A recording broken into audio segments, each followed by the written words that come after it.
Hello there, Seraphim17 once again. This is my Halo Infinite Legendary Difficulty video walkthrough. It will not be with all the skulls on, unfortunately guys. I would have loved to have done that for you, but I didn't find one of them in my playthrough of the game, and I didn't much enjoy the game either. And one of the things that you'll notice when it comes to doing a big challenging run like that would have been, is that you have to have a passion for the particular project that you're doing. Half of the crazy stuff you've seen on my channel came from the fact I was interested in doing it. This to me is a lot more like a business-like relationship. Video games right now have been a little bit Spartan when it comes to the ones I want to cover and the ones I want to share on the channel, and it's very frustrating from a guide maker. But Halo is consistently worth checking out. And there's a lot of people that are going to be playing it thanks to it being on Game Pass. And if you're watching it right now because of that, welcome. So here I am covering the guide for it, and I'm going to do a couple of stipulations to make it a bit more challenging, and hopefully the strategies herein will help you if you want to take it on when you have all the skulls on. Normally, having all the skulls on sounds like a nightmare, doesn't it? The lasso challenge, the mythic challenge, whatever you want to call it. Because one of those skulls is called Iron, which means that when you die, instead of restarting a checkpoint, it takes you all the way back to the beginning of the game. I say that beginning of the game, I think it's the beginning of the level, isn't it? Which, as you can imagine, is kind of intimidating and insane. That skull doesn't exist in this game. And there's actually a skull in this game that gives you infinite ammunition, and I think you can use your accessories infinitely as well. So there's a skull that kind of evens the score and makes it a lot more easier, and now that you can do the checkpoint whoring needed to survive, all skulls on infinite, it's probably not too bad. And then when you combine on top of that there is a secret Scorpion pistol, which is the main tank's cannon, that can be carried by Chief, give that infinite ammunition, and the grapple hook and that are your friend, you're going to beat the game and probably have a bit of a miserable time with just how annoying certain sections will be with the skulls on, but other than that, you're probably going to have a nice, cheesy, easy, breezy experience. You won't see that here, guys. In this, I'm not going to be using the Scorpion gun. I'm not going to be using all the skulls that add some interesting flair to places, and I will not be having infinite ammunition. This is just going to be good old-fashioned legendary, and to make it a little bit more taxing, I'm not going to be upgrading anything other than what I really want to upgrade, which is two things. The first two upgrades of the grapple shot, because the second grapple shot upgrade, which predates you upgrading the first one to get to it, hence the 2, gives you a 40% cooldown on it, which enables you to grapple a lot more. And the grapple hook in this game is a night and day game changer when it comes to survivability and efficiency, and I'm going to be using it a lot, as you'll see in these videos. And early on, before I get those upgrades, there's going to be moments where I get a little bit too aggressive, a little bit too overzealous, trying to do things that I'm used to doing because of the upgrade speed, that I do not have, and it gets me into trouble. So that is going to be the upgrade path of choice. We will be getting the first 2 upgrades for the grapple shot, and then none of the other ones. I will be using a base shield for the entirety of the game. So right at the end, when we're taking on Harbinger, the final boss, I will have the standard shield that you start the game with. I will not have the, 75% extra defense in that? That will not exist. I will not be using the drop shield, the drop wall, that it's called in this. That is a very powerful tool that can stop you from taking damage, and then can even augment your damage as you shoot through it, depending on how many upgrades you give it. I will not be using that at all. It will not be featured in these videos. I will be using the threat sequence, the threat detector module, but I'll only be using it against the 2 bosses that seem to want you to have it. And one of them can be alleviated by just being aggressive with a turret, so I'm probably only going to use it on one. You can get away with not using it at all, but I wanted to use it so that it would trigger my memory to speak about it, just in case I forgot to mention that it is quite good as a utility. So I will be intentionally avoiding using that as well. And then lastly will be the dash, dodge thing that the game has. If you remember, Halo 5 introduced the ability to air dodge and to do a nice propulsion left or right, and I really liked that inclusion. In this game, it seems to be an ability that you have to do, and I'm not going to be doing it at all. I do not recommend doing this, guys. The way I'll be playing this game will be very particular to me to give me some enjoyment, because I kind of find Halo Infinite a bit boring personally. And I'm doing this so that I can be as engaged as possible. You should use all of your kit at all times and get comfortable with it. The more comfortable you are with the tools that you have, the better your life will be. It's just simple truth. Also, par for the course for the Halo experience, but I am in no way a Halo superfan. I do not know all the information, all the lore, all the mechanics and everything about it. I just have a decent level of foundational skill that can hopefully help you succeed in some of the awkward situations. So the first thing you saw me do here is to pick up the cells, the energy cells that you will find. There are blue ones, there are yellow ones, there are even these interesting, I think are they plasma or hard light, the purple ones? They're different damage types, and they're essentially big exploding red barrels. And if you know anything about big exploding red barrels in video games, they come in handy for helping us turn the tide of battle. I'm going to be using them a lot, and you should too. The blue ones can overload shields. The yellow ones I think are just straight up raw damage. I don't really know what the purple ones are. It's probably a combination of the two or something highly specific. But suffice it to say is if you get an opportunity to throw them, you should totally try to do so because it will save you ammo and it will give you an advantage of having a nice AoE damage. However, a couple of things to bear in mind. The throw on it is really ambitious and the hitbox on it is really generous. So the amount of times I'll throw one and I'll hit myself and I'll hit a wall or I'll hit an invisible collision spot. You've got to be real careful on how you throw these because you'll overthrow them, you'll underthrow them, you'll get yourself killed, you'll completely whiff. You'll get a feel for it the more you play, but at first you are going to get into some silly moments like just then where I whiffed the punch. It feels like in this game you don't get any forward momentum when you punch at all, and you need to use the beam sword or maybe the hammer to get that. And I don't know if that's an addition that they've changed for balance with multiplayer or something, but the amount of times I whiff punches in this campaign is pretty damn high. But as a good example is this right here.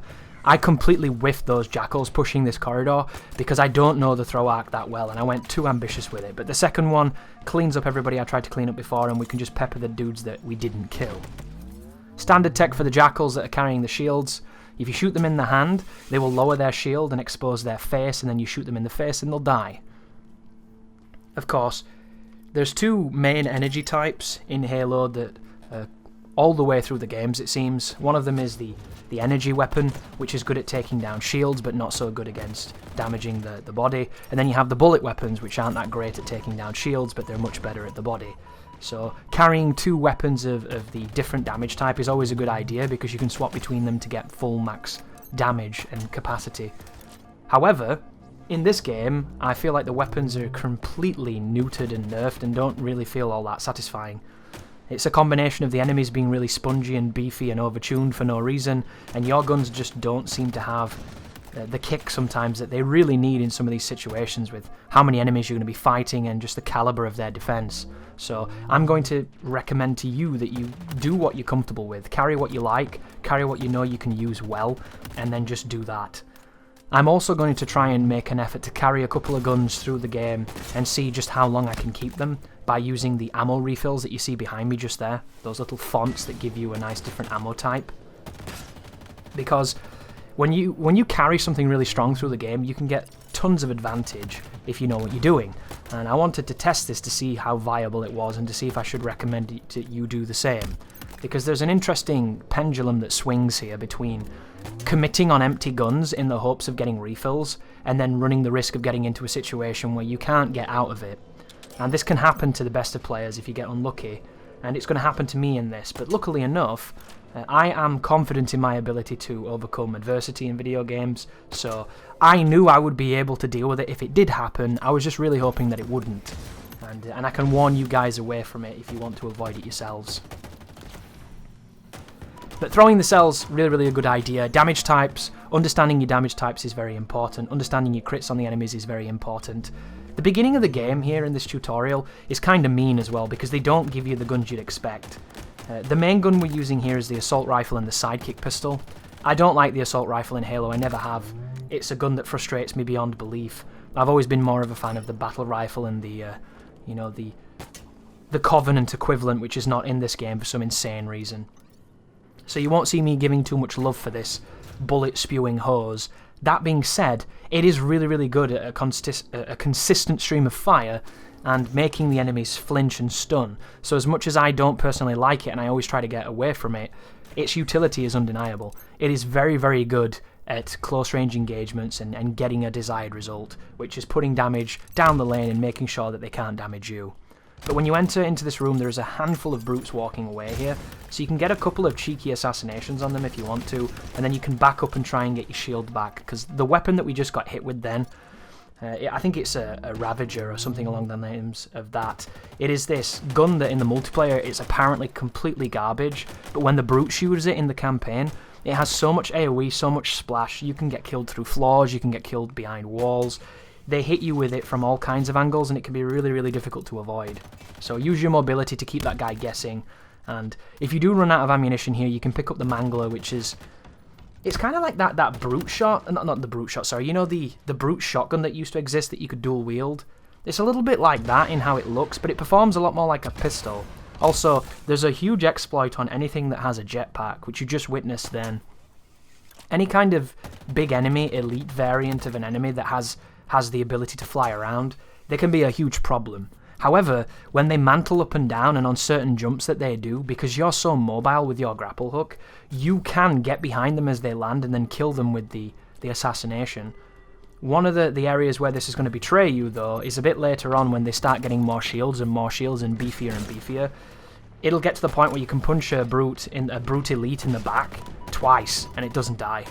And I don't agree with it at all. It doesn't make any sense to me. It just seems really, really silly. But for the purposes of these encounters here, we're just going to take the helmets and then we're going to finish them off with the sidekick or just continue to hit them. I'm going to use a nice little bit of melee every so often. You can interrupt people with melee if you hit them and you flinch them. You've got to be quick though, and you've got to know what you're doing, because if you don't, they'll hit you and they hit way harder than you do. Usually on Legendary, I would never ever say melee. I would say avoid it at all costs. But if you're confident and comfortable with your ability to deal damage and you know how much damage you've dealt, you can easily finish somebody off. And one of the things that I would really recommend here at the beginning is confidence. People think Halo is really, really difficult on Legendary. It's not. It used to be. Halo 2, Halo 3, certain areas were an absolute nightmare. This game's nowhere near that caliber. It's nowhere near as difficult. This game also has the addition of upgrades that you can find in the world, so if you're willing to take your time and play through the open world stuff, you can find better versions of guns, better gun variants that are objectively superior to the guns you'll see me using, so you'll have more damage and more capacity and more control, You can get all these upgrades and make Master Chief way, way more capable than you'll see me being in these videos. Luckily, the game is designed in such a way where you don't necessarily need that, and I can override going and fetching all of those items by just playing better, which is my favourite thing about video games. And if you're struggling, you have the option of doing that to make it... You can do all that side stuff and make your guy a bit beefier, give yourself a better chance, and then you don't have to, perform as well. It's up to you, and that's the cool thing. But here's the thing, you are dangerous in this game. You might feel nerfed, you might feel weak at times, you might get really frustrated on the bosses because of how sporadically random and annoying they are, and how beefy and tanky and silly they can feel, and how brain dead and dull they can be to fight. But you are incredibly capable. And that's a good thing. You want to be capable in a game like this. And confidence will get you through almost every fight if you know how to approach it and you have the right mindset to do so. Because if you go into a game thinking you're going to lose, thinking you're going to get your ass beat, thinking it's going to be really hard, you're going to want to quit. You're going to have that kind of mentality where it's every single time you get in any kind of resistance, you're going to look for a way out, and the way out's always going to be the weak way. But if you come into it just being like, I'm going to smash this, it's going to be fine, I promise you'll do better. It's such an important thing, getting that momentum, getting that confidence. And this game is long too, guys. It's a pretty long game. I'm going to be cutting out almost everything I feasibly can. I'm going to be transitioning moments where there's some dead air and time that I'm not doing anything that you don't need to see. You're going to spend long enough playing this game, you don't want to watch me doing sundries that you don't need to see. And even then, even with everything cut out, guys, it took me 10 hours to record this. Like, most of the difficulty I had came from one particular bad checkpoint and then the horrible final boss checkpoint. But I was only there for about 25 minutes, so it wasn't too long. It's just, the deaths add up, and you can die so quick on Legendary. And it's going to be one of those things where, no doubt, there will be people in the comment section saying things like, this is not on Legendary, my AI doesn't do this, or my AI is way worse than yours, everybody shoots me and rushes me and kills me immediately, but you're doing fine. You're going to see these accusations and these declarations. It's just par for the course. And it results from the fact that the game is very random. I could show you footage of me getting killed in a frame if you want. I could show you me jumping, moving at perfect speed, grappling around like a lunatic, and I'm still dying, because if they want to kill you, they do. And it's one of the problems with any kind of difficulty that can be really, really, really, really difficult at times, and then really, really brain dead at other times. Like right now, If these two brutes aren't flinching, I'm probably going to die just by sheer virtue of they have more health than I have damage. However, I'm able to keep them both stunned, we get through that corridor, it's okay. I take a few scrapes, I regen. There are moments in this game, guys, where you die almost instantly and you have no real way of fighting it or countering it because the moment you put yourself in that place, you'd already done the fatal mistake that got you killed. And a lot of the times, you might not notice you've done the fatal mistake until you get wiped. But here's the thing. Halo games, they checkpoint all the time. It's almost annoying how much they checkpoint. And there's only certain parts of this game where you even need the checkpoint because the demand on the player is high enough to warrant you a nice fallback plan. Most of the time, you'll be okay, you'll do just fine. However, there are a couple of places where you did need a checkpoint, and you might not get one. And this leads me to the difficulty discussion of Legendary in this game. Legendary is not the hardest Legendary campaign in Halo in this, it's not. It has a couple of moments where you're going to probably have a really, really rough time just by virtue of mechanics not being great, but I can show you some really, really good strategies that'll get you through there and hopefully you'll have no problems. The only issue with the strategies I'm going to share is if you don't roll the same dice I roll. And this is where things get bad. This is the worst thing I can tell you as a guide maker because it doesn't instill you with the confidence I want you to have.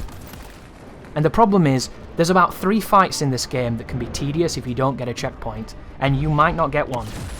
On my stream of this game, when I did Legendary Blind, I got a couple of checkpoints in a few areas, and I missed a few in some other areas, and I had a really tough time / a really easy time in those places.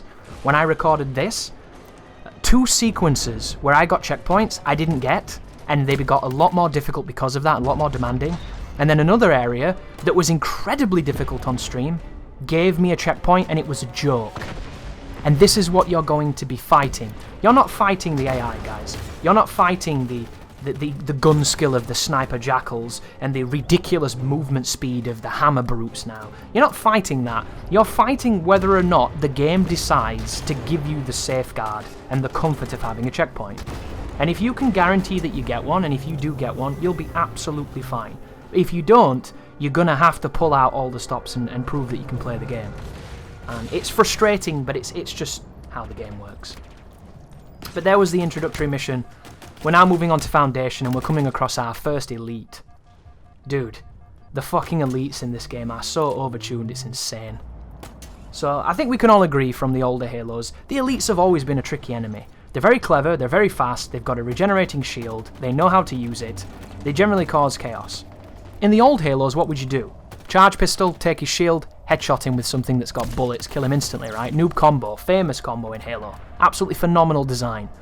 That's what you do. In this game, you don't usually find yourself with that much opportunities to do the noob combo. Oh, I didn't, and I like doing it. It's one of my favourite things. I'm doing the noob combo with different setups now because of it. Like at this moment in time, you could have carried the sidekick and a plasma pistol and you'd have it. But then, you know, it wouldn't be that useful against all the other enemies that you're fighting here, so you kind of have to go brawling with the first elite and hope that he doesn't get too crazy with you. The reason that enemy is difficult is because it has this AI pattern that can rush you down. You don't see it that often, you might never see it, but if you do, you'll know exactly what I mean. There are moments when the elites move at light speed and they just chase you shooting. And if you're injured and you're running away and you're trying to get to cover, they'll follow you. And they just come round the corner, keep on hitting you, and they kill you. In those moments, guys, when the elites do that Zerg rush, there's not a player on this planet that can do anything about that. Because on Legendary, their accuracy is too tuned, and their movement speed is faster than the Chiefs. Even when you're grappling, you're still too slow to get away from them sometimes. You'll also notice there's a lot of rooms, like look at this room right now. There's not that much cover outside of that one dominant pillar I just used. There are times when you get left in the middle of no man's land, and if you get rushed by elites, you're dead. And you want to accept it. Don't get mad, don't get frustrated. It's not your fault in many ways. Even if you knew it was coming, even if you predicted it, if they decide to turn that button on and go Ultra Instinct, you're dead. And it's easy to just kind of get into that mindset of, if they do this, I have to accept I could die here and it feels like I got cheated, but it's just the way they work. And as soon as you accept that, you won't have that many problems with the elites. You will have problems with the invisible elites and the like ultra elites, those bigger ones with the multiple headsets, fucking random multi-helmet morons. Those guys are a pain in the ass because they run away and get the shield back, and when they get the shield back it's a pain in the ass. They just take too much damage. And I'm not even going to talk about the hammer brutes yet, because the hammer brutes range and movement, it is so insane. you either know or you don't. You might never see some of the shit I've seen, but if you get hit by the stuff that's hit me, you will always respect those cheesy, cheating little bastards. But I'm getting ahead of myself. This is a long video, guys. It's about 6 hours of my voice in the background here. So make sure to get comfortable, get some snacks, and get ready for some Halo goodness. And I did this as fast and as efficiently as I could, and it's still a decent chunk of campaign. But be very careful up on this balcony. See those bullet magnetizing needler shots? It only takes a handful of those to stick in the chief to kill you. You have to needle the living shit out of people. But they get it off on you real quick, so always respect the needler if you can.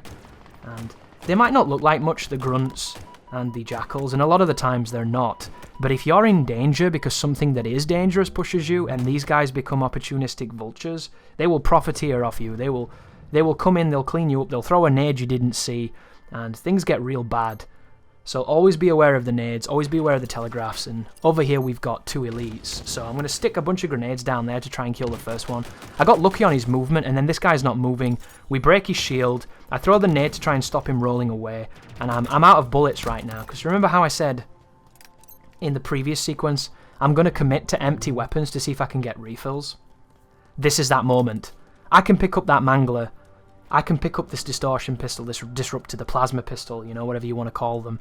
I can pick all these things up, but I'm choosing not to, and it is a mistake at this point. I was really hoping I could keep my guns to find a standard kinetic bullet refill, and then I could carry these guns for the rest of this level, but this is the game telling me to swap. And when I first played Infinite, I really did not like that brute pistol. I thought it was fucking annoying. But it turns out, the more you play the game, the more you realise that all the guns feel a little bit underwhelming. They don't hit the way that I'd like them to. You know when an elite tanks a rocket and you're just like, what is this game? I don't like that too much. There's plenty of moments where it feels like they take shit they shouldn't take. And I felt that way about that pistol. Whereas on my second run, because I'd got used to the way the game played, I felt like the pistol was fine. It did its job. And I'm coming in here with no ammunition, so I'm throwing grenades and I'm meleeing. Fortunately, that's the moment where I realise it's time to swap guns, and we pick up this pistol. So this pistol's kind of... it's interesting. 343 have done these things that I don't really agree with, and you'll have to leave in the comments how you feel. They've created guns that didn't need to exist, and I don't know why. So the whole point of this pistol is to disrupt shields, or to disrupt energy sources, right? So you can do some interesting combos with this gun if you shoot certain things. Apparently it's really good at vehicles as well, it's like the anti-vehicle pistol. But don't you remember in the older Halos? That's what the plasma pistol was. Fully charged plasma pistol took down vehicles. Why does this gun need to exist? Anyhow, it does, and I don't like it too much outside of shield utility. And then it brings us to this gun here, which is the carbine. This is the... You know the Covenant assault rifle that you loved in Halo 1, 2 and 3? You know that thing that had that scope and it was single shot and it was really accurate and it hit like a truck and it felt like your bullets were destroying people? It was the Covenant equivalent of the battle rifle. I don't remember which Halos it's in, it might not have even been in the first one, that shows how much I know. But you get what I mean. That gun is an amazing gun. It's not in this game. Instead you get this weird triple burst thing, and I have no idea how anybody could prefer it, want it, or understand that change. They've taken my favourite Covenant weapon and turned it into something that I only use to get people's shields down, and then I remove it because I think it's a joke. That being said, if you like it and you're good with it, knock yourself out, but I think it's a disgrace. And we have a red elite here. So, a couple of bad boys with shields, couple of jackals, couple of nades, keep your distance, use your tools. Grenades are really good for giving you space and stopping enemies from running away. This right here is kind of a bad place to be, but luckily the grapple saves me. There goes the shield. This is the nuke combo, but unfortunately I'm too far away to sink it in one hit, because the damage reduction at range is noticeable. And then we just have this one guy here, so we take his shield and we finish him off. And now we have the red elite. So, plasma pistol didn't get the full charge, so I'm in a bit of trouble here. But we managed to take him out. That was quite dangerous to do that, but once again, remember when I talked about confidence? Compared to the stuff you're going to be doing at the end of the game, this stuff at the start here is child's play. It's kids stuff. So, get the guns that you like, refill, and get ready to push forward. As you may have noticed as well, the singular form of movement that I'm going to be doing in this walkthrough involves grappling into a jump. And you can time it if you want, you can mash it if you don't want to time it. It's a very simple technique, but the idea is, as you start building momentum, as you come out of the grapple animation, you can carry some of that forward momentum into your jump, and it takes you a nice bit of distance. And as you land, you can continue to hop if you want to, and then you can chain that forward into more grapples. Once we get the upgrades to enable us to grapple quicker, you're going to be able to do grapple, jump, and essentially it's the fastest you can seemingly move without a vehicle, until somebody figures out some kind of speedrun, glitch, momentum physics, crazy inertia thing. But I'm not that guy, I'm not that kind of player, you won't be seeing that, so instead we're going to be rushing into this arena here and taking on some grunts and some jackals.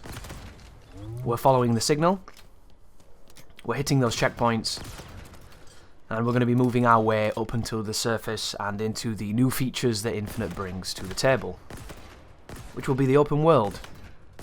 Halo Infinite is structured in such a way that you go through some underground areas, do some enclosed moments, go to the open world, do something a bit more grandiose, and then go back underground and vice versa.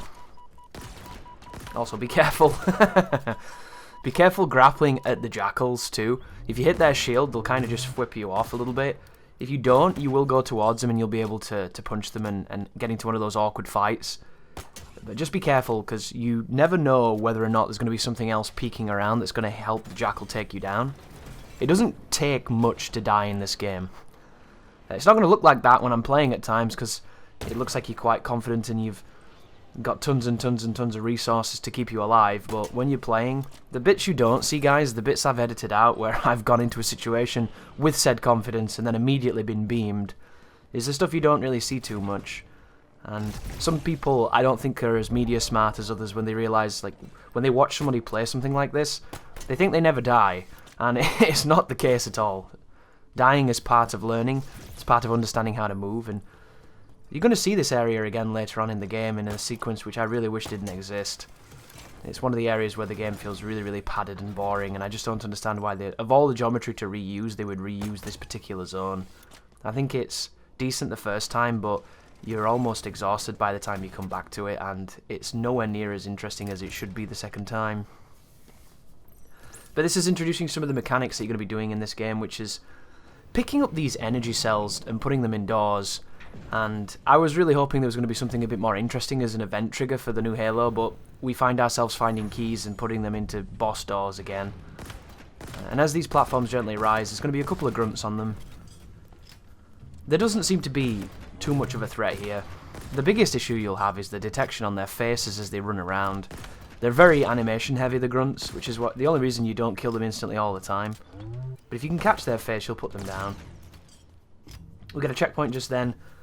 Stick a nade over there on the horizon to try and kill that grunt, get rid of him. And we'll see what else is happening in this fight. So far it's pretty tame. So we've got a couple of brutes. And I haven't spoken about it, but these are things that you've learnt over the course of playing Halo. In the bottom left you have a motion sensor, and it shows up when I believe people are attacking.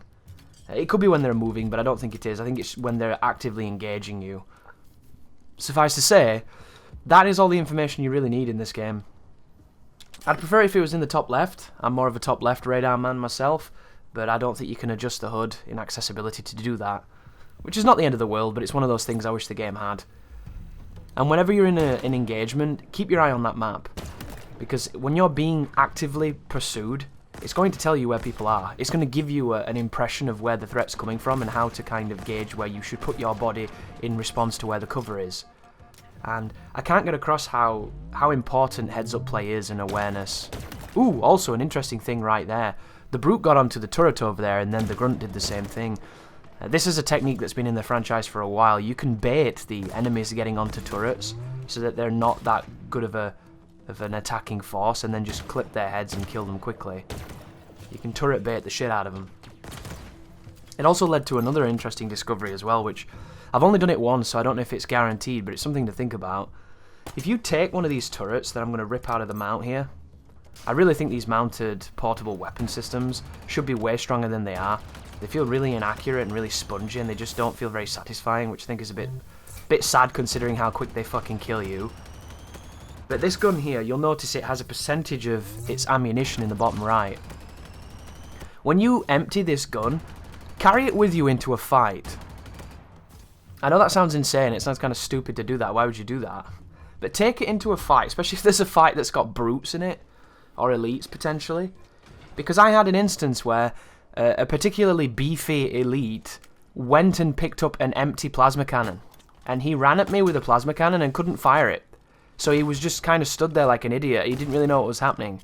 And it gave me the opportunity to beat the shit out of him. There's nothing he could do.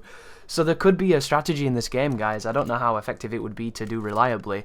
Where you can bait an enemy into picking up an empty plasma cannon or portable weapon. And because there's no ammo for them to use, they just kind of stand around with it and they're a free target. And I thought it was really, really funny. So check it out at your own peril. But coming in here, you're going to come up against, I think this is the first instance of a brute with a skewer. This guy he's almost like a banner man. He's got some kind of flag on him at the back there, going up his spine, some kind of iconography. And he has a very distinct helmet. I don't know if the thing on his back is just a weapon or like ammunition for the skewer, but there's something going on with this dude. And you need to be aware of this particular enemy, because they're easy to spot thanks to the laser warning that it gives you, telling you he has a very strong weapon. But additionally, they're easy to spot because they die really quick. And it's one of the areas where I think Halo Infinite's balance is very good. So that enemy is essentially a brute sniper. He fires a very, very damaging projectile, one of the most damaging weapons in the game. But when you shoot him, you take his helmet quite quickly, and then when you shoot him on his head, when it's exposed, he dies. He doesn't have any of those phantom bullshit multiple helmets. It doesn't turn into some kind of strange Matryoshka doll, or some fucking CSI Miami taking the sunglasses off meme. But it's balanced, and I definitely really appreciate that. But coming in here, we got more grunts.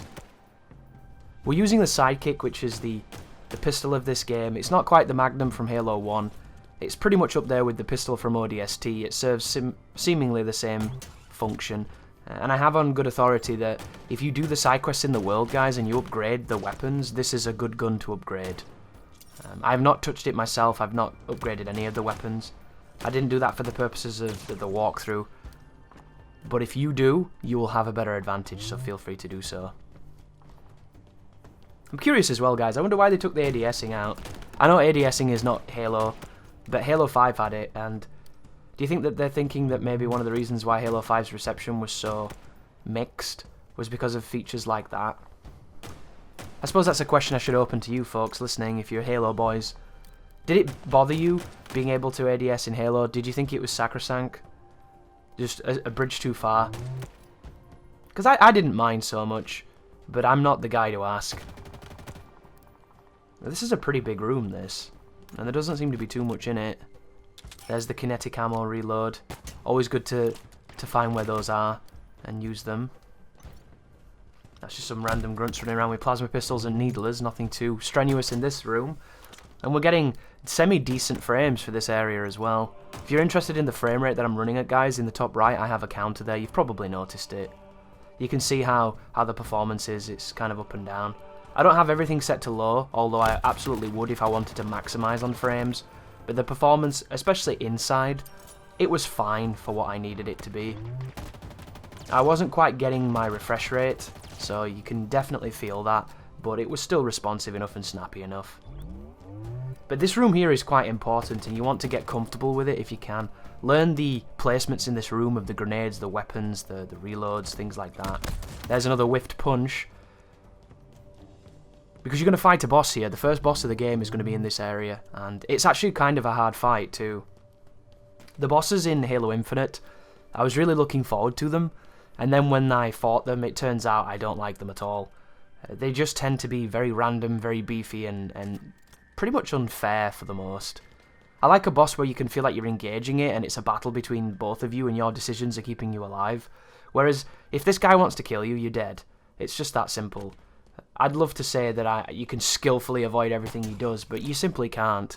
If he gets those lucky splash damage shots with the gun he's using, you're dead. If he gets too close to you and he pulls that shotgun out and he shoots you, you're dead.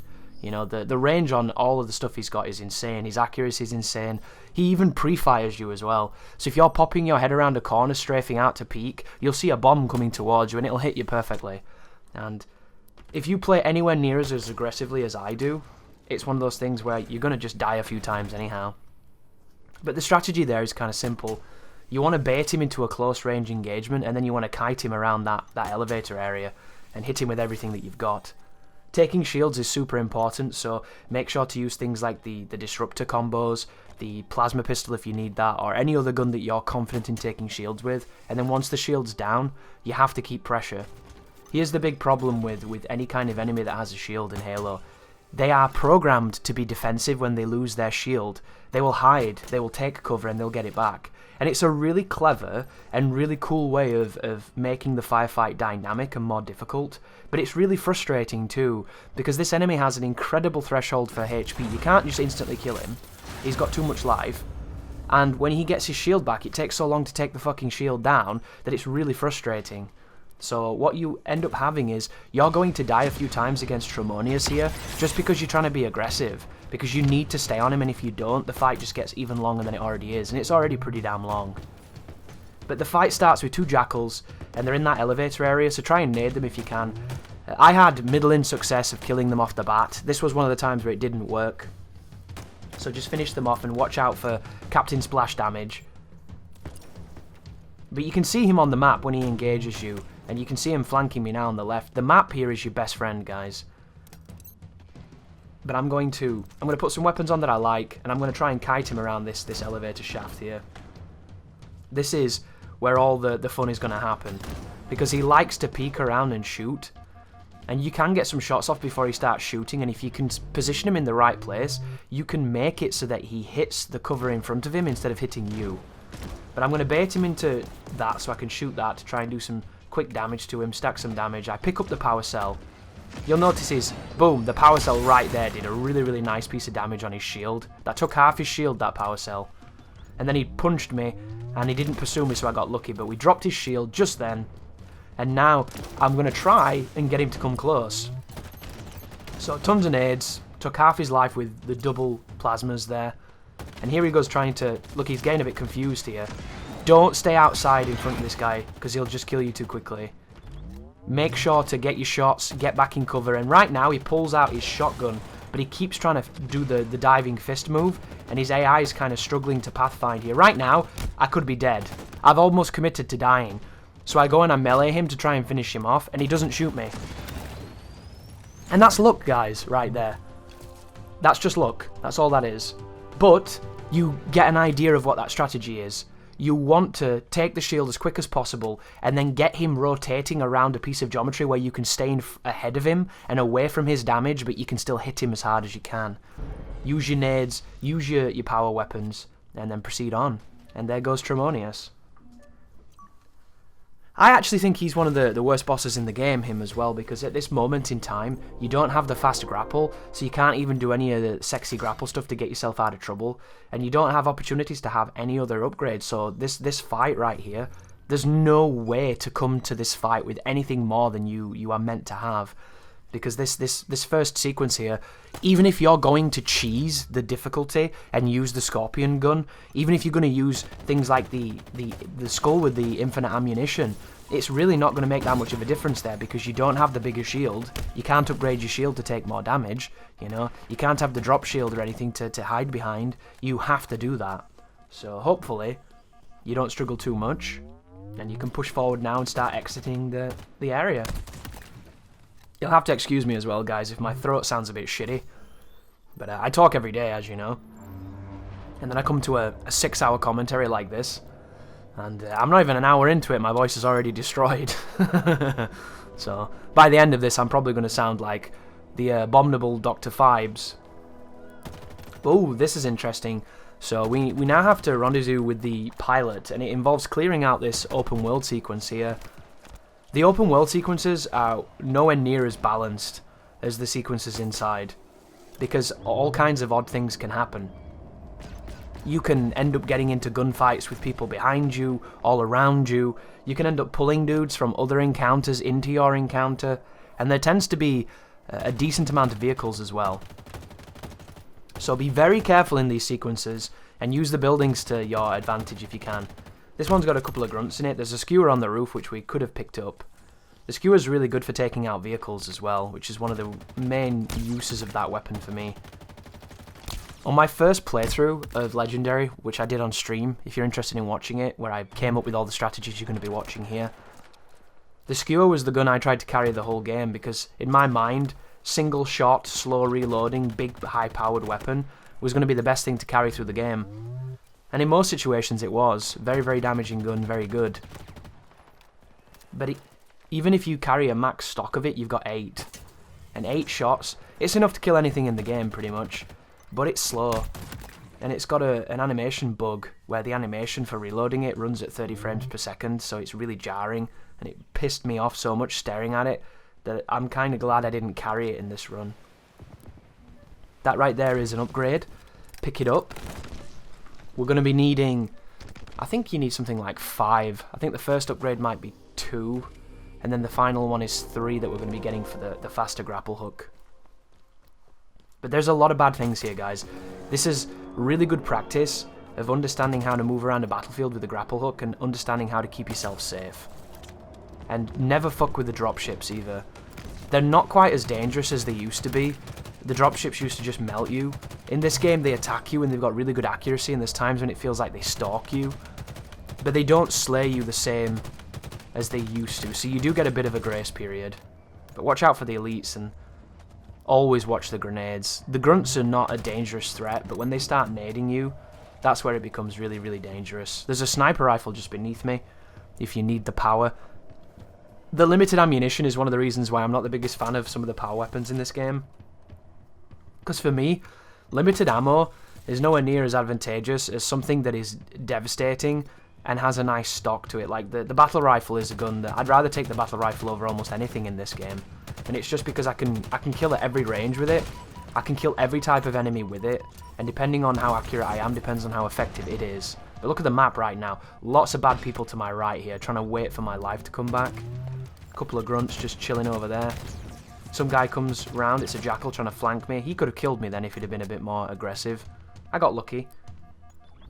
But get that life back, peek around here, there's a brute, take his helmet. Don't even bother trying to shoot his head when he's staggering after the helmet loss. It almost seems like they take his hitbox off, so you can't get the super quick tap tap.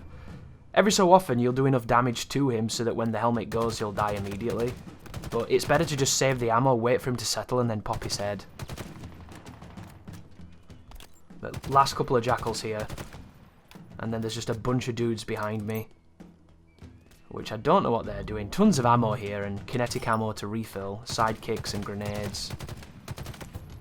There's a whole bunch of grenades in this game as well, which you can cycle through.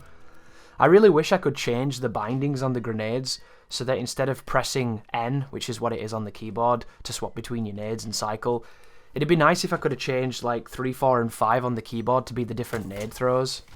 And maybe that's in the game, hidden in the menu somewhere, or maybe they'll patch that in. But that was one of the things that really pissed me off in the final boss, having to sequence through nades. Really frustrating. But here we go. Continue our mission by jumping into the dropship, and then it puts us into our first sequence of moving through the world. And this is it, ladies and gentlemen. This is Halo Infinite. This is what everyone's been waiting for. This is the reason why the game got delayed, and 6 years of development time to build an open world and fill it with 10-year-old dead mechanics that everyone's already tired of. So I don't really get that, personally. And I'm curious if you guys do.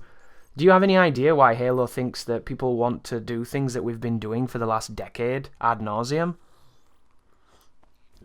Think about all the games that have come out, all the sandbox games that have come out and taken on the Ubisoft mantle of all these little tasks that they've got you doing, all the Assassin's Creeds, all the Far Cries, all the Saints Rows. Insert your particular brand of sandbox. All of this you've been doing, right? Your Skyrims, your Fallouts, your Witchers, you know? All of these games with all of these motifs, and then Halo comes along, late to the party. What were they thinking? I'm really curious.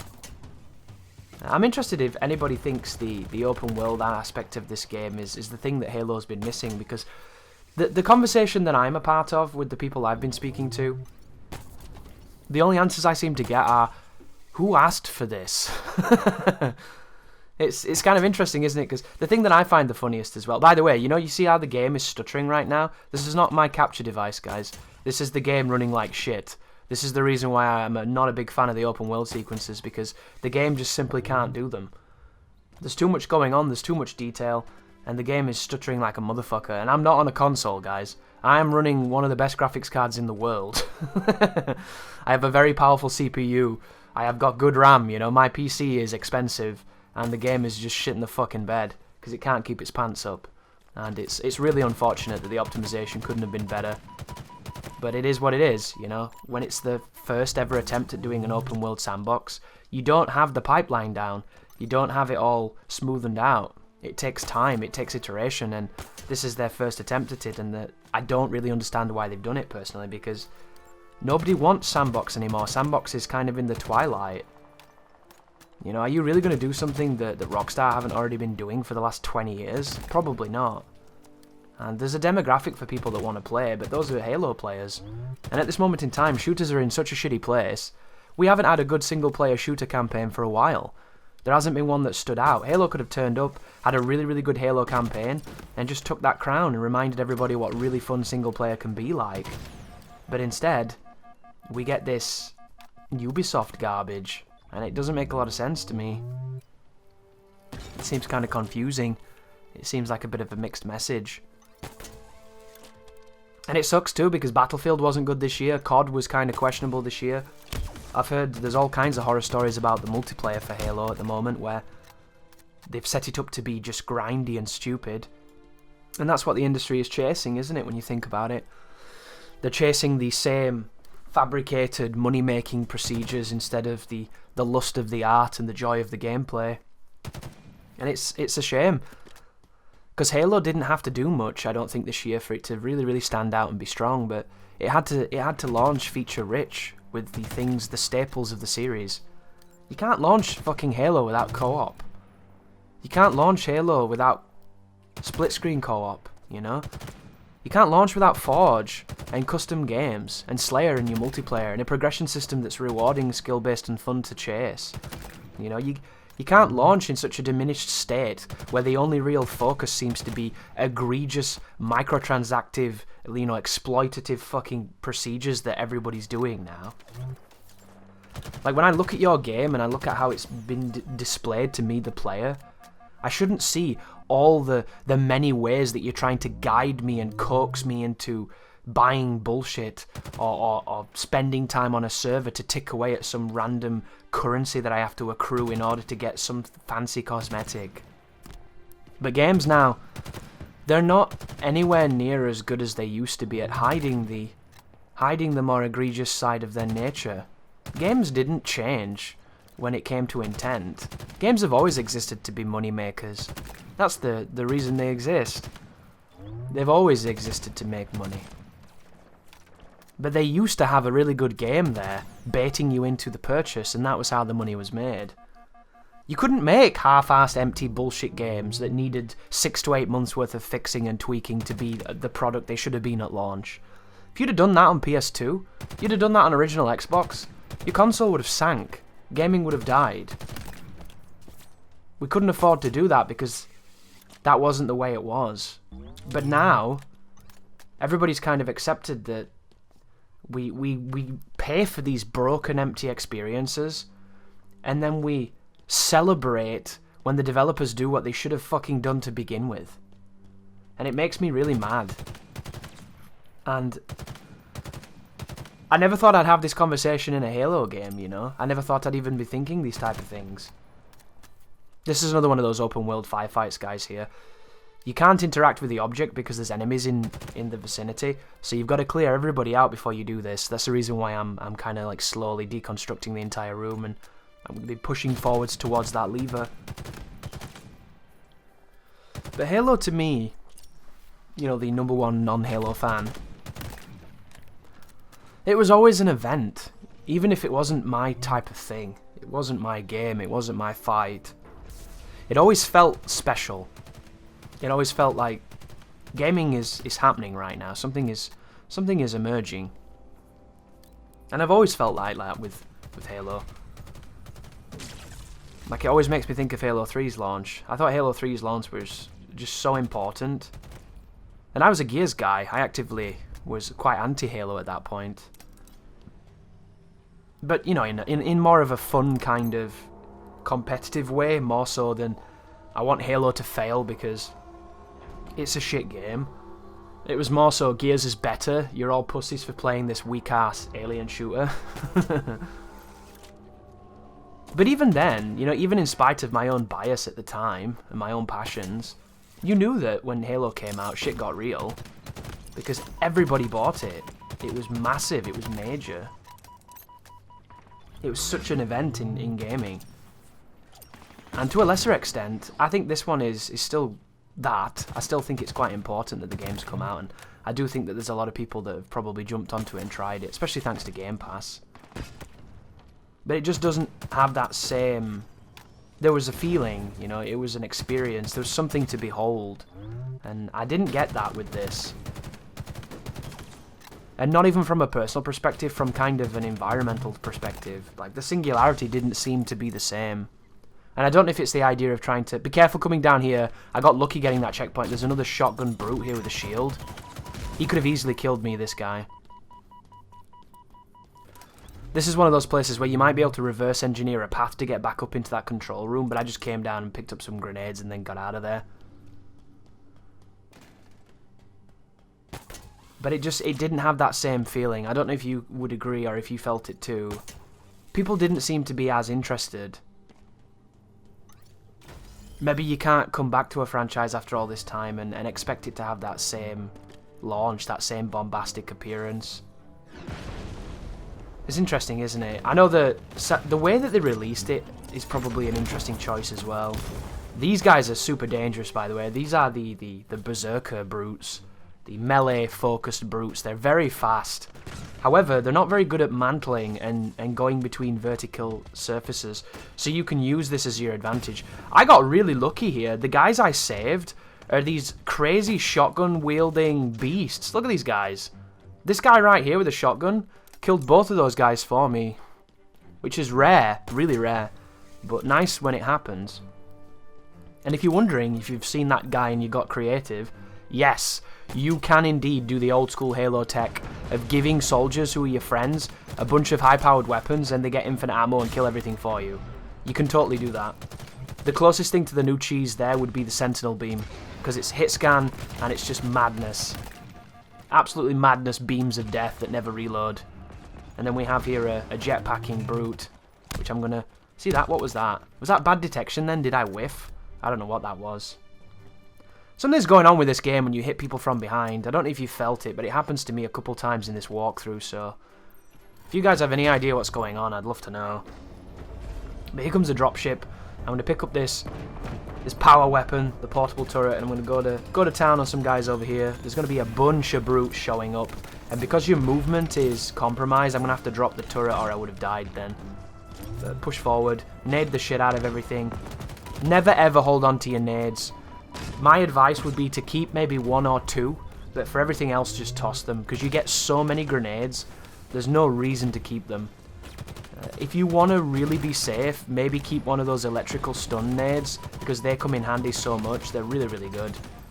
But other than that, feel free to always be expending them to make sure that you can, you know, stand a chance of staying alive. But there's the checkpoint. You get so many checkpoints in this game, it's ridiculous. So there goes those brutes. A couple of headshots. There's my turret. I'm going to come and grab it again, potentially. No, another guy here. There's a skirmish. That enemy there is really odd. It runs around in this odd pathing way to kind of scare you or something. It's like an amnesia enemy. And they carry needlers. And the needler is total bullshit at times. Because they pepper you 3 or 4 times. You don't think much about it. And then you survive for a couple more seconds and you're doing your shit. And then another guy comes on and he peppers you 1 or 2 times. You just blow up. Because you've got the needles embedded in you, and it just cashes in. And it's one of those things where, for the most, Halo's really good at conveying when you're taking damage. It's really good at giving you information and making you know you're in trouble. But when it comes to those needles, when you've been needled and you've still got them in you, sometimes you'll not realise, and you'll push forward and you'll see a couple of them shrieking towards you and you'll think, oh, I've got full shield, I've got full HP, nothing's wrong. And then boom, they'll just set you off. They'll get that catalytic explosion and you're done. But we're coming inside here and we're going to be moving towards the second boss of the game. Before I'd even played this game, I'd seen these two bosses before because IGN had done videos on them. They were like legendary boss fights by IGN. And it was kind of interesting to watch. Because all I knew is that the first guy looked tanky as hell and the second guy was invisible. And coming back after playing it twice now, I think that appraisal is correct. The second boss is, on the surface, a bit more annoying, just because of the invisibility. But he's a lot easier when it comes to killing him, because once you take his shield down, his HP is really small.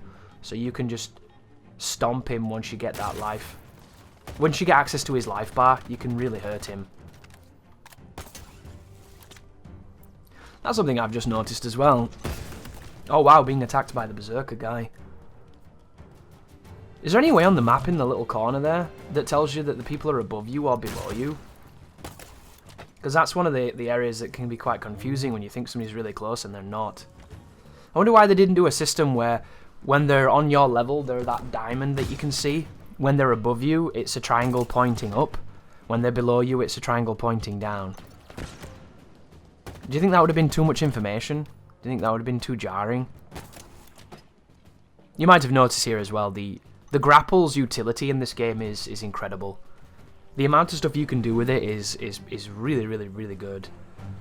Once you get the ability to recharge it quickly, you're going to be able to grapple up any surface because your grapple will recharge before you finish falling. And you have the capacity for infinite height. So you can climb anything, pretty much. If you can hit it with a grapple, you can climb it. And what this is going to allow us to do is it's going to open the game up in so many ways so that we can, instead of going around an encounter and you know, skirting all the way around it and taking your time and doing a big wide berth, you can go over it if there's a mountain. And we're going to be using that to alleviate some of the open world sequences. Because as far as the difficulty goes in the game, most of the encounters are pretty balanced. But the open world stuff is kind of unbalanced, because you'll be in an engagement, you'll be backing up from the engagement, and then you'll back up and something will start shooting you from behind. And the issue when you have so many pockets of activity is that it turns into this tempest of madness. And there's nothing worse than having a really, really good fight, doing everything you can, backing up to reload, and then getting sniped from a jackal in a different camp. And it's going to happen, because it's the way that these games work. But just be really careful if you can. But there's another upgrade, one step closer to the better grapple. Oh, there's a random elite just chilling out. There's his shield going. If you don't know, guys, when you take the shield of an elite, they do they're not happy about it, you know. They're very offended by you taking their shield. So they do a battle chant. And it's a very distinct animation telling you that they are going to be vulnerable. And while they're doing it, you can walk around them and then punch them in the back when they recover and instantly kill them. Or you can just wait and then shoot them in the head with bullets and kill them really quickly.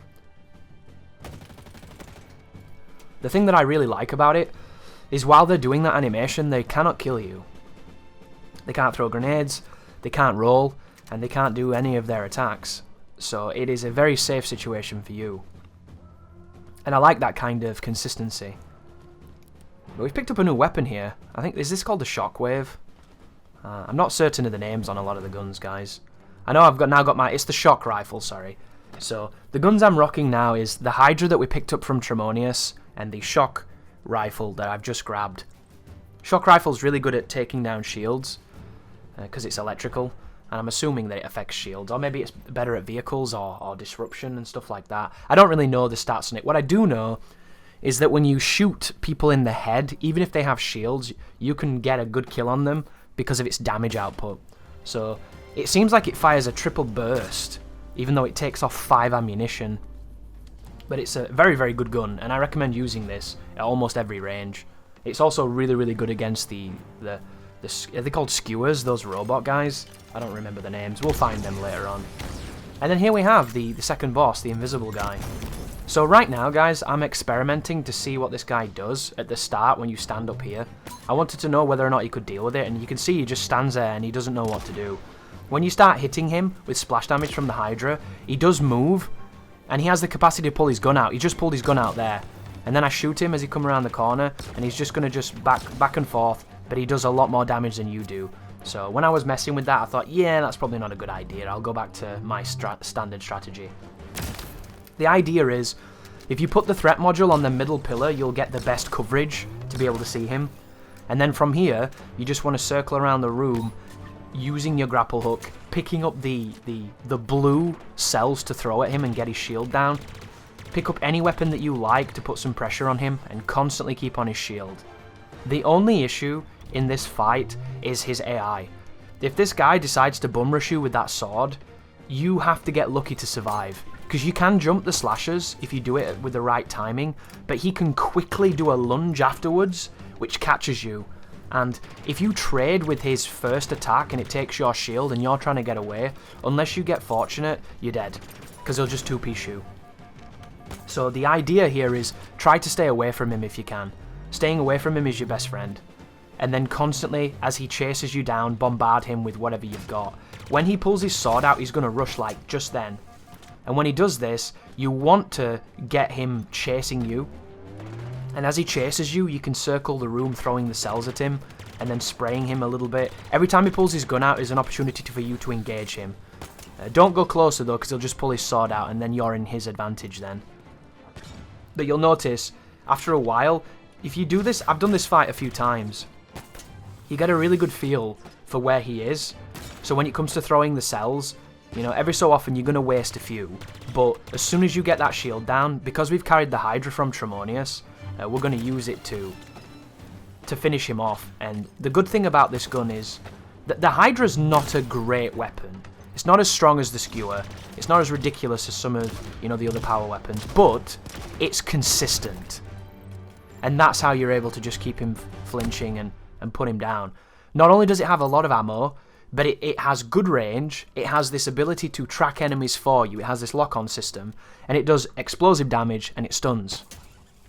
So, of all the guns to carry, I don't think it's the peak one. It's not like rocket launcher tier, even though it's got more ammo than the rocket launcher, but it's easy to keep it going as well. The reason why the Hydra is a good idea to carry with you is when you go to the kinetics, this one here, this font, that will refill the Hydra's explosives. And I carry this gun the whole game. And in fairness, I didn't use it as much as I could have done, because you can use it a ton if you want to. And it's good for splashing corners, it's good for stunning. You can even snipe with it because the rockets go straight, so you can shoot at an enemy not moving and you'll kill them. And because it is explosive, it does seem to be quite powerful. Not quite as powerful as certain other explosive options, but I'm definitely on the Hydra enthusiast train after carrying it through this game on the recording. And it came in handy. I don't think it's as strong as it should be.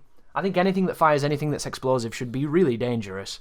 And I was hoping I could use it to cheese some bosses. But the bosses are designed in such a way that they don't really want you cheesing them. They want them cheesing you. And I just... I don't get it. You guys will have to tell me how you feel with that, but...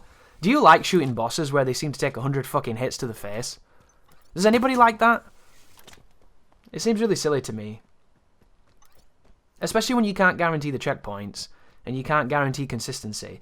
It just seems like it's a recipe for disaster. But over here's a mongoose. We're going to grab this bad boy and drive back towards where we're going. I think we have to go to a fob base on this objective. Yeah, you have to kind of like free a fob. It's just the fucking Ubisoft trash, isn't it? It's go do some open world garbage that you've done 1,000 times in Far Cry games you have no interest in ever playing again. And what happens when you clear these fobs is you can spawn vehicles from them. And they want you to spawn a warthog, potentially, something like that. I'm having troubles here with my map because the UI, the quality of life features of this game are not my favourite. Definitely not my favourite. I fight with that map a ton on mouse and keyboard because it's not designed for it. You think it'd be as simple as just dragging around and clicking, and it's not. You have to click a place and it moves like a real-time strategy game. It's just bizarre. And I'm going to get my vehicle stuck here, perfectly stuck sideways. See that? Look at that. And a checkpoint. And I can't move the chuffing thing.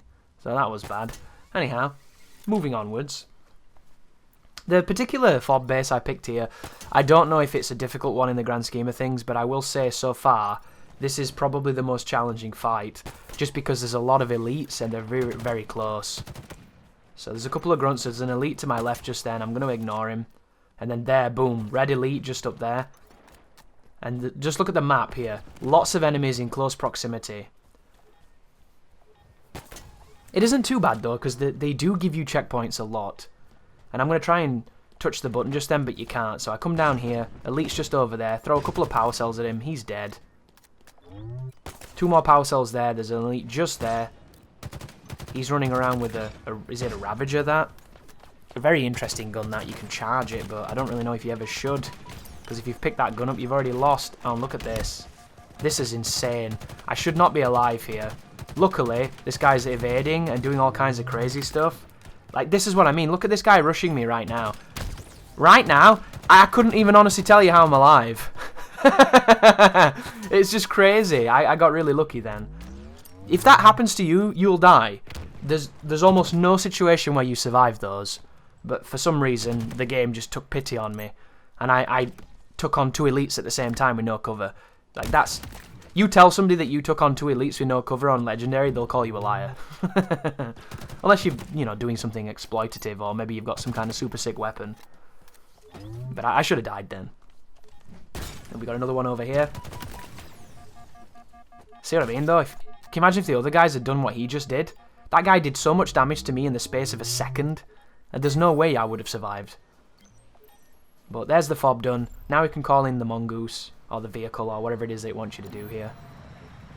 So there's the mission complete. Recovery's done. Drops a vehicle down. We get the checkpoint, and then we can move on. So the new mission is Excavation Site. This is a slightly lengthier one. And we have to travel to it. Which usually in a guide like this, I would remove these. I would trim out the travel time between missions. But in this game, some of the travelling is actually more dangerous and more difficult than the fights. Just because of how the open world can negatively affect what you're trying to achieve. There's a particular sequence later on where you're supposed to getting a Scorpion tank, and the music kicks off and it gets very Halo. But the Scorpion tank on Legendary dies really quickly, and there's a lot of bad things shooting at you, so your tank just gets murdered. Unless you play like a massive bitch sniping, and I don't want to do that. I've even unbound the ability to zoom in the tank, which is kind of hilarious, so I have to use my eyesight and stare at my monitor like a maniac just to see all these borrowers and these pixel men that I'm shooting at in the distance. Those right there need to die as well, they're jackal snipers. But that Scorpion sequence, when you get out of the Scorpion, it is so absurd. Like, there is so many bad things. I can't even tell you, you've got to feel it. Like, it's just nuts. The amount of times I died on my first run just trying to do what I'm doing right now, going across mountains and grappling and stuff, and it's just constantly being shot by everything. Dropships, banshees, turrets, vehicles, bloody tanks.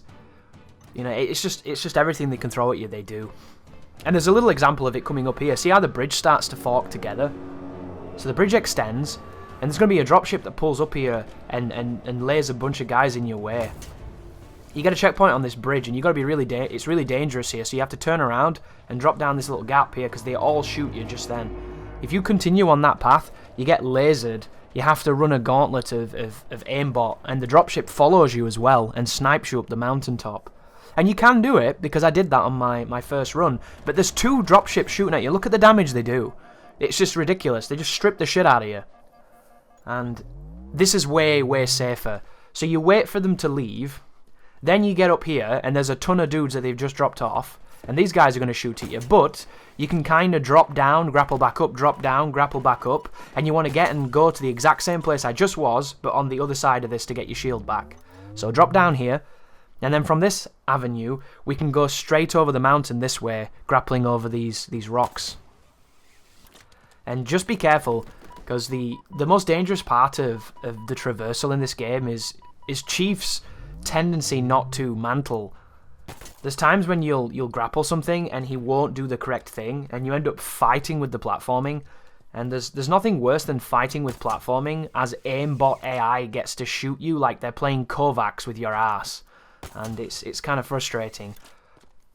Over here, we seem to be out of their range, so we can just grapple for the fun of it and use the inertia and the momentum and everything and swing our way around. And boom, we're up. And the mission objective on this sequence is kind of larger concept than what we've done so far. So we're going to go to the excavation site. There's going to be a ton of machinery. And they're going to turn this laser drill on. And you have to turn it off by interacting with 2 separate energy stations and 2 buttons. And there's a lot of enemies, a lot of spawns, a lot of bad things, a lot of jackals. And then once you've done that, you go onto the ship and you turn off the main laser and you have to fight a boss. And the boss is a brute that has a hammer. And this is the guy that is going to teach you about this game. Because the brutes are a joke in this game for the most. Except for if you get those fancy white ones with the fancy helmet, they've got multiple helmets.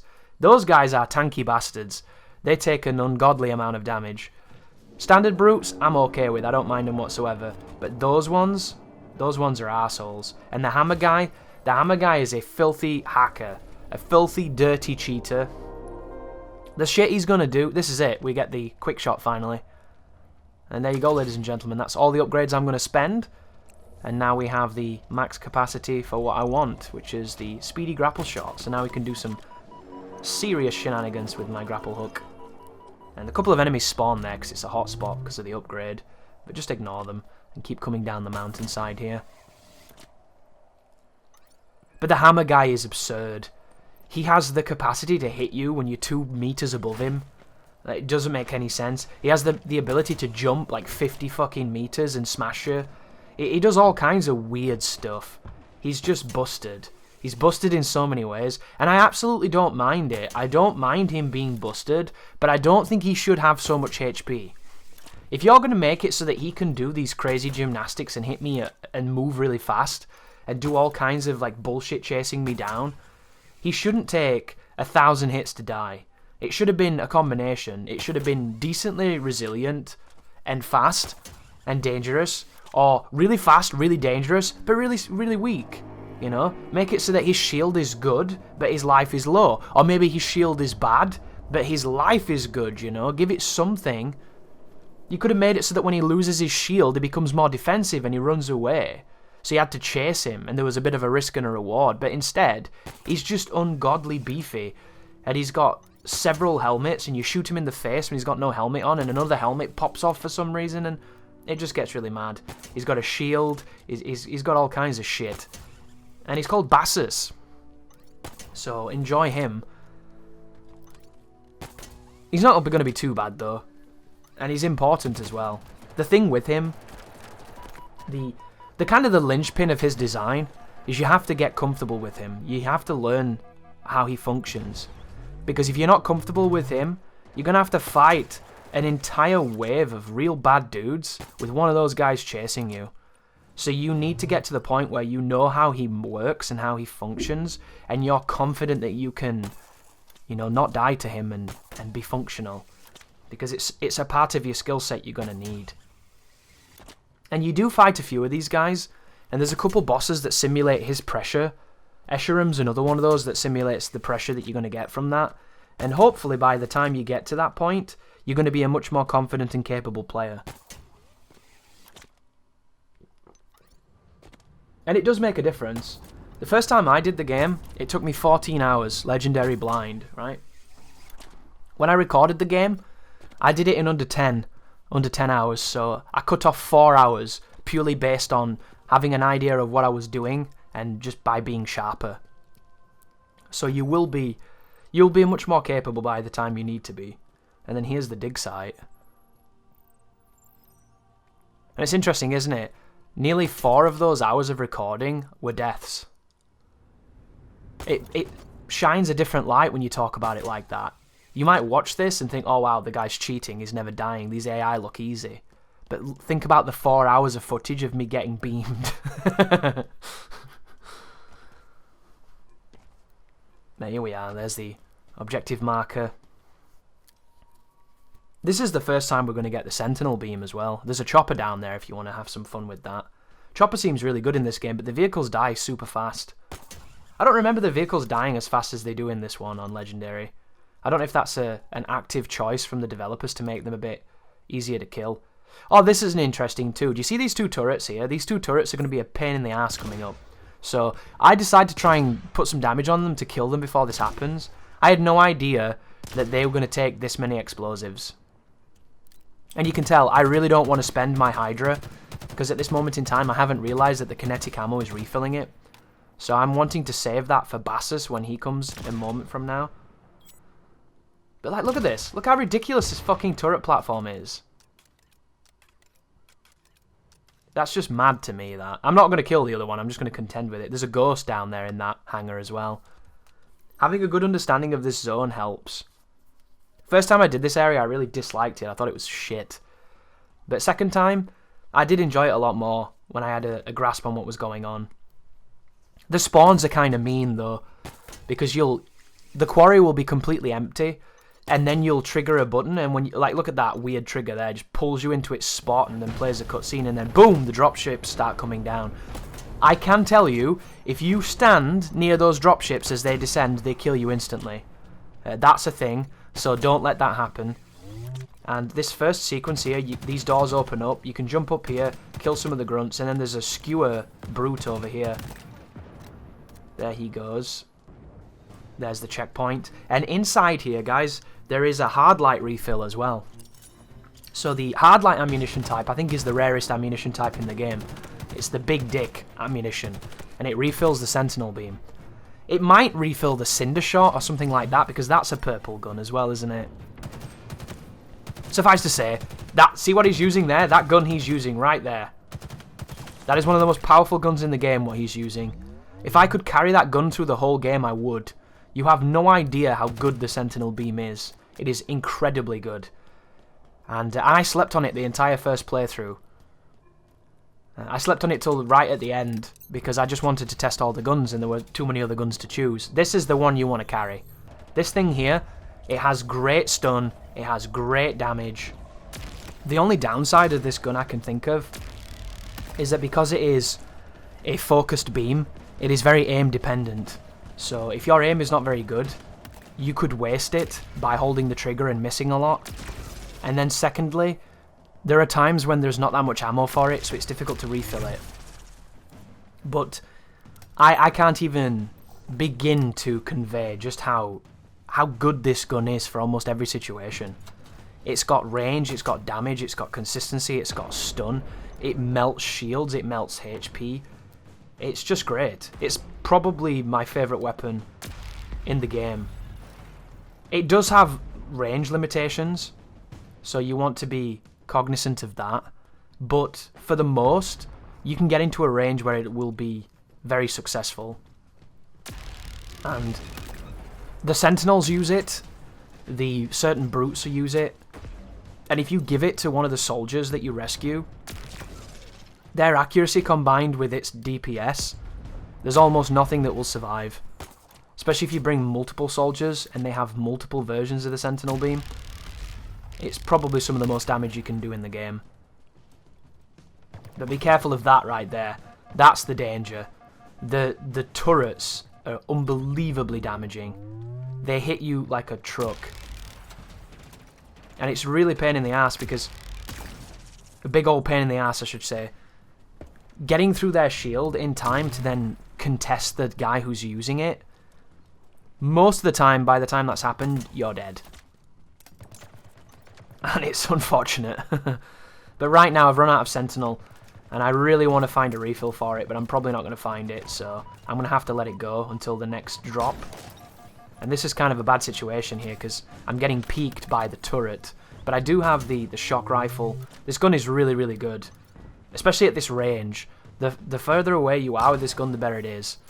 Like, you can shoot 2 or 3 times with this weapon on an elite, on his head, when he has his shield up and he'll die.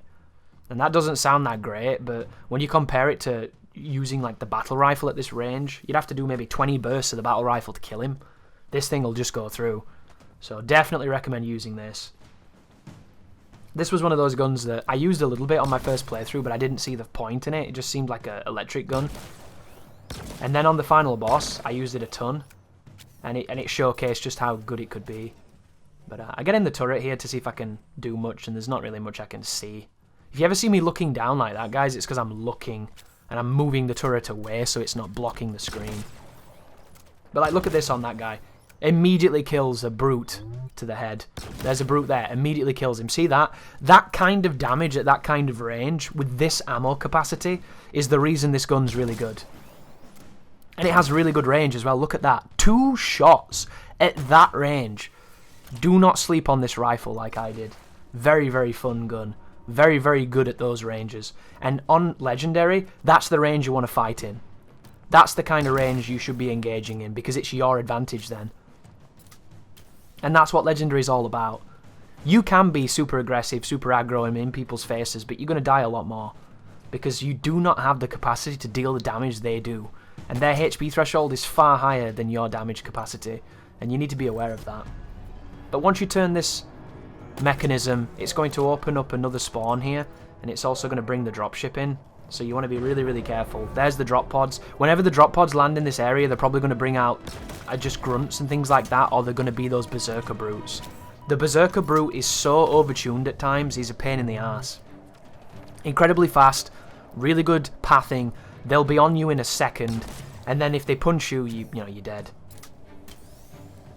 But you can exploit them, as we've shown you so far in the videos. And here comes a suicide grunt. First footage of that so far. And then there's the dropship trying to have a go. Cheeky bugger. But hopefully he leaves. It'd be cool if you could kill the dropships and get something good for doing it. Because you can probably kill them if you shoot them enough, but who the hell has that kind of ammo? Unless you're using a skewer and you hit them like 7 times or something. It just ain't happening, is it, really? I wanted to see if you could wallbang the core there with this, but you can't. Map tells me someone's in front of me. It's a brute. First shot takes the helmet, second shot kills him. Another guy just over there. He's using the butchered carbine. And then there's somebody sniping us from behind. I think he's using the mangler there. I pick up the sniper rifle. I have no intention of using this gun, so I'm just going to use it to try and get people at a distance. Because that's the thing with power weapons. Even if you don't like them or you're not good with them, you want to get some utility out of them. So just do what I did there. You know, grab it, try and find someone's face, cash in. I'm curious why the sniper rifle has such low ammunition. I wonder if it's... obviously, it's a balance conceit. But when you think about it, compared to, like, the Sentinel Beam, how can you justify giving people 650 Sentinel Beam rounds? And then you give people 4 spare bullets for the sniper. Oh, here he comes. Look at him. Guy's a beast. And I missed my shot as well. There's the Hydra with the stun. That was really dangerous. Like, look at the multiple helmet stuff going on. Just madness. But that came in handy there because that enemy is really beefy. He's beefy and he's dangerous. So I'm glad I picked this up. But... oh, that's a Sentinel Beam guy as well. Do you see that brute? See how he's wearing kind of like that gold armor? That tells you that he's going to have that same shield that other guy had. And it also tells you that he's going to have a Sentinel Beam for me. And if you can kill him quick enough, he might not use it. And he'll give you a full refill. I'm trying to cheekily peek and hit that core, and it actually worked. But now I don't have the ammo to finish the other one because it's 2 shots. That would have worked, that, if I'd have carried the full ammunition. What's in there? No weapons that can help. Don't feel too bad about taking your time as well. In a sequence such as this, the more you run around, the more you do, the more you engage, the more checkpoints you're going to get.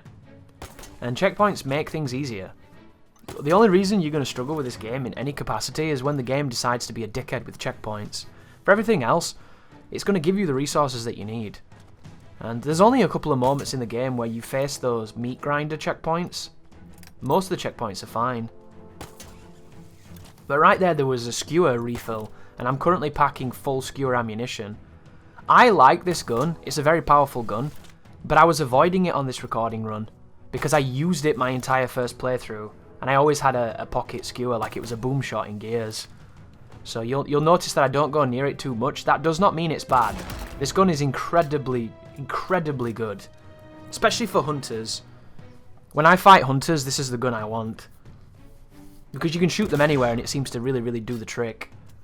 Obviously, if you shoot them in the head, you're going to have a better advantage. And if you can shoot them in the weak spot, that's going to be great too. But I'm just trying to play the patient game here, play the range game. We got the objective. Now I'm going to push over to the other regulator and hopefully take that out. But in here we've got another shock rifle, which when you've got the skewer, I don't know what would be best. Oh, I'm going to pick the sniper up again. Oh, it's a full sniper too. Damn, I dropped my hydro. That was an accident. I say hydro, it's hydra. This ain't the leveling. TF2. Oh, and then we can pick up the scrap cannon. This is an interesting gun, this. It struggles though in the same way all these guns kind of struggle. They feel weak as fuck, and I don't get it. Like, I'm actively taking a movement penalty when I use this, and I can't grapple. And it's still not the best gun it should be. To me, that's just baffling. Like, that thing should shred. You should not be getting hit markers on grunts and on bloody jackals. They should just be wallpaper paste. But instead, sometimes you can shoot them 5, 6, 7 times. It doesn't make sense. And it's still good, because it has a lot of impact. But it just, I don't know. I feel like the weapon balance is weird in this one. They really need to tweak some stuff to make it feel like you're doing stuff, because there's nothing worse than feeling like you're not doing anything. And it happens a lot in this game.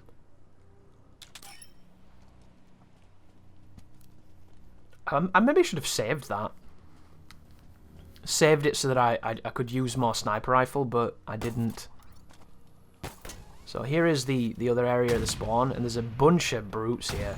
And you're going to get attacked by drop pods and the berserker guys. So there's the helmet. There he goes, he's dead. There's a checkpoint for shooting him. There's a couple guys over there where I'm looking, but I can't quite see them at the moment, so I'm going to go up onto the grapple here. Boom, I'm getting shot by something real big, and I have no interest in being there. There's another Groot, there's another brute and another checkpoint. That looked like a Ravager coming over here and hitting me. I wonder if the CPU fires fully charged Ravagers and they don't have to charge them.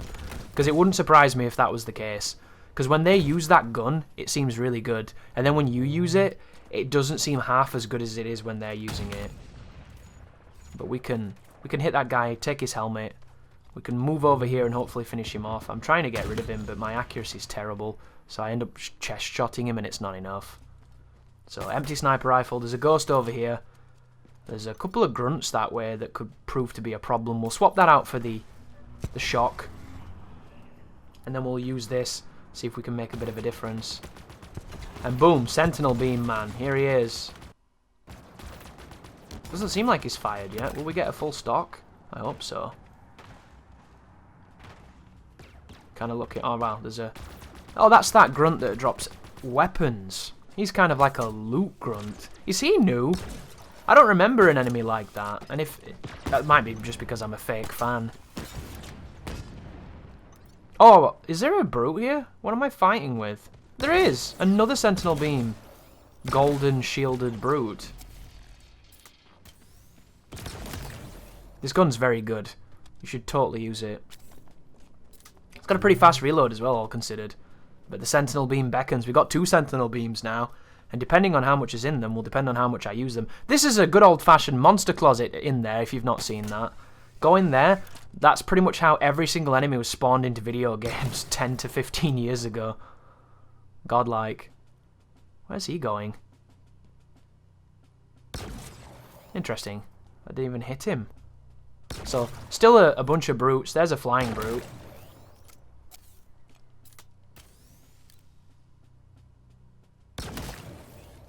These kind of adjustments at this range are not my strength, but we'll get them.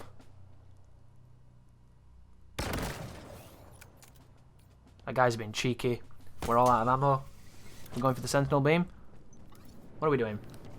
We're looking for the electricity. If you don't know, guys, when you do the scan, not only does the scan ping your objective, but it also pings the ammunition refills. It pings the weapon lockers. It pings the weapons on the ground. It's a really, really good tool for remembering where something is. But there we go. So we've got, what, 250 and 519? I'm going to save it as well. See, all the stuff I'm doing here, guys, you don't have to do this if you don't want to. I min-max weapons quite a lot. And when I say min-max, I don't mean, you know, objectively min-maxing and making them the best they can be. I like to always be carrying the shit that I want, and I like to make sure I've got enough ammo in it and get it reloaded. And if I don't want to waste it, I'll swap it out and waste some time finding something else. And then once I've killed whatever is lingering around, which I didn't want to use the good gun on, I'll then go back and pick up the gun I wanted to carry and things. It's just one of those things that's in my nature. I don't really like killing, you know, jackals and grunts with sentinel beams because it feels like you're wasting its potential.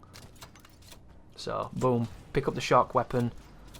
Sorry, drop the shock weapon, pick up the sentinel beam, and then we can move forward now and start attacking the core. And the one thing you'll notice on this one over here is when you get far enough into this area of the quarry, it spawns a shit ton of jackals on almost every wall around you. And it gets to a point where if you jump or if you fall off something, you get instantly tracked. Tracked and beamed. Boom, there's the first guy. Takes the shield, takes nearly all my life. If you come down here, there's some Ravagers and a hammer. Hammer is a weapon that I do recommend. I carried it a lot on my first playthrough, but I realised I wasn't using it.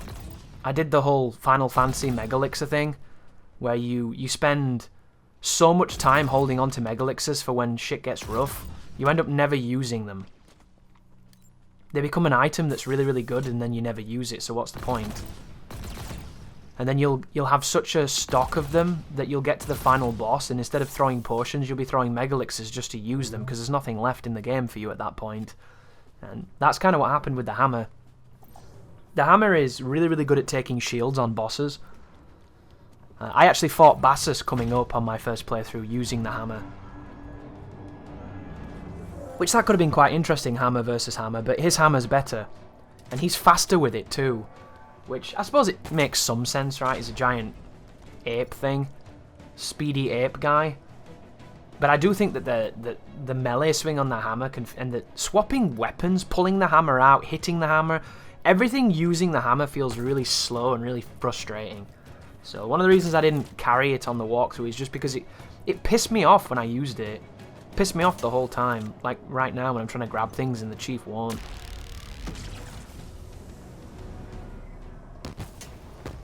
Anyway, there goes that tower. And then we've got one over here. And you can see the dropship coming down. He's going to do some shenanigans. There's a jackal with a sniper rifle. There's a shield jackal. And this is the one. When you kill this one, these guys are everywhere. You got to be really careful about extending as well. If you grapple into the wrong place, they'll just duck hunt you. But I'm going to move over to this cabin filled with weapons. It's transportation of the weapons. There's two guys behind you here. But unfortunately, there's guys across from you as well. So if you spend too much time looking at those fellas, the guys over the way will see you too. Do you see him? He's on that ramp next to the door into the excavator. I've not seen him yet. There he was. I'm checking to make sure they're not behind me.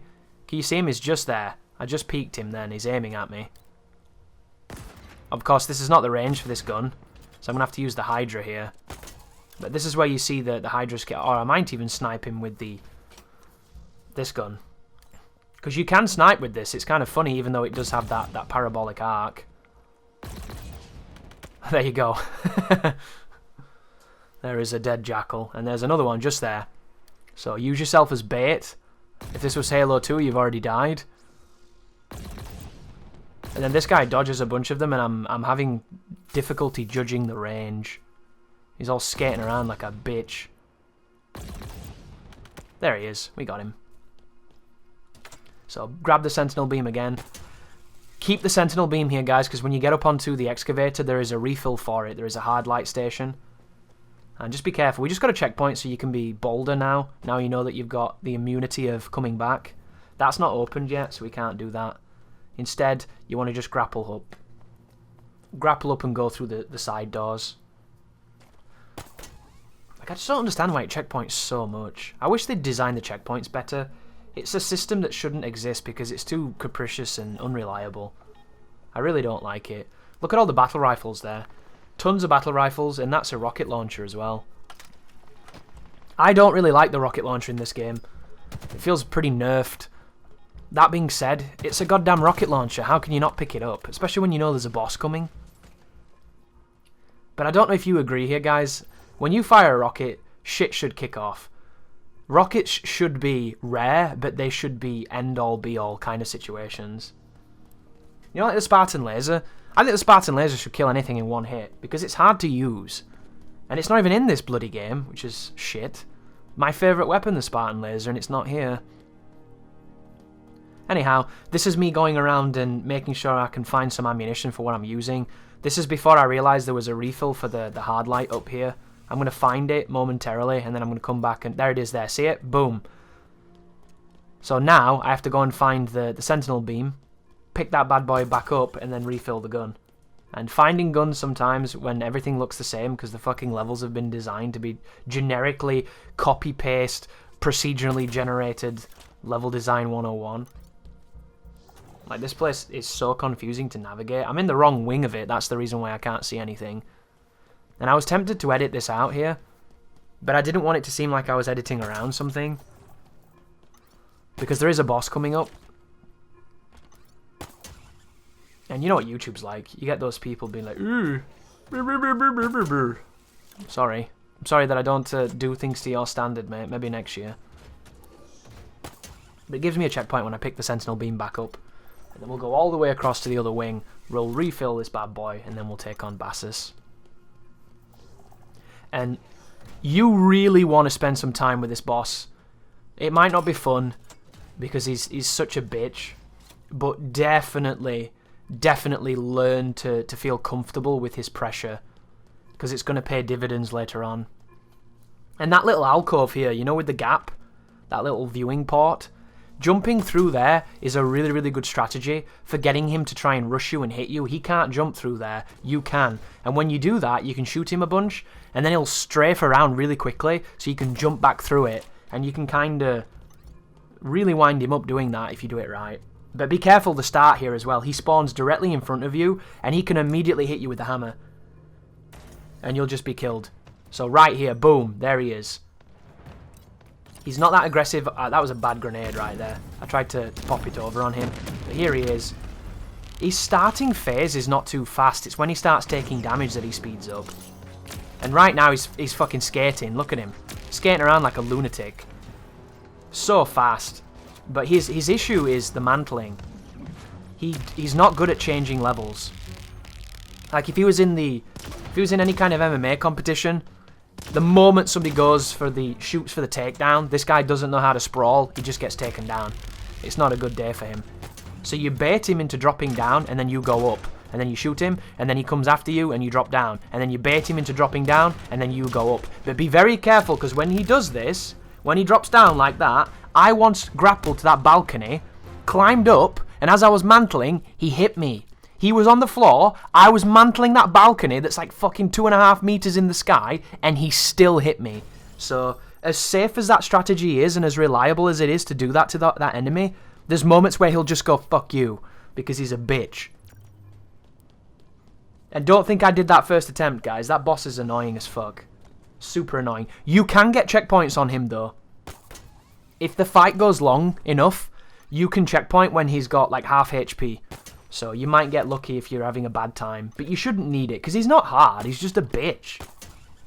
And then we get to move towards the conservatory. Which is an interesting sequence coming up, because I think this is the bit, isn't it, what leads towards the synthetics. So keep moving forwards. keep picking up the ammo, keep doing all the things that you've already been doing up to this point, then we can move on to the next sequence in the game. And then we're back underground, so the frames are a lot better, so we don't have to worry too much about the game feeling laggy and kind of awkward and not as smooth as it should be. And then we pick up another upgrade here, which that could be the drop shield. I'm not entirely certain which one it is. I won't be using them, guys.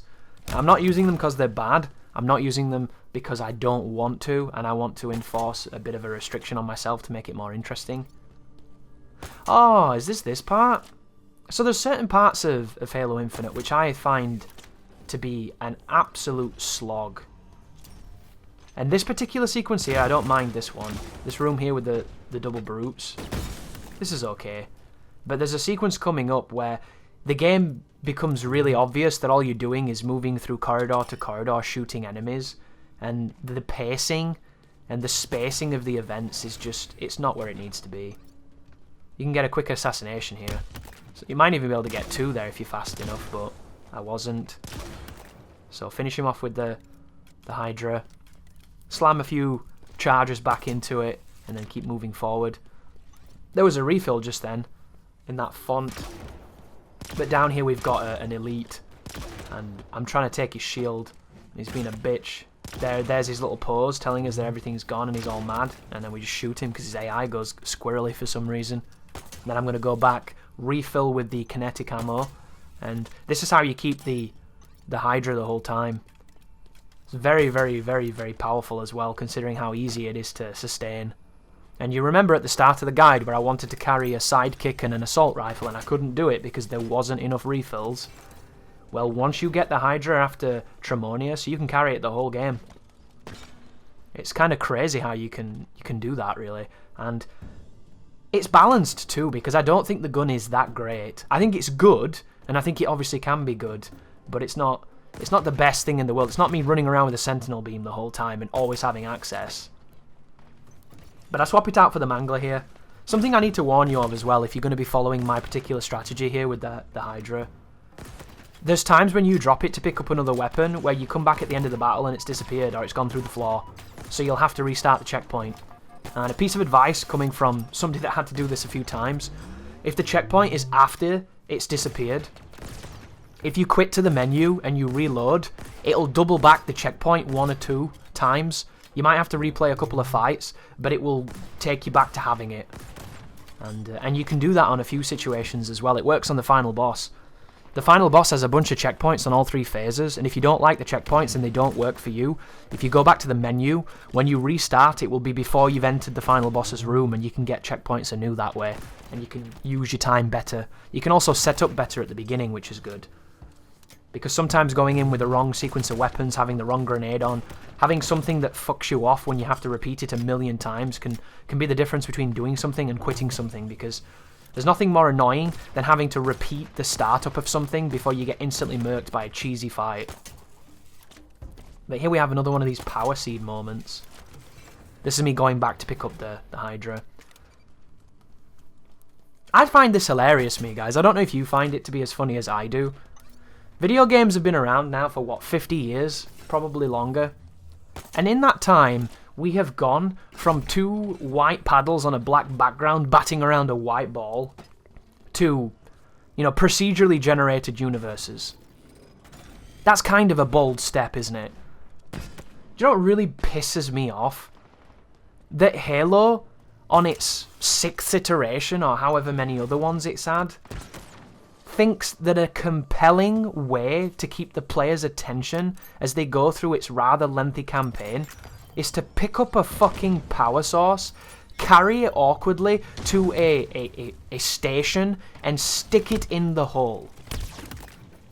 Like, all of this iteration, all of this wonderful creative renaissance of ideas and concepts, and we're picking a key up to open a fucking door, dude. Like, this is some Pac-Man shit. And Pac-Man's an amazing game, but in Pac-Man's days, there were these limitations that stopped them from having any of the sophistication we have now. Do you know the limitations now, guys? It's not the technology. It's the mentality. It's the mind that governs the ideas. It's a lack of imagination. And it really bugs me because video games are smoke and mirrors. They're about trying to portray something so immersive and so wonderful that you don't realise what you're doing. You're too busy in it. You're too busy experiencing it. You're happening. You know, there's no conscious thought of what is going down. You're just reacting. And when a video game is at its best, it is mesmerising you. Do you know what's not mesmeric? Picking fucking keys up repeatedly to stick in stupid keyholes. Like, of all the things you could fucking do, that's what they came up with? Monkey see, monkey do, A to B? Like, really, guys? There's all this wonderful, crazy technology of the Covenant, all this wonderful, rich lore and heritage, and the extent of the mechanical richness that we have here is pick up key, carry key, enter key. I can't do it. It bugs me something fierce. And I'm not asking, you know, I'm not asking for insane, ridiculous, obnoxious mini-games. You know, I'm not asking for a Bioshock, you know, water valve pipe mini-game, even though that would be kind of sick. I want something, dude. Give me something. Show me that you're trying. You know, that you care. Like, I just don't understand it. You know, if you went to a restaurant and you order a delicious gourmet pizza, expensive, you know, opulent, ridiculous, and then they bring it to you and it's just a bowl full of soup. And you're like, what the fuck is this? It's not a pizza. How's this a pizza? Oh yeah, technically it's a pizza. You'd be pissed off, right? You'd be pissed off that it didn't have that presentation. It didn't have the artistry. It didn't look the part. And like, all video games are scripting. You know, they're all event triggers. Everything you do is an event trigger in a video game. Hell, I've even programmed event triggers in a video game that I made nearly 20 years ago. And it's difficult. It's tricky, you know. It's not the most interesting thing to do, but it's something that has to be done. It's essential. It's really essential. And every so often you get these mechanics that turn up, and you just that is so cool. That's so interesting. That's fascinating. And it wins you over because it's so cool. And then you get the opposite of that, which hurts you because it's not cool. And to me, that they could have done so many cool things, but they didn't, because they didn't think that that's where their efforts should have gone. Instead, their efforts went into aping design that's been ubiquitous for the last decade. And that to me is just funny. It's funny in a dark and unimaginative way. Like, think of cool opening sequences or cool gateway sequences in video games where you had your progress gated and you had to do something that was interesting to progress. Think of the amount of times that that's happened, right? The interesting sequences where something subverted your expectations of what they wanted you to do, and it changed. It changed it in a subtle way that was imaginative and really sticks with you. And there's several instances of this in video games. The one that I like to cite the most is the simplest, which is in Dark Souls 3. In Dark Souls 3 there is a sequence where you get to a wooden bridge. And there is a canyon beneath you. And you can see that there's stuff in that canyon, but you're not entirely certain how to get to it, because you haven't found a key to put into a door to open a generic door, or an energy cell in this case, right? However, in that game, you'll never find a door that leads down there, because that's not how that works. You have to get creative, you have to be imaginative. So you cut the rope on the bridge, and the bridge cascades away, and it falls into that ravine. And then you climb the fucking bridge down, and it turns a bridge that carried you across that chasm into a ladder that takes you into the depth of that blackness. And that right there, ladies and gentlemen, is taking a very simple concept. This is a bridge that takes me from A to B. However, when I interact with it, the bridge becomes a ladder, and I can go to C. And to me, conceptually, I think that that's fucking wonderful. And it's not a difficult thing. It's not, you know, you don't need the galaxy brain to get that. You don't need some fucking ridiculous intellect. It's just simplicity embodied in something that you don't see that often. And when I experienced it, it was superb. And that was one of the reasons why I bought Red Dead Redemption 2, a game that I can't even put into words how much I dislike. Because I was hoping that Rockstar, with all their technology and all the time they'd had developing it and all the innovations in video games since the previous games that they'd made, I thought in that 10-year space they would have come up with new concepts and new designs and really pushed the genre and really pushed the medium. And they didn't. If anything, they regressed. The only thing that was even remotely impressive about that game was the technology. And technology doesn't wow me anymore, you know? So it's kind of sad, and it's not like it's just fake Bungie that are guilty of this, it's the industry in general. You can play indie games right now that have these wonderful moments in them of creativity and true design, and you just kind of go, wow, that's crazy, how did they think of that, that's really cool. But where is that in the AAA space? Where is that in the space where it's meant to matter most? You just don't see it. There's another whiff punch right there, ladies and gentlemen. Take a shot. You're going to see a few of those. This is that part I was talking about as well, guys. This is the part of the game, this particular room, because this room goes on repeatedly and it's like copy-pasted. This is where the first sequence of the game where I really felt fatigue. Because it's not an interesting room. It's not an interesting engagement. There's nothing unique happening here. This could be any Halo on any platform of any version of the series that you've played. Like, it just grunts and jackals and skirmishes and this unorthodox architecture. Like, it's bland. And this part really screams, why is it in the game to me? You could remove this entire sequence, nothing would be lost.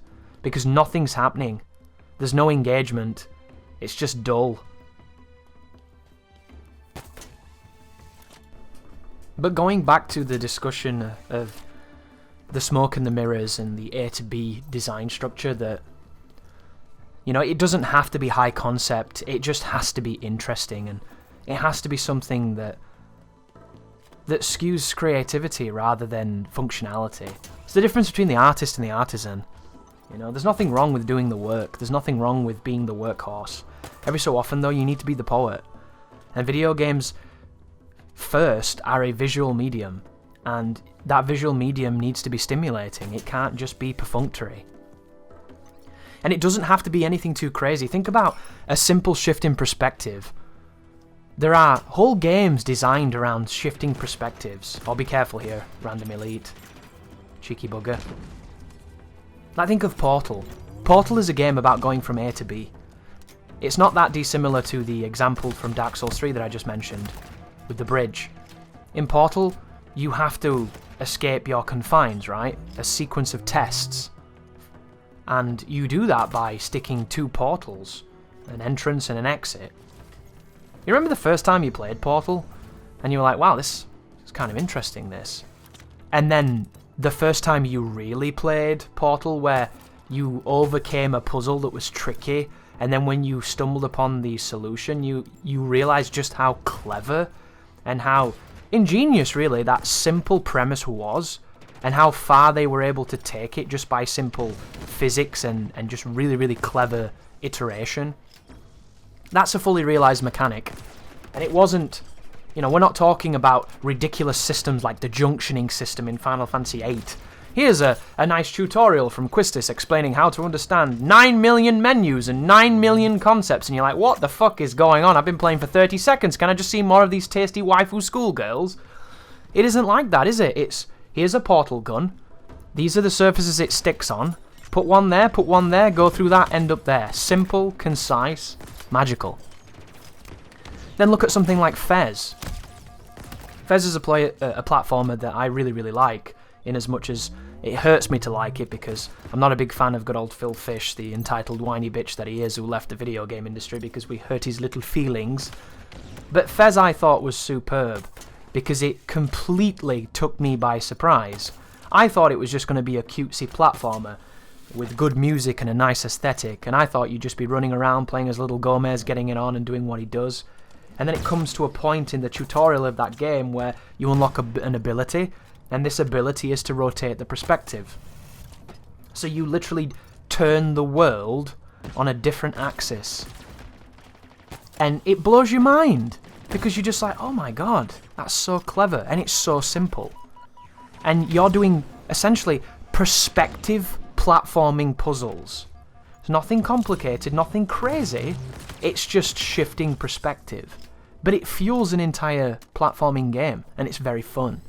And I'm not a big platformer guy anymore after the N64, and I really enjoyed it, so it stands out to me for several reasons.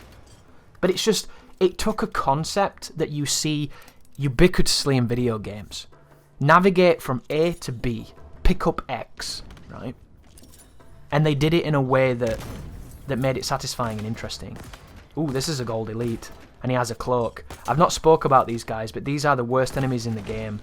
Anything that cloaks is a fucking nightmare. So, in the old Halo games, it was very easy to see the cloak. In this game, it's not.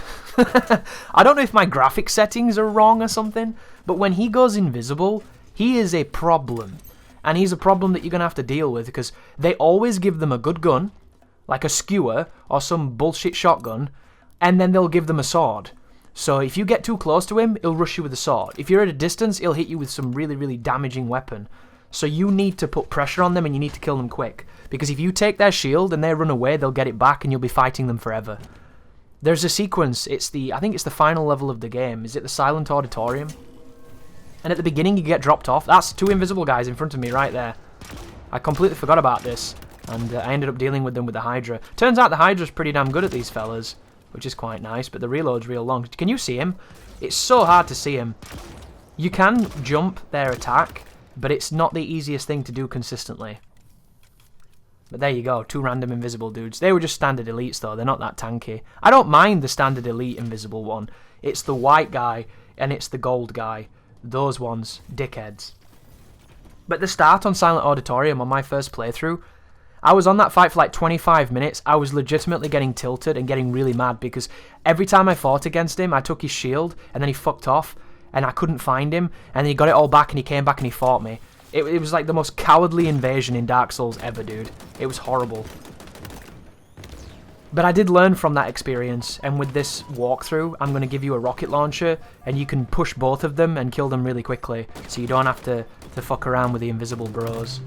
They really are the most rage-inducing, passive-aggressive dickheads, and they can kill you instantly if they want to.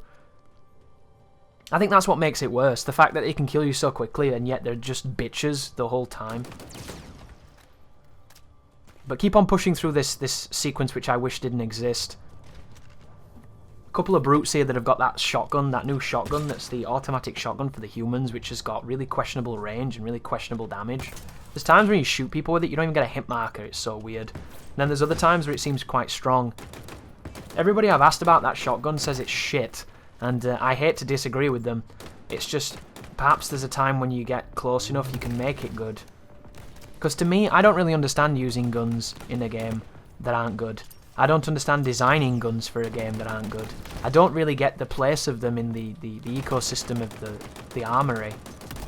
It's like this gun. This is a gun that doesn't need to exist. I don't really get why it's here. You know, it's this fully automatic version of like a DMR/battle rifle thing going on, but it does this weird thing where there's times where it feels like it doesn't reg. There's times it's got quite a lot of recoil for Halo as well. Halo's not really a recoil game, but this gun does have recoil. And there's times where you kill people in 3 bullets to the face with this weapon, and there's times where you shoot them like 10 times to the face and they don't die. I don't know what's going on with the commando, I can't quite figure it out. It feels like somewhere along the lines the calculation for its damage is wonky. And if you know anything about the gun, guys, if you know anything a bit further that you can help people understand how it functions, because it just seems to be a very random gun at times where if you get good reg with it, it kills instantly. If you get bad reg, you die.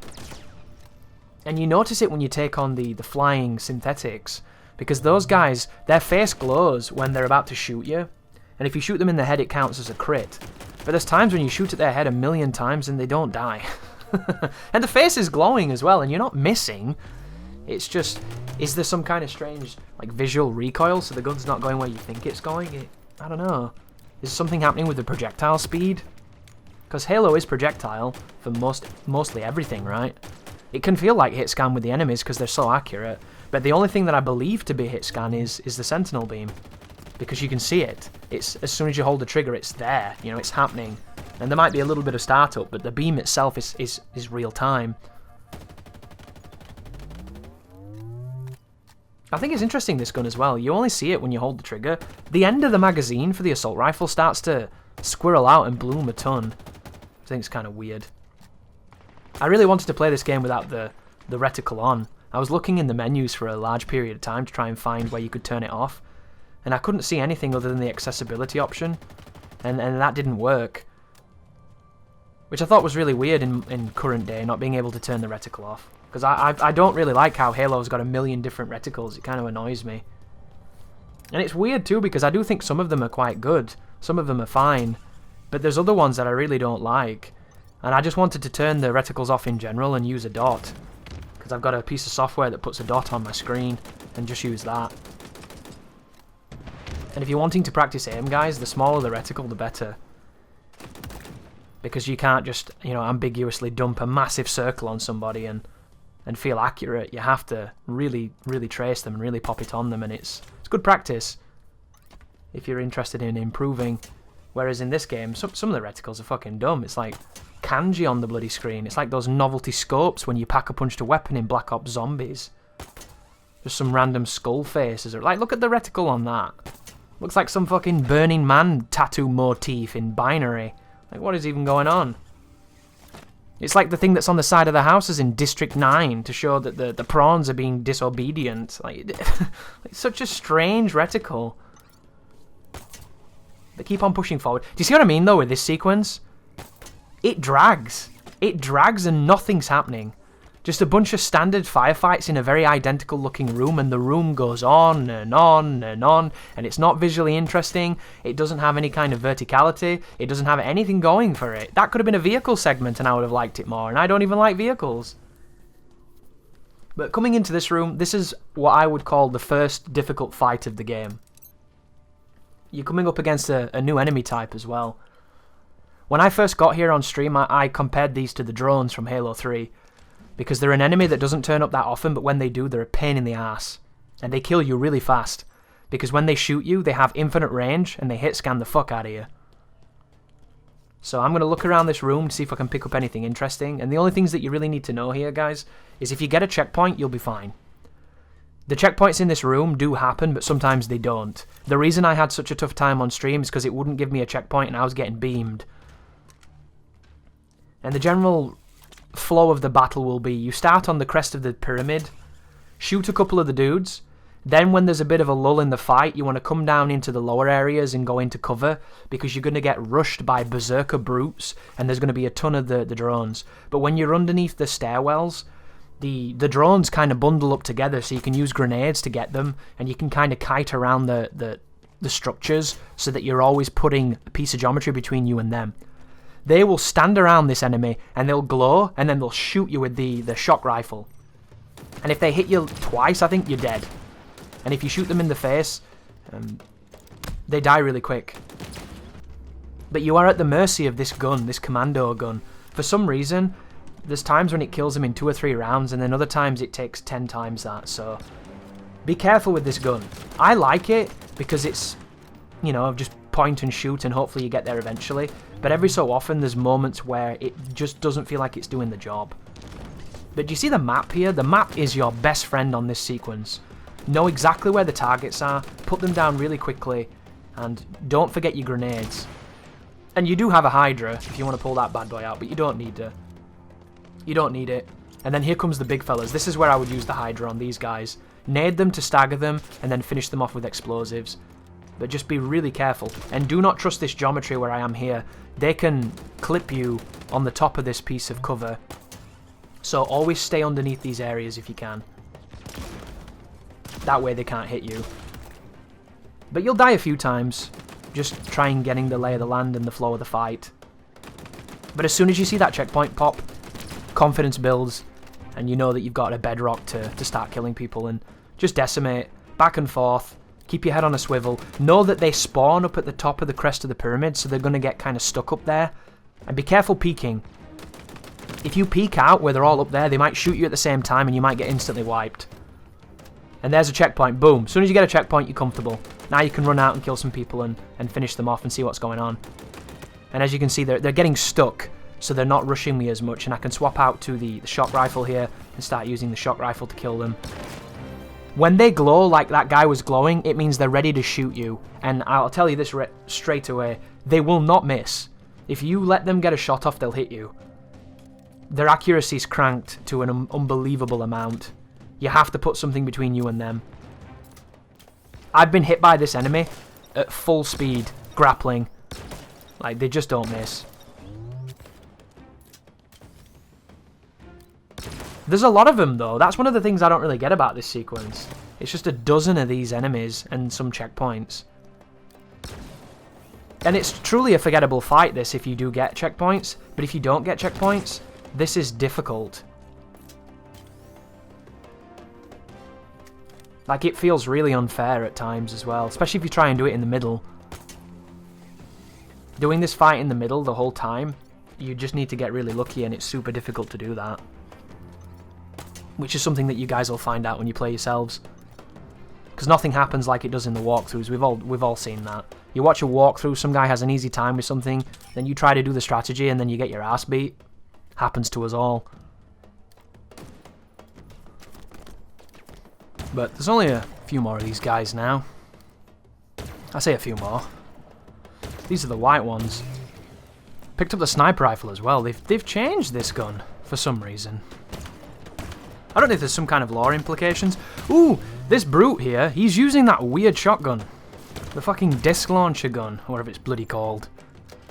I hate that gun. I hate it so much. That gun can one-hit kill you up close. Because it fires multiple projectiles that spread out, and of course if you funnel it, it just hits. But when you do it against them, they don't even flinch. It does 0 damage. It's the most bullshit biased shotgun pseudo garbage gun I've ever used. And watch it. People will figure out it's like the best gun in the game. But every time I picked it up, it felt terrible. It felt like, remember the first time on Vanquish when you tried to use the disc launcher and you shot it and you're just like, what is this about? And then you realized it was really good at taking the heads off the Romanov, not the Romanov, sorry, the Gorgies, right? So you're like, oh, this is kind of cool. But when you first use it, you're just like, this is weird and slow, and I don't feel as effective as I could be with this. Like, some people had the same feeling with the LFE gun, because they didn't realize you could shoot through geometry with it, and they didn't realize it had really, really good knockback, so you could use it to do, like, stun loops. That shit was really funny. Oh, speaking of things that are funny, the range on this splash damage on that gun. So, standard rocket jumping Red Brute, running around with the... I think that guy's using a Ravager, right? Yeah, there we go. We put him down. I think that's what he's got. It is a Ravager, yeah. An energy weapon that is very odd. And then we've got... Oh, the double guys. So these are... What do you call these, I get? Are they called chieftains? Brute chieftains? Are they the ultra elites? So they've got fancy helmets. They're beefy. They're carrying, I think, scrap guns, and there's 2 of them. So I'm going to chuck every power cell I can at the first guy and nearly kill myself. And as soon as he dies, I'm going to pick his gun up and I'm going to do the third-person cover trick against his friend. There's my stun nade that doesn't do all that much to this guy. Shoot him in his helmet and shit. His helmet reminds me of Triceratops's. So here he comes. These guys are so beefy. I'd be super interested to learn their HP threshold, because they take an insane amount of damage. A really, really crazy amount of damage. But this next guy, if you've never seen these tricks before, this is one of the old school gaming tricks, this. Because the camera favours the right hand side, you can shoot around corners, and you don't show too much of your own hurt box. And because he's on the right hand side as well, his gun's on the left here, so he can't shoot at you, he's on disadvantage. If I were to shoot on the left-hand side, you'll notice that Master Chief's entire body is first out of cover, and then the gun, right?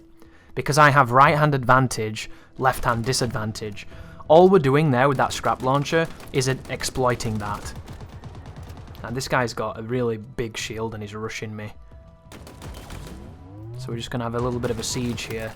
And I win, but do you see how quick he hurt me then? Guy's a bitch.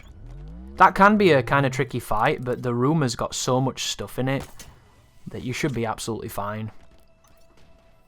And now you can go around and pick up what you want, profit, and then move forward.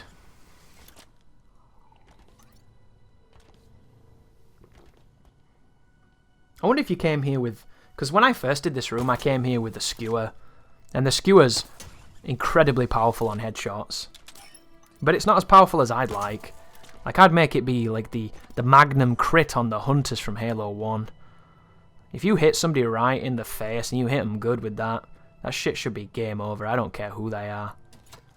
Ah, interesting. This is the same asset as the gondola, isn't it? The gondola with the sentinels. Is that what this part is? Because this bit's really funny if that's where we are. I don't think we are, though. But that's verbatim, isn't it? That's absolutely identical. That's really funny. I didn't notice that. That's just reused asset 101. We're not there yet, though. We're doing Spire now. Enter the Forerunner's structure. Ooh, this is our first fight with hunters coming up. So how long are we? 2 hours into the game? Which, obviously, when you play, I don't think it'll be 2 hours. I think it took me 4 hours to get here. So it depends on what you're doing. If you're doing the open world stuff, it could be longer, but... we're kind of getting on our way now. We're getting where we need to be.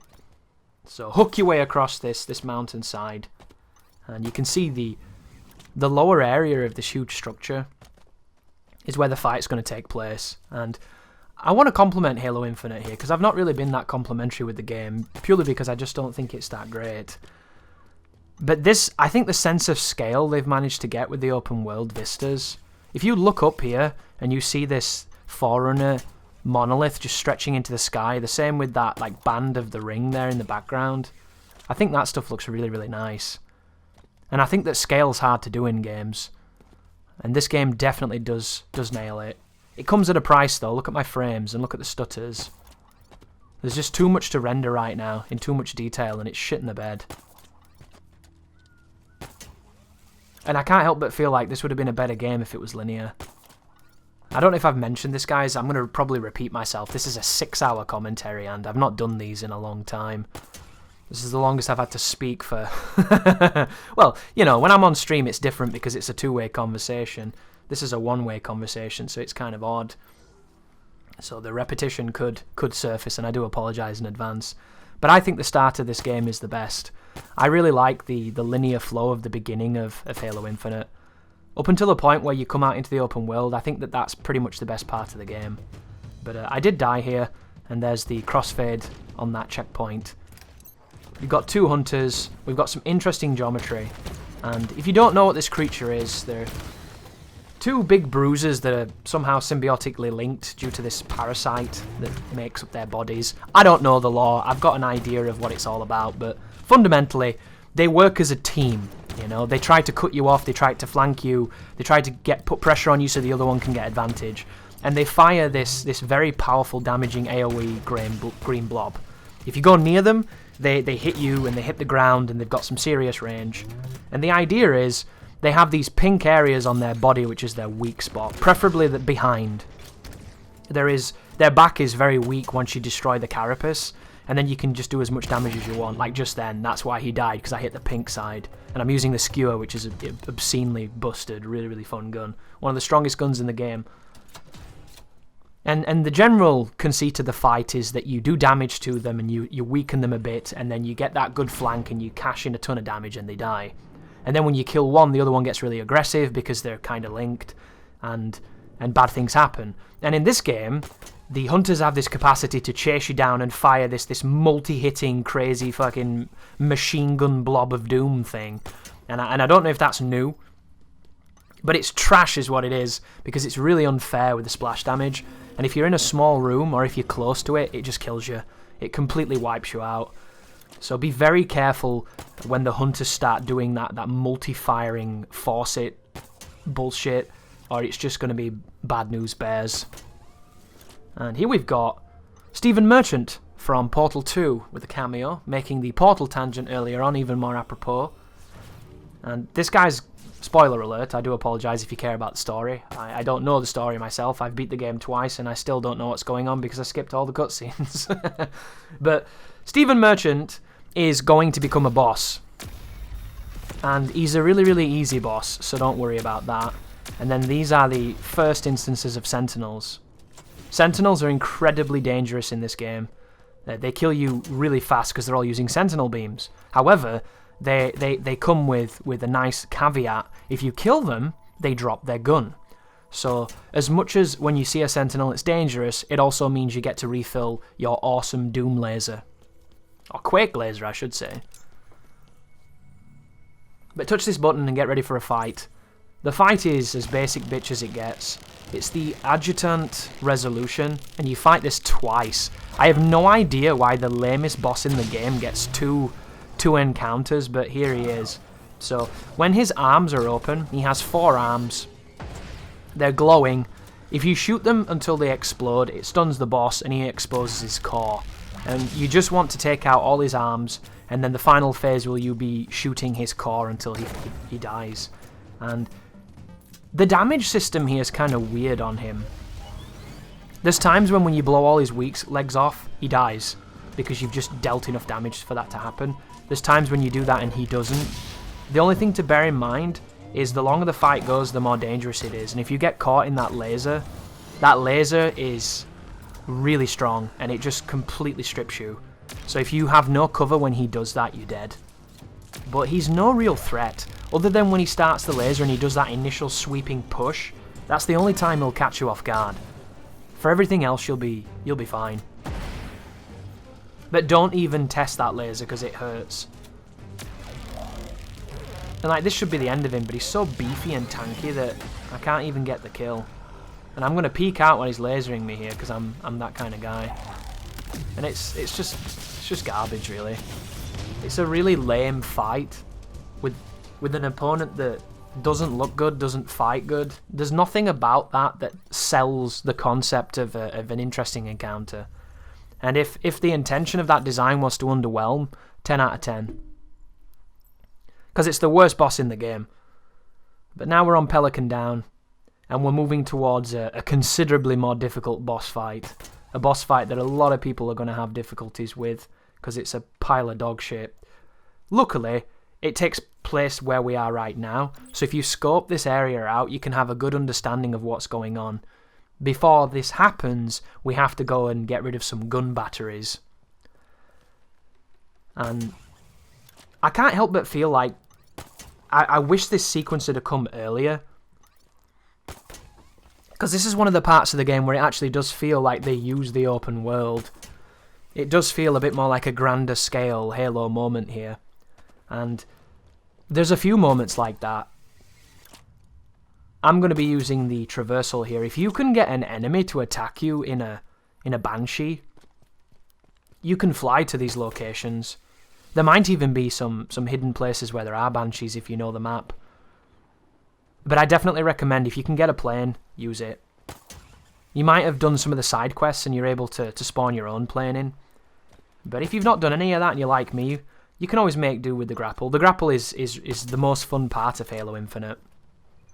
And I'm kind of curious as to what the game would have been like without it.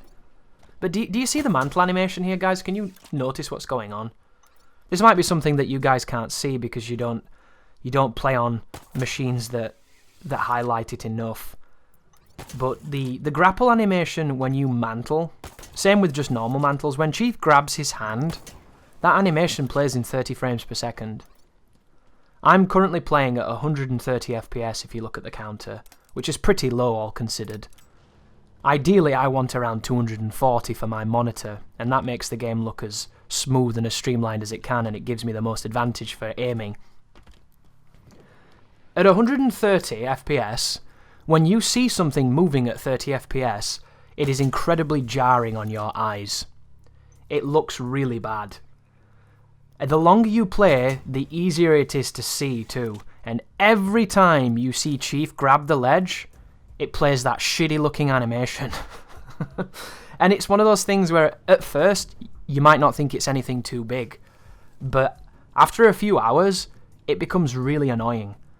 And it's something that I just don't understand how it can exist anymore. That's the kind of thing that's really funny to me, because if you don't know, guys, when you animate things, you have to animate to the frame rate of whatever it is that you're animating. So if you're making a cartoon, most cartoons are probably going to be animated at 24 FPS, because that's that wonderful golden ratio that cinema's adapted. 23.59 or whatever it is. So that means that you have to do that many frames every second. 24 frames, 24 individual images for every single second of movement. And that's the scale that you animate to. This game does not run at 30 FPS. So why the fuck were the animators animating at half the frame rate it was intended to be? It makes no sense. Like, it's just dumb. All it does is make a game that's quite pretty look ugly. Ooh, and speaking of ugly, this is one of those sequences, guys, where you can use aggressive movement to skip the encounter. And I'm going to do that. I come over here into this cave after I get my checkpoint on the roof. There's a couple of hunters looking at me, and all I'm going to do is I'm going to cause a bit of chaos here, and I'm going to touch that button. When you touch that button, it enables you to go and finish off this sequence, and you don't have to do any of these encounters. This is going to make this entire sequence of the anti-air places a lot easier. So come over here, hold the button, and then get out of dodge. And you might die here, but as long as you got that checkpoint... Oh, that's a problem. I've not spoken about that before either. Dude, this is such an issue. So, clearly, from the gameplay that you've watched so far, you've noticed that using the grapple hook is the best way to move. Also, you've noticed that if you need to pick a weapon up at a distance, you can grapple it towards yourself, right? How can these two things ever combine and conflict with each other and become a problem? Well, imagine you're being chased by a hammer brute and you go to quickly look to the ground to grapple to move forwards, and you accidentally pick up a gun. You lose all your fucking momentum, you swap a gun out that you don't need, so you swap a gun out that you need for a gun that you don't need, and then the guy chasing you kills you instantly with a hammer. So this is the one downside and the one weakness of using the movement. If you get unfortunate and you don't realise where you're hooking to has weapons and you accidentally pick something up, you may die. It's the same as trying to grapple to something and not judging the distance correctly and getting a whiffed grapple. That will get you killed as well. But you've got to look at it like this, I think. You're going to spend the whole game practicing this grapple shot, so you're going to get really, really proficient judging distance, judging space, and getting to the point where you see the guns and hopefully don't accidentally pick them up. It'll only happen a handful of times, but every time it happens, it'll make you wish you could change it. And once again, guys, I don't know if there's an option where you can tweak picking weapons up with a grapple shot, where if you grapple and then you have to hold interact to pick the gun up. If you can set it to that, that's awesome. But I looked in the menus to see if I could turn off picking weapons up with the grapple so that I didn't get fucked accidentally. And the menus have got so many like tertiary options, I just get lost in them and can't find anything. I couldn't even find out how to turn off the fucking reticle, let alone finding an option to not pick guns up when I grapple. So, if you find it in the options, guys, feel free to share it in the comments and maybe you'll help somebody else out that comes back to the game. My time with Halo Infinite is over. I'm probably going to go back to it when my friends can play co-op on it and see what they think and maybe do some silly co-op stuff, maybe go do something crazy with the game, but I have no interest in playing this. It was purely professional.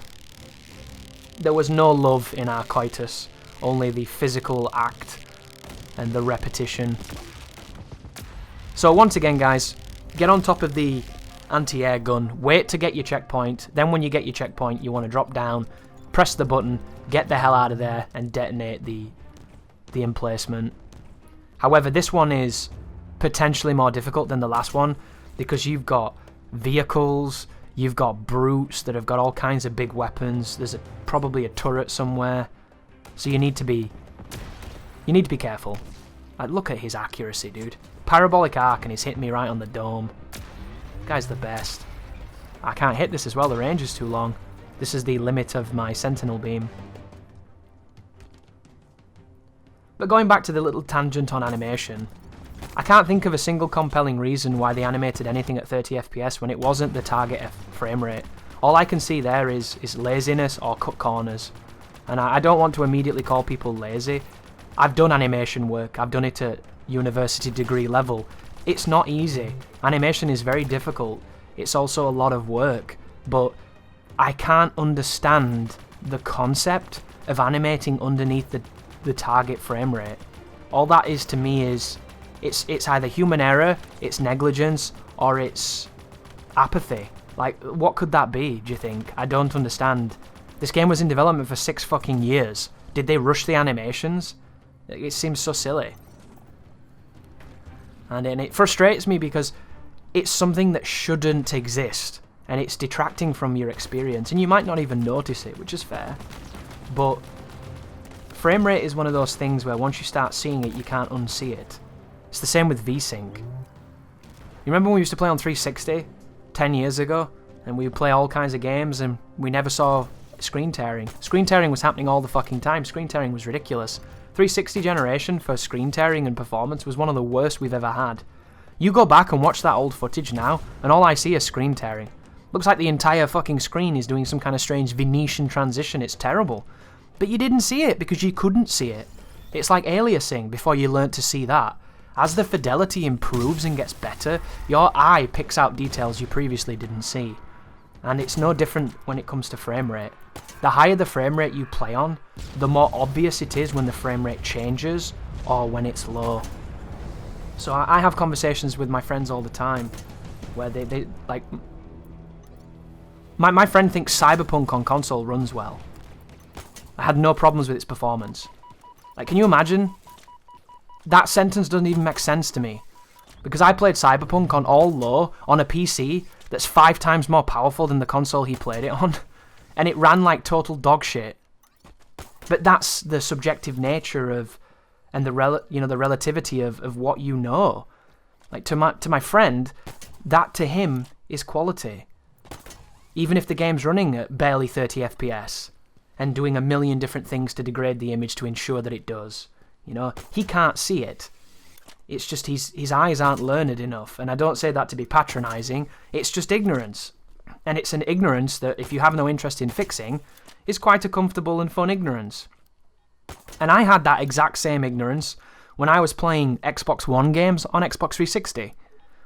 They were at low resolution, they were at low frame rates, and they were completely compromised in every conceivable way. And I had a good time with them. I didn't mind. Because I didn't know any better. And I'd not experienced any better. And I was okay with that. And there ain't nothing wrong with that, in my opinion. If you're okay with what you're getting, go for it, you know, good for you. However, objectively, what you're getting is garbage. Regardless of how you feel about it. You know, the objective truth has nothing to do with your perceptions and everything to do with what is real. So playing games at sub 30 FPS is fucking terrible.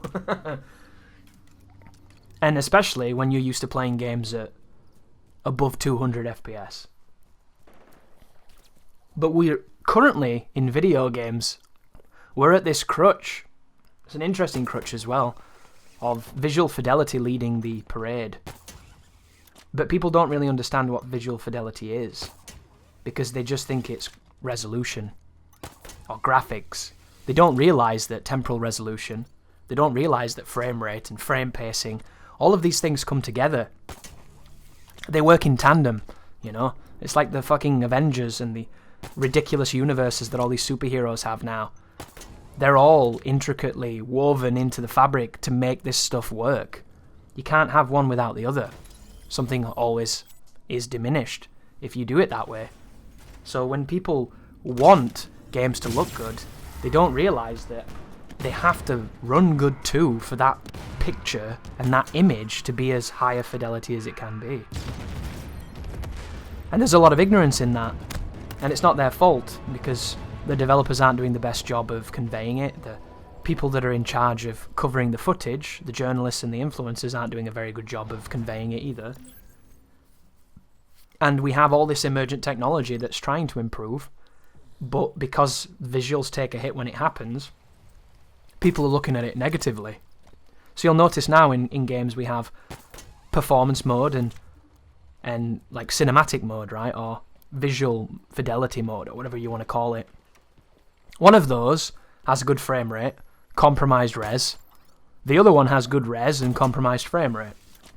And if you were to ask a collection of people on console which one was better, they will all say resolution. And it's because their eyes can see shiny, but they can't see smooth. And it's not their fault, because the information's not there, the knowledge is not there, the awareness is not there. There are people that think 120 Hz means 120 FPS, because they don't understand the difference between refresh rate and frame rate. And it's not their fault. The information is not great, you know? So there are people thinking that when you put 120 Hz on, you're getting 120 FPS the whole time, which you're not. And it's this kind of ignorance which is going to take a while to eradicate it, because the lowest common denominator just isn't willing to educate themselves, which is unfortunate. And unless somebody shows you the difference and takes the time, you're at the mercy of these external factors. And a lot of the external factors just don't really get it. And it's, once again, it's not their fault, you know. And I'm not saying that I get it, or that the people who get it are above the people who don't. It's like mathematics, you know. If you don't know complicated mathematics, when you see somebody doing complicated mathematics, it's crazy. It's like, Jesus, this guy's a wizard, you know. And it's no different in any other walk of life or knowledge. Like, once you understand frame rate and you see the impact and you understand what it's affecting, you understand its importance. And resolution is really, really good. But resolution is, you know, it's kind of the facade. It's the Barbie doll of procreation. It looks great, it's got all the right flares and attributes, but you can't fuck it. So you'll never procreate. And that's what I think visual fidelity is without performance backing it up. And we need these things to come together to become a weird science situation. But we have the glorious boss fight coming up here, which is Tovarus and Hyperius. And I go all the way into that building to show you where it is, so that you know where we might have to go later on to cut this guy off if need be. There's also some spare weapons in there if you need some firepower. And at the beginning you'll notice there was a warthog parked up, which I drove towards the back of this piece of scaffold over here, all this scrap, and I positioned it in a specific place, and I did that intentionally. So I want to get the attention of Hyperius if I can. If you get rid of Hyperius first, you can take on Tovarus without much issue. However, I don't manage to do that, and I end up killing Tovarus first. So the strategy here, guys, is very simple. It's very simple and it's very cheesy. It alleviates all the skill and all the need to be able to play Halo Infinite well. So what you're going to do is you're going to position the Warthog depending on who you're trying to kill. If you're trying to kill Tovarus, position it into a space where you can see him and shoot him with this machine gun at a range. If you get the other guy, shoot his chopper. When he gets off the chopper, shoot him and kill him. When you kill one of these bosses, you won't necessarily get a checkpoint, but if you move around and kill some of the ambient mobs, they might checkpoint you then. And the strategy is, use the Warthog's gun to kill one of them, run around, get a checkpoint, position the Warthog into a better place to kill the other one. And that's all we're going to do. It's brain dead as hell, it completely circumvents the fight, and I can't think of any better strategy than a strategy that involves being a big giant cheesy bitch, because I've done this the conventional way and it's tricky. So instead, here's a nice big old wedge of dairy products, and if your vehicle dies before you've killed them both, just suicide to the checkpoint when it was alive and then reposition it and then do it again.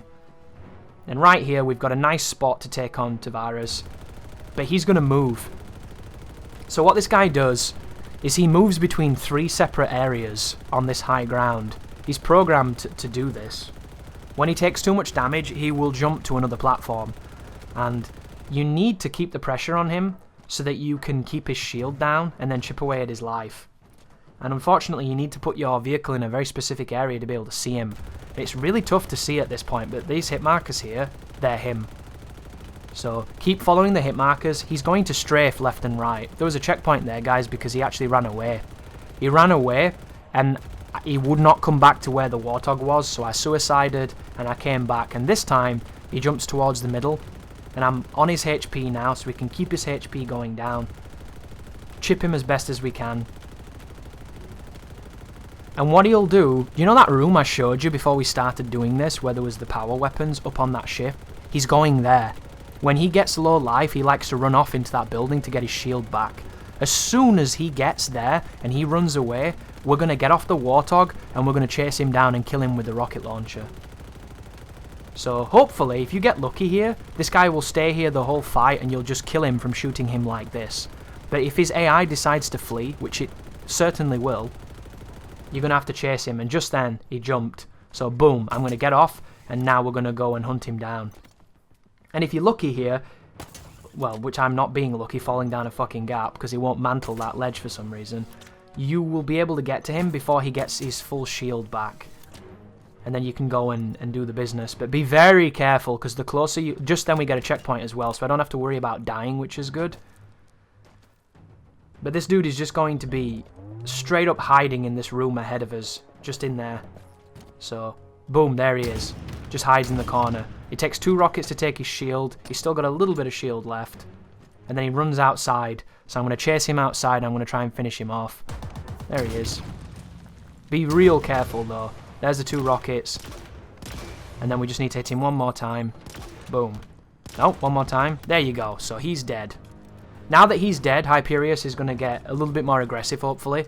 And we're going to bait him all the way back to where we put the warthog. So, come down here, grapple. Hopefully you get a checkpoint, just in case he just instantly wipes you. And then when you come over here, I'm going to position the warthog onto that big ridge again, over here where I'm standing. And it's going to give us a nice little keyhole to kill the other boss. But we're getting attacked by a berserker. And these are so dangerous. I whiff my punch. This is really risky right now. Luckily, I'm confident in my ability to recover and to fight these enemies. But that came through dying to them a whole bunch on my first playthrough. And you can grapple them if you want to, and use the stun from the grapple and the punch. But every so often when you do that, they punch you through it. So, I don't use it as much as I did the first playthrough. I repeatedly used to hook onto elites and smack them in the face and do a lot of grappling directly to enemies. But after a while, I kind of got put off doing it. And there's Hyperius. Boom. Now he sees us. Now he nearly kills us. Throw a couple of nades. Bait him towards this gun. And hopefully getting the right vehicle seat, which is mad annoying. There might be a button to swap between the seats in the vehicle, but I don't have it bound, so I'm getting out a lot. But it's not the end of the world. You know, I had no intentions of using vehicles. I'm not a vehicle guy. But this was too tantalizing to pass up, because I had a feeling this was going to work. And as soon as I realized that this gun was infinite ammo, yeah, there was no way I wasn't using it. And boom, he pulls up right there. It's in range so that the gun does good damage, and he doesn't move. So as soon as he jumps off, we start hitting his life. We're actually hitting him instead of the vehicle as well. Then that's him getting off the vehicle right there. He just got off the chopper. We're still hitting something. There he is, just to the right. There's nothing he can really do. There goes the vehicle. And his AI won't let him leave, so we just clean him up. And we get a checkpoint as he dies. And that's one of the hardest boss fights in the game. Cheesed in a few minutes. So hopefully that helps people that don't like that encounter. The alternative is engaging them, shooting them with all the power weapons that you've got, hoping that they don't get the shield back too quickly. And then there's a really interesting way of getting Tovarus stuck on a roof. Because if you get him to jump all the way across to the far hand side, he tries to run away when you take his shield, and he gets stuck in the top of the roof because he's a bit too big. And then you can just shoot him and he dies, and then you take on the chopper with whatever you want to do, and he's not too bad either. But it's way more intensive, and it took me about like 12 minutes to do the whole thing. So this one is way more effective. But look at the frame rate here as well. The frame rate is in the fucking toilet. Absolutely terrible. That's another reason why this is one of the hardest sequences in the game. Because the game doesn't even run this area well. So not only are you taking out 2 bosses at the same time, which is one of the biggest demands the game will put on you, but you're also doing it with spotty checkpoints and terrible performance. Like, I should never drop under 100 frames on this game. Not on the settings and not on the specs of my PC. It's a joke. It's just not the way it should be. But alas, here we are.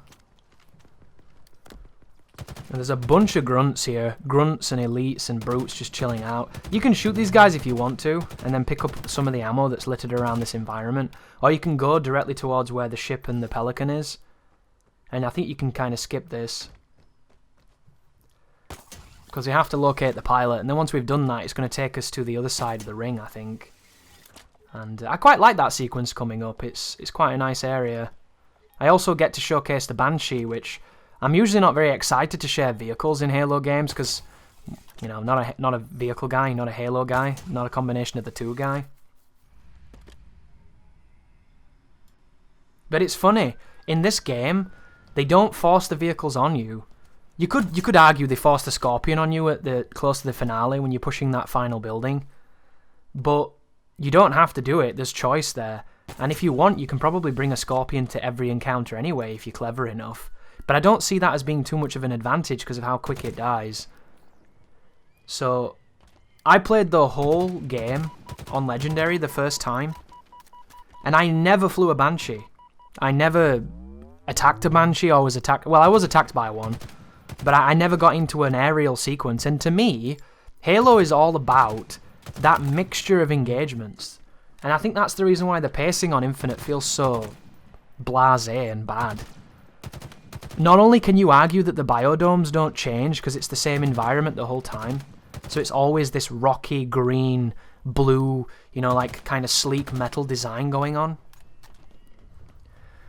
So the biomes, the environments, the places where you engage don't have any kind of differing detail other than, you know, Promethean architecture. I say Promethean, Jesus Christ. Prothean, sorry.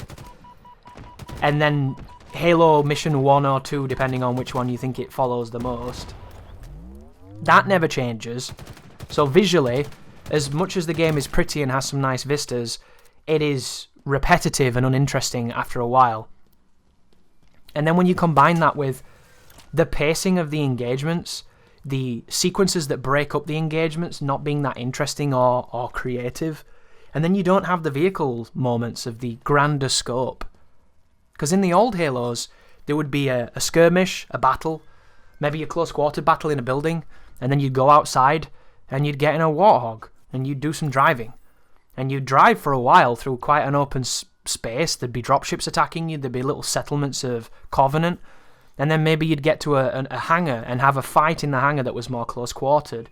And then you'd do that, and then maybe you'd have to watch a bit of a cutscene, and then after the cutscene, you'd get in a plane, wouldn't you? And you'd have to fly somewhere. And then when you flew to the place you flew to, it'd be a different biome, or a completely different aesthetic. And it felt like you'd gone somewhere, that the journey was progressing, that you were moving towards different vistas and different futures, and that's so important in your brain when you play, to split up what's happening, to split up that psychology of you not feeling like you're doing the same thing repeat ad nauseum. And this game struggles on that front. Unless you're doing the side quests, unless you're really embracing the sandbox approach, you're in the same biome, doing the same things with very little deviation from the formula. And this right here that you're about to see is going to be some deviation. So this actually felt quite nice, because I'd never done it, as I kicked that elite out of his own plane, and then get really mad at this vehicle for having the weakest fucking laser in the history of lasers. And I think this has got missiles, this vehicle, but I didn't fuck around trying to press buttons to find out what it was. It's one of those lessons you learn on mouse and keyboard. Sometimes it's easier to just look the bindings up. But there you go. Suck my dick. And now we can fly to all of the Forerunner structures. And this is going to be a hell of a lot quicker than the first time I did this. When I did this on stream, I did all of these on foot. And they're like 2,000 meters away from each other. And I had a decent amount of difficulty with some of these areas. Also, I remembered here that there's some sentinels on the path to this one, so I wanted to park up, kill a sentinel, get a sentinel beam, and then fly away. It didn't work. When you shoot at the sentinels, they're not aggro enough to chase you, so you're going to have to park up really close to them, and if you do that, it's dangerous. And what happens here is, there are these migratory covenant that come behind me, and that crossfade there was me getting flanked and getting killed by a bunch of dickheads about to come to me, so I just fucked off in the Banshee. So it was a good idea, but it ended up not working. And be really careful, because they're super good at hitting you in this plane. And if they hit you with plasma or with energy, they just disrupt you and you fall. And this is land Banshee, do beacon, get back on Banshee, fly to next beacon, repeat. That's this entire sequence.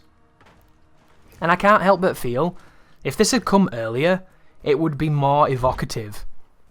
But because it came so late, and you've been playing for so long, at this point some of the fatigue's already set in. So I don't think you're seeing the game in the same light as you normally would. Be really careful with this guy, by the way. There's lots of brutes here. And I do have the battle rifle, which is really good against them. But that particular dude with the jetpack and the shield, this guy's beefy. I also punched him twice in the back, and he didn't die. So you want to be real careful with this particular dog. There he is, just there. Yeah, I think he's got that shotgun as well. I hate that gun, dude. They make that gun look so good, and you pick it up, and it's just a comedy of errors. This is dangerous, but once again, confidence. Confidence is your best friend. You've already got a checkpoint. It doesn't matter if you die. You're going to die a lot. It's legendary. And it's not as hard as old legendary, so you should at least be emboldened by that. A lot of guns up here as well, so you should be fine. There's a checkpoint. That's a turret. This piece of cover here is really interesting because it should be a head glitch for you, but it's actually a head glitch for them. You can't see that well, and they can still shoot you, which I think is superb. That right there is anti-everything that shooters have been for a large amount of time. That's a skewer brute as well. See how weak he was? That's another one just there as well. You see that weird odd graphical glitch on the screen with the energy then? It does that sometimes when you're using those electric guns. Looks really odd. Oh, guy just there, a couple of grunts. You have to eradicate a decent amount of enemies because you have to interact with a button, and they don't let you interact with the button when these dudes are shooting at you. You might get away with some of these distant dudes if you get lucky. There might be some kind of crazy strategy where you quit and you load the game back up and it puts you into a neutral state so you can touch the button, but I didn't mess around with anything like that. And I just got a checkpoint there, which tells me I can be a bit more aggressive now. So I put the Ravager on, fire a couple of rounds. I'm not charging this gun at all. I'm kind of just doing it for the firepower. Splash damage is your friend with this one. And there's another save point. Random rocket launcher, always good. And I think we might be able to touch this now. There you go. How do you guys feel about the arbitrary can't interact with something until conflict is over? I think that kind of bleeds into the same argument that I had earlier against the energy cells into energy cell conduits. I just think it's lame. It's lame, it's legacy, and I feel like it's been enough time now that we should have a better way. But that's the question, isn't it? What is the better way? And would people miss it if you took it away? Because that's one of those things, isn't it? It always reminds me of the ATM thing I read. So when you draw money out on ATMs, you hear mechanisms whirring. And there's a delay between when you ask for your money and when the flap comes down and it gives you your money. That delay there, guys, is manufactured. Because psychologically, the test group showed if the machine gives you your money too quickly, you are inherently distrusting that something has gone wrong. Can you believe that? Can you believe the wonderful fucking psychosis of the human condition shining through that specific test group? Because a machine does something expediently, and you get your money quickly, something has obviously been slighted in the universe and you're going to die on your way home because karma's going to come at you like a bitch. So the idea is, they slow that transaction down, they make it more mechanical to make it seem like something's happening, so that you can, in some way, feel more comfortable with the entire ordeal. And when I heard that, I thought it was the dumbest thing I've ever heard. Because I can't imagine a society that moves as fast as ours does, that does not want things done quickly. You know, speed is something you pay for in our culture, you know? And why would you want it to be slow? But there's safety, isn't there? There's security in the tautological sense of it's always been that way and that's the way we trust. And it's like it's like editing or any kind of learned behavior.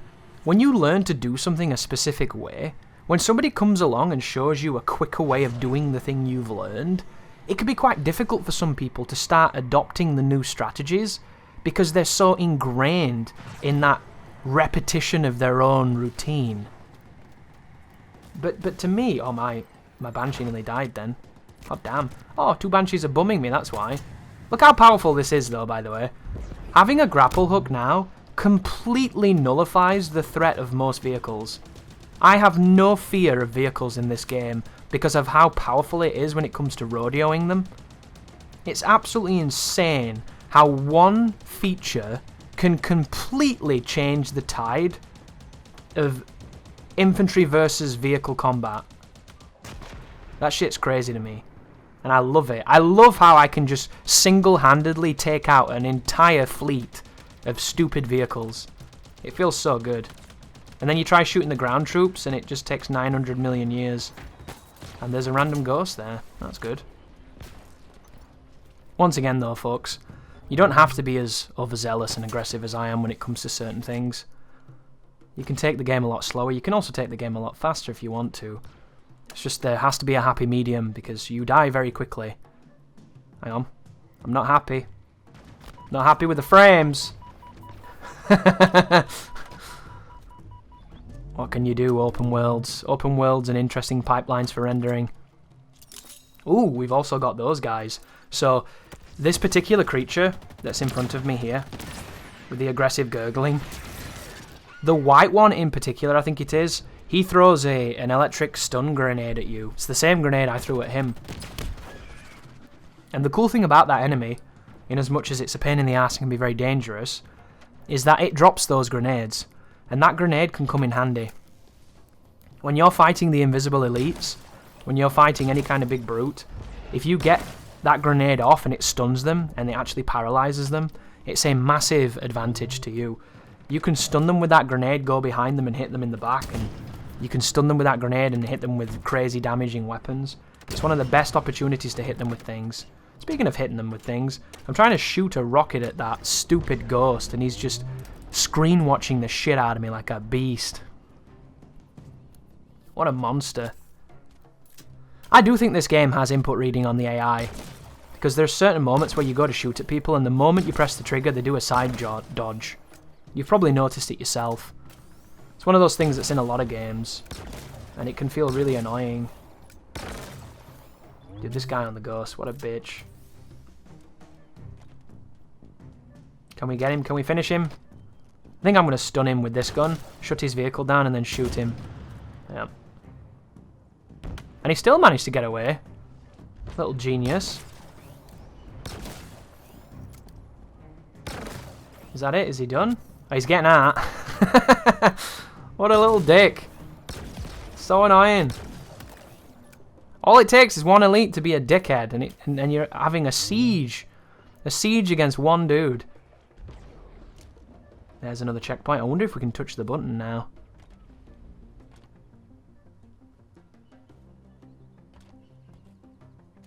I'm not entirely certain what I was doing then. You ever have those moments where I'm obviously thinking about something and something's going through my head, but I don't remember what it was. Usually when I do walkthroughs, I'm pretty good at remembering exactly where my thought process was and conveying it if I need to in the video. But that was one of those moments where maybe I was a bit distracted or I was checking the recording or something. Oh, that's bullshit too. Nearby enemies. There's no one here. Oh, there's a guy. Wow, he's miles away. Oh, here we go. Shock rifle scrimmers or whatever they're called. Flying guys.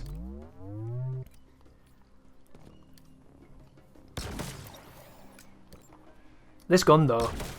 Gun's real good. Hey, look at that. Oh, here he comes. We've got the elite rush. And he's throwing heads, a little bitch. Telling you, boys and girls, when they rush you, it gets really scary.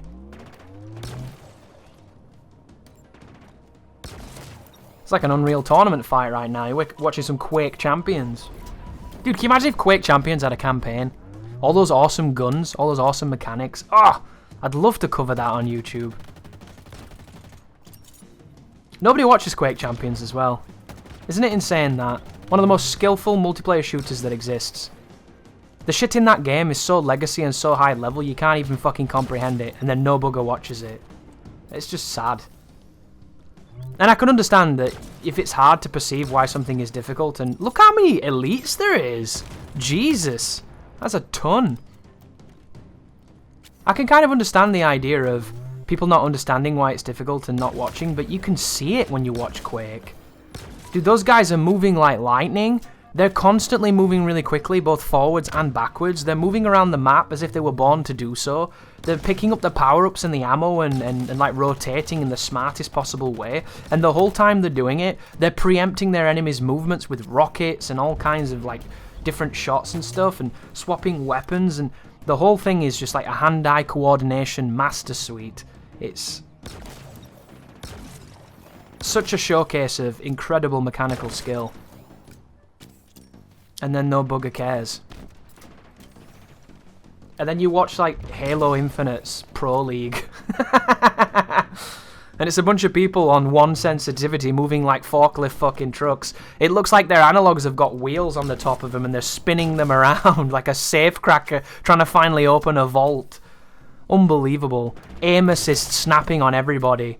Like, and yet there was a dozen people watching it. It doesn't make sense, that, to me. Absolutely insane. It's crazy, isn't it? That's a weird thing with games, though, isn't it, in esports? It's always difficult to really tell which one's going to kick off and which one's not. Like, obviously, CSGO is massive. CSGO, I say CSGO, I mean CS in general, not necessarily CSGO. CS is so big and has been so dominant for so long, and it's one of the most highly regarded, isn't it? People really love it. And it's probably going to be around for forever. And it's impossible to deny the skill it takes and just the aptitude to be good at that game. Oh wow, that was weird. Denied. And then you've got stuff like Fortnite that kind of came out of nowhere. You know, stuff like Warzone. Warzone makes a lot of sense why it's popular. Because they do those tournaments with all that money on the line, and everybody wants to be a pro gamer now. Everybody wants to, you know, be a streamer and make money playing games. And it's weird, isn't it? They don't want to do anything too specifically. They just want to play. And I think there's kind of a purity to that, and there's also kind of a weird ignorance to it as well. And Call of Duty was always going to have something big because there's all that money going into it. There's too much money going into it. But like when you really think about the pro stuff, what are the biggest professional games? It's all the MOBA shit, isn't it? It's like Dota and... I say MOBA. What do they count as MOBAs then? Probably not. I don't even know what they are. League of Legends, Dota, Dota 2, I should say. Those crazy character games with jungling and everything. Like, that's the stuff that's just incredibly popular thanks to those countries in Asia that just eat it up. It's the equivalent of cricket, isn't it? I feel like League of Legends and all that shit is essentially what India and Pakistan have done for cricket. Oh, by the way, guys, the crossfade here was me getting jacked by these vehicles. There's also a guy on this mountain who has the capacity to kill your vehicle. There it was. So I'm just going to fuck off now because I don't want anything to do with him. He's a cheating slag and he can die up on the hill. But in Korea and whatnot, those sports and those esports players, they're celebrities, aren't they? They're massive. They're crazy huge. They're filling stadiums. Look how annoying that is. Dude, when they deactivate your fucking plane, that is the worst. That shit's so frustrating. But do you think Korea are just ahead of the game? Or do you think it's just because Korea is such an interesting country, it's so out there? You know, the Koreans' culture is an interesting thing to look into when it comes to like exports and imports and what they're famous for, and obviously the massive oppression from a certain half of their country and the people seeking the complete antithesis of that nightmare that's going on right now. Like, I wonder why Korea is so accepting of this, you know, on like the cultural scale. Because when you try talking to your parents about video games, you might have cool parents, right? You might be quite young and your parents grew up with video games emerging. My parents, not so much my mum, but my dad was always really interested in technology and, you know, got PCs at an early age, understood the appeal of games, consoles, and picked them up and shared them with us and liked them himself, and still to this day plays games and likes games. And I'm very lucky because of that, you know? There's a huge stigma still in society when it comes to video games, even though it's the biggest media on the planet now. Generates the most revenue, generates more money than anything. And the people who are growing up now are going to grow up and have families, and their families are going to grow up into this gaming culture. And I feel like Korea was just there quicker. They must have been. Or maybe saw the appeal and understood it. Because if you think about it, especially in my country, when I was growing up, football was king. Football will probably always be king in some way because it's not just a really, really, you know, skillful and interesting game that the world loves. Sorry, America, you're just not doing it right. You know, this sport it's the beautiful game. It's adored by so many countries, but it's not just the sport, is it? It's the tribal implications of it. Football is more than just a bunch of overpaid, uneducated people herding a piece of leather. It's religious. It's essentially the greatest act of tribalistic, xenophobic, you know, competition ever conceived. It's a bunch of people being like, "You're not from my fucking village. We will destroy you." It's like the warring states, you know. Now that we're more civilized and we don't slaughter each other as much, that proud male conquest of domination is now exerted in what team you support and where you come from and luck and providence of geography, which is a fascinating thing to analyze as it is, but you get the idea, right? You know, football is king. However, now it isn't as king as it used to be in our culture. It's still going to be huge and it's still going to be present, but I don't think it has that grip, that iron grip that it used to have. It's the same with religion in that way. Religion, in many ways, used to be completely ubiquitous and totalitarian, didn't it? It was everywhere. Whereas now the churches are struggling to be full. The sermons are less and less active, you know? And I think you're seeing that with the different emergent medias. You know, when you look at the numbers of things, when you look at how many people are watching Twitch, how many people are on YouTube, how many people are on Roblox, for Christ's sake, it's fucking crazy. You see these numbers, and there's your new football, there's your new church. Like, these platforms and this interaction, this is where the people are, this is what the people are growing up with, and this is what they're going to be influenced by. And instead of everybody, you know, growing up to take their shirt off to paint their face and get into a bunch of fights with people from a city, a train away, you're going to see just this emergence of the digital landscape. And I just think Korea, they got that. And I'm completely ignorant as to if that's even true and to what the full criteria is. By the way, here guys, there's two hunters here. I got onto that warthog just then to see if I could do some damage on them before I got amazingly murdered, and I only just managed to get out of there, so it was an interesting idea, but it didn't work. So be very careful with this encounter, and don't get killed by the dropship either. But think of the money that esports generates in that country, and and the job opportunities that has opened up. Like, the stuff you don't even think about. You know, it's the same, I suppose, when it comes to this online personality stuff, this influencer stuff, the YouTube, the Twitch, the vlogs. Like, it's not just them, is it? It's not just the guy on the video.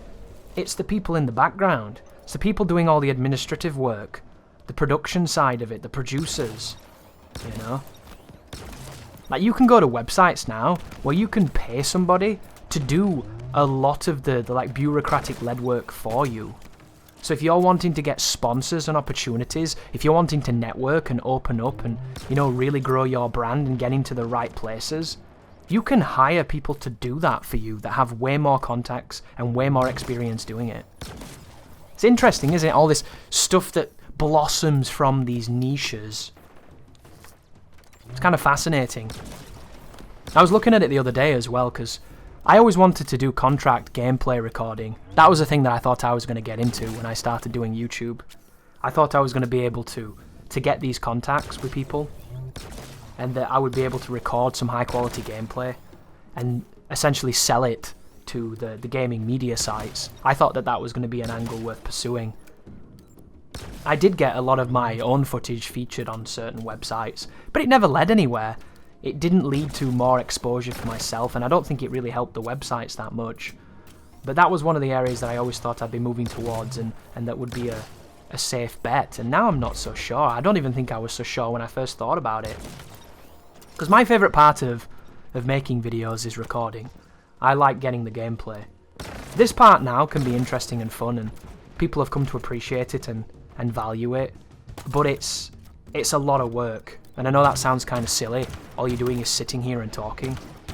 I've been sitting here for 3 hours, talking over a game I don't even like, and my voice was hurting and dry before I started.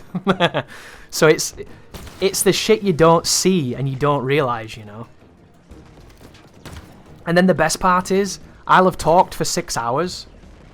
This video is not going to make me 6 hours worth of work when it comes to money-wise. The return on this video is going to be fucking terrible. So the 6 hours I spent doing this could have been spent doing something that would actually pay me more. So it's a losing trade, you know. But I don't mind it so much because it's where my passion is, and hopefully it can add to the portfolio and move towards better things. But my passion, especially now, is it's that initial recording. It's getting the gameplay that I think people are going to enjoy watching. You know, getting the footage that I think is going to portray the game well and portray my ability in the game well. That's what I enjoy. And I would love to be able to share that with modern media outlets.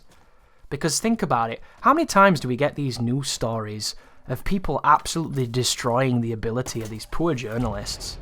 You know, it could be bloody Adam Sessler, it could be Dean Takahashi, it doesn't matter who it is, you don't even need to focus too much on the names. But every so often there emerges this preview footage of a game that's not out yet, a game that has a big following of really, really skilled and passionate players of every level. And they watch the footage, and the entire comment section is nothing to do with the footage or to do with the game. It's just a bunch of people saying, why did they let this guy play? Why did they give this dude the controller? This guy can't even move and aim at the same time. It looks like he's playing with his feet, blindfolded. And it takes off, doesn't it? This really negative kind of elitist attacking of this person who's not very good at games, even though his job is covering them, which is... There's a cognitive dissonance there, isn't there? There's a disconnect. Us watching love games, play games a lot, have a decent affinity with them. So we watch that footage and we go, why is this guy so shit? What's wrong with his ability? But what we don't realise sometimes, I think, in that moment is it's very subjective. Some people are really good guys, really fucking good players. They can watch any footage and think, well, this guy's garbage, you know? And then conversely to that, you might have somebody that has very low ability, and they watch some footage and think, Jesus Christ, you're so good, when you're not. So there's no right or wrong answer in that situation. There's also no stipulation that says a person playing a video game has to be good, you know? But that's the perception, and that's the way that it's received with these communities. And I think one of the ways where they can alleviate this is to contract better gameplay. If you want your game to be represented well and your website to look better, pay people. Pay people who can give you better gameplay. Like, isn't the whole point in games journalism to be that the people bringing you information, the people portraying that kind of neutral perspective to help you make informed decisions, aren't they supposed to be the leaders of that industry? Speaking of leaders of the industry, here's a fucking invisible white elite. Make sure you hunt him down and kill him immediately. That guy is a dickhead. Hate those guys. Freeze him, explode him, get him out. And this is that shit shotgun that I hate too. Terrible gun, why does it exist? But isn't it the journalist's job to make you have faith in their ability with games? Because that's what it used to be, right? It used to be people that were passionate about games, that loved games, that were immersed in games. So when they told you about them, their opinions had credibility, their opinions had integrity. These were people that you knew were gamers and had invested time in gaming. And the cool thing many years ago was gaming wasn't popular, gaming wasn't lucrative, gaming was like fucking, you know, Dungeons and Dragons in Nazi Germany. It was this thing that you fucking hid. You completely hid away and made sure that nobody knew about it, because if you told somebody you were a gamer when I was younger, you'd get beat up. And that's how the climate's changed and how the culture's changed. And it's changed for the better. But at the same time, when somebody said to you, I like playing games, it fucking meant something. Because it meant they were willing to take a punch in the mouth for something that they were passionate about. And it's not an easy thing to do that, you know? How many people do you know that lie about shit that they like, just so that they can adhere to that status quo? It happens all the time. How many people do you know that lie about the anime they watch? Because they daren't tell their friends that they watch like fucking harem anime or ecchi anime or something, or even hentai. I like reading hentai stories. Some people have difficulty being honest with that stuff because repression and several other reasons, you know? It can be embarrassing to some people. It can be difficult to be honest about what you like for several reasons. But it seems so interesting to me that nowadays a lot of games journalists don't like games. They're not there for the games, they're there for the leapfrogging and the exposure. The journalistic side of it is the passion, isn't it? They like the writing.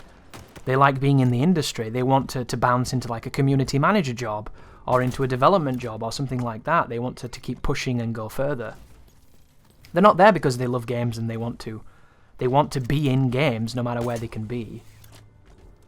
And I think that's why you're seeing this disconnect between the articles and the gameplay. And I do think it's unfortunate, because I don't think you should get berated for not being good at something.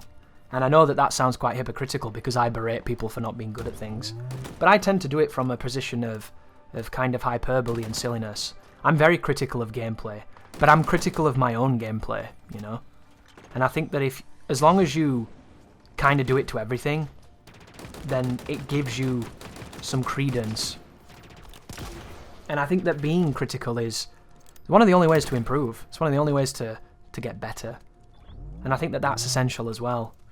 So the idea of being able to contract gameplay for people, I don't even want credit either. It wouldn't bother me whatsoever if somebody were to direct message me and say, can you get some gameplay plates for us, get some B-roll for us for this game. I'd love that shit, dude. And I don't need my name on everything. I'm not that kind of guy. It doesn't bother me. Don't get me wrong, I don't want people stealing my work. That's different. Happened a few times on YouTube and cracked down and crushed it immediately. But fundamentally, I'm not here for the fanfare, you know?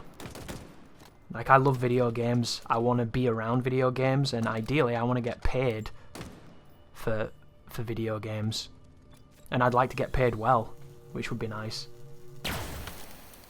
But it seems like all the avenues to do that seem to be either disingenuous or exploitative. And I'm not a big fan of what YouTube's become and what is big on YouTube. In fact, I find it to be very frustrating. It's one of the reasons why I don't really care too much about my channel anymore. You know, there was a time where my channel was my life. And not my entire life, of course, because there was still everything going on in the background, but it was one of my singular drives. Because I was ambitious and delusional enough to think that I could go somewhere with it. And that's an important driving factor for a lot of creative endeavors. You need to believe it, you know. If you believe, it gives you an edge. And it doesn't matter if the evidence is contrary to that belief system. You still think that you have something to prove and can prove it. And there's almost nothing you can't do when you've got that attitude. I don't have that attitude anymore on YouTube. And even worser, I don't mind not having that attitude. Like, YouTube for me is a war I've already lost. And I'm okay with that. I've grown to terms, you know. I've come to an understanding that I did it my way, and my way wasn't right. But it doesn't mean that I can't have fun with it, and I can't use it as what it was always meant to be, which was a showcase of walkthroughs that hopefully help people get through games. And this looks like a pretty tricky room, this, because it's got a couple of the shock rifle skimmers, and it had a jackal with a sniper rifle on the roof, but he had his back to us, so it wasn't too bad. As we kind of push through this area, there's another one there. He needs to go down. If that was Halo 2, I was already dead. And that guy's just dodging everything I fire at him. But can you imagine, guys? Can you imagine Dean Takahashi's next game preview? Whatever it is. I don't know what it could be. Imagine if it was Shadow Warrior 3. Dean Takahashi does a preview footage for Shadow Warrior 3. And his gameplay looks different. Do you think he'd get all the shit that he got? Do you think he'd be this poster child for Cuphead tutorialization mockery? I don't think he would. Because I think that's one of those things, isn't it? If there was a piece of footage of Dean kicking ass,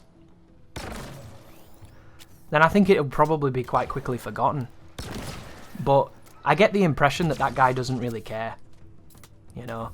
He is okay with his ability with games. He doesn't need to impress people. He's above that, I guess, maybe. But to me, it's not about the pride. It's not about the dick waving.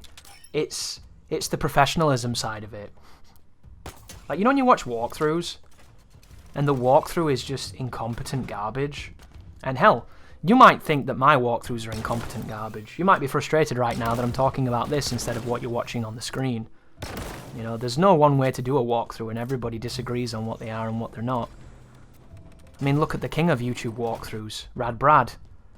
Can you imagine being the king of YouTube walkthroughs? You've been on YouTube for like 14 years and you've never made a walkthrough? Boggling, isn't it? Doesn't make any sense. He should be the king of zero because that's how many walkthroughs he's made. You can't make blind playthroughs and call them walkthroughs because that's not what they are. But that's the culture. And that's the way it works. However, I believe that if you become proficient at something, especially at what you do, because when you get a job, if you get a throwaway job that doesn't mean much, you're not going to put your full effort into it because you don't care. You don't love it. You don't want to love it. You don't even want to be there. And when you don't want to be somewhere, you're never going to apply yourself. And some of us don't have the luxury of being able to be somewhere they want to be and having the notion of applying themselves. You know, sometimes it's just you got a bad deal with it. But if you, for instance, become a journalist, and you become a very specific journalist, wouldn't you want your work to speak for itself? Wouldn't you want it to be as professional and as proficient as it can possibly be? Because I know if I were to talk to good old Dean, I know if we talked, and I said to him, were you happy with that gameplay? If he watched it back, and he was completely honest with himself, I can't imagine him saying yes. And here's the thing, right? Think about it. I'm not even going to go on the whole you can't play gimmick. I'm going to go on the whole you were supposed to preview this game, and you got stuck on the first fucking platforming puzzle. You didn't even showcase the rest of the demo because you couldn't figure out how to jump between 2 fucking platforms. Like, objectively speaking, all bias removed, you did not preview that game very well because you couldn't get to the rest of the demo to preview it. So even if he believes that the gameplay was sufficient enough to do what it was supposed to do, objectively, you didn't get through the demo. So you didn't preview anything, really. And if his preview was middle-aged man gets confused and lost in beginning of video game, then it was exceptional. But that's not what it was. And it wasn't a joke video, it wasn't a meme video, it wasn't some kind of, fucking skit. It was a guy not doing a very good job. And I think the most egregious part of it that pissed off most people... Be careful here, there's an invisible guy. If you're wondering why I threw all those grenades, it's because of him. He's really fucking hard to see. This guy killed me like 4 times as well because he just runs through your bullets and kills you instantly. As soon as he's dead, though, you should be fine. This is another sequence in the game where I think that this is really, really draggy and boring, this particular moment. You just seem to be going corridor to corridor shooting, and there doesn't seem to be much deviation or much of interest. It's kind of filler. And be careful of him as well. Gold elites that are invisible, absolute arseholes. Guy's a giant dick. Can kill you easily too. But you sit down, good old Dean. He can't be proud of that footage. And I'm not even talking about the backlash. The backlash was unfortunate, but the backlash could have been avoided. I've spoke about this before, and I still think the person to blame there is the guy who has the final say on the editorial side of the website. That footage should have never hit that website unless they were going to turn it into something silly. You could have literally put that silly trombone song behind that footage and turned it into a really funny video, and people might have took part in the joke, and it might not have been so mean-spirited. But instead, you sent him out there to be attacked by wolves. But bringing it back to the point, I would love to be able to contract gameplay for somebody like that. Just so that they could get redeemed. And it wouldn't be much of a redemption if you think about it, because it's not their gameplay. But just imagine watching a video coming from good old Dean and it being proficient gameplay. It would just be a nice kind of like comeback underdog story. Because even if it's not his gameplay, at least he went out and found good gameplay. And then you can't complain. His job is not to be the best game player. That's not his role. His role is to represent games well. And I don't think he loses any face if he just pays somebody more capable at that side of video games. And that's why I think it'd be nice to see more of that. But I just don't think you will. Because I was looking at that the other day on IGN's guide channel on YouTube. Anybody here heard of that channel? You might have heard of it recently because they've been putting up some Halo Legendary walkthroughs. And it's kind of interesting as well. I watched it on stream, their walkthrough channel, on some of their videos, and it must be said, some of the guys they've done, they don't have any commentary, they don't have any kind of like additional notes or notations to help you understand what's happening. And they make a mess of a lot of fights. They do it, so technically if you watch it, you will do it.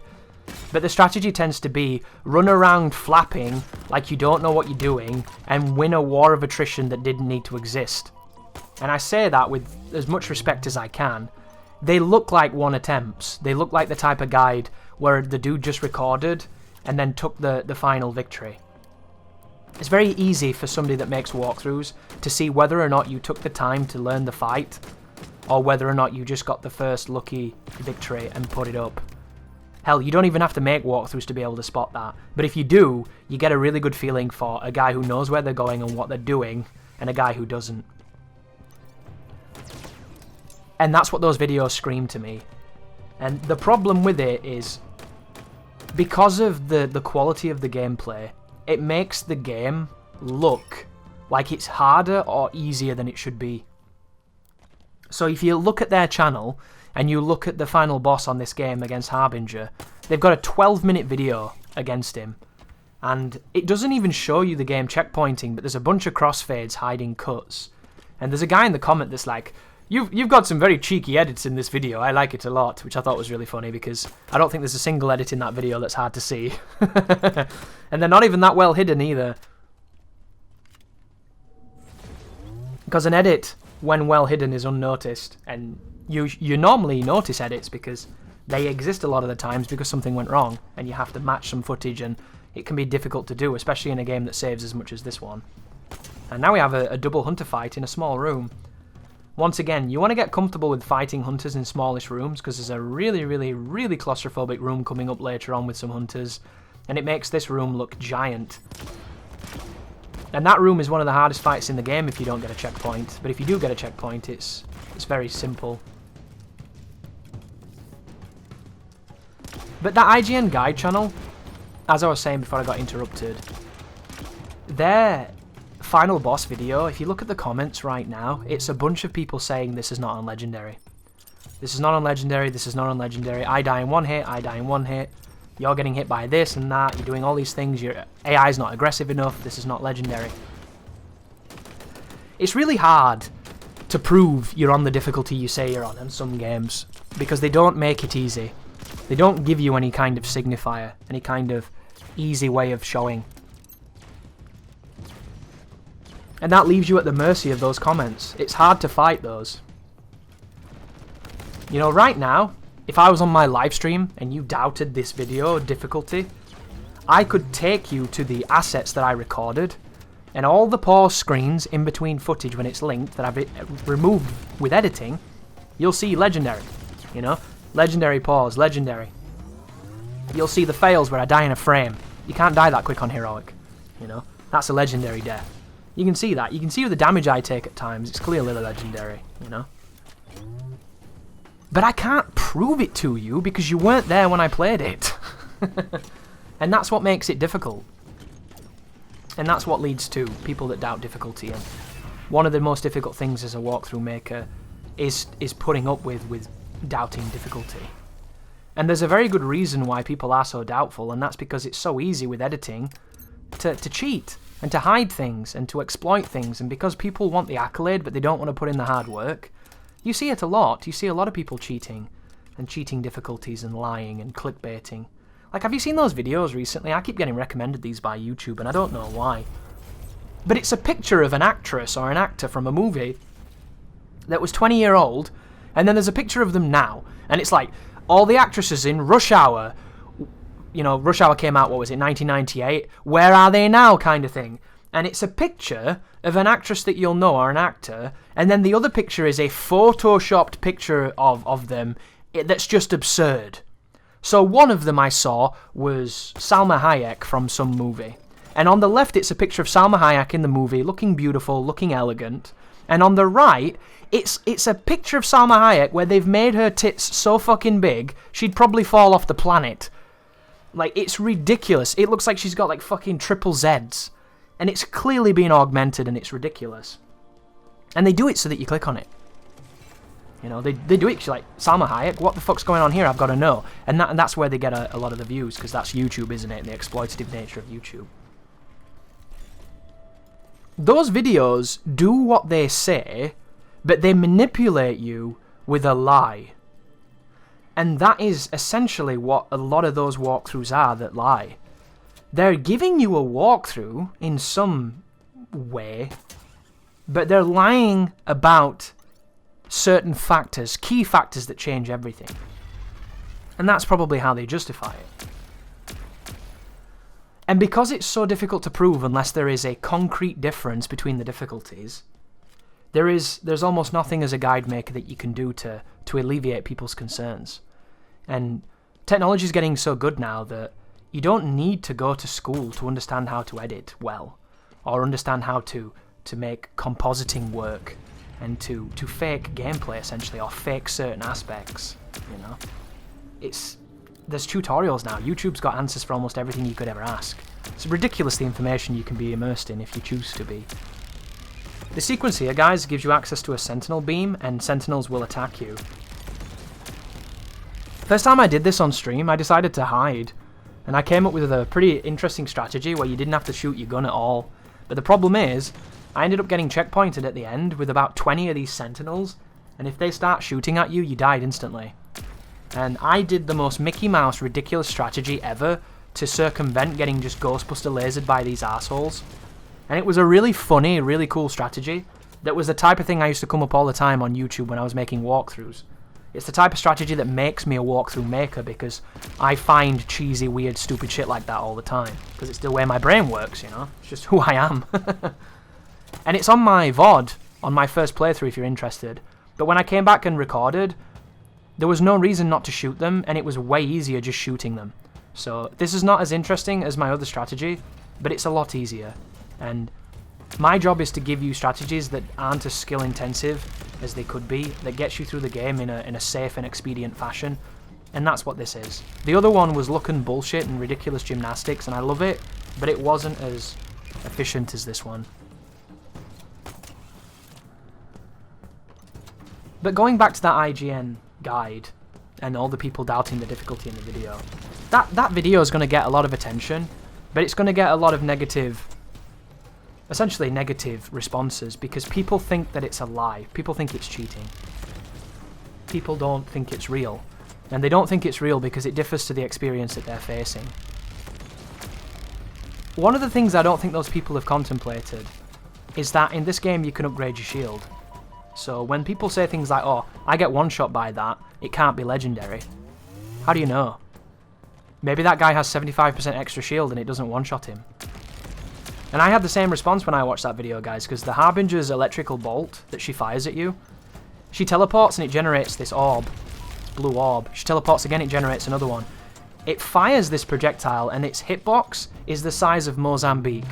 It has a fucking continent for a hitbox. Like, this thing is a planet. She fires a tiny fucking blue dot at you, and it has an invisible area of effect the size of fucking Neptune. It's a terrible projectile. I really despise it.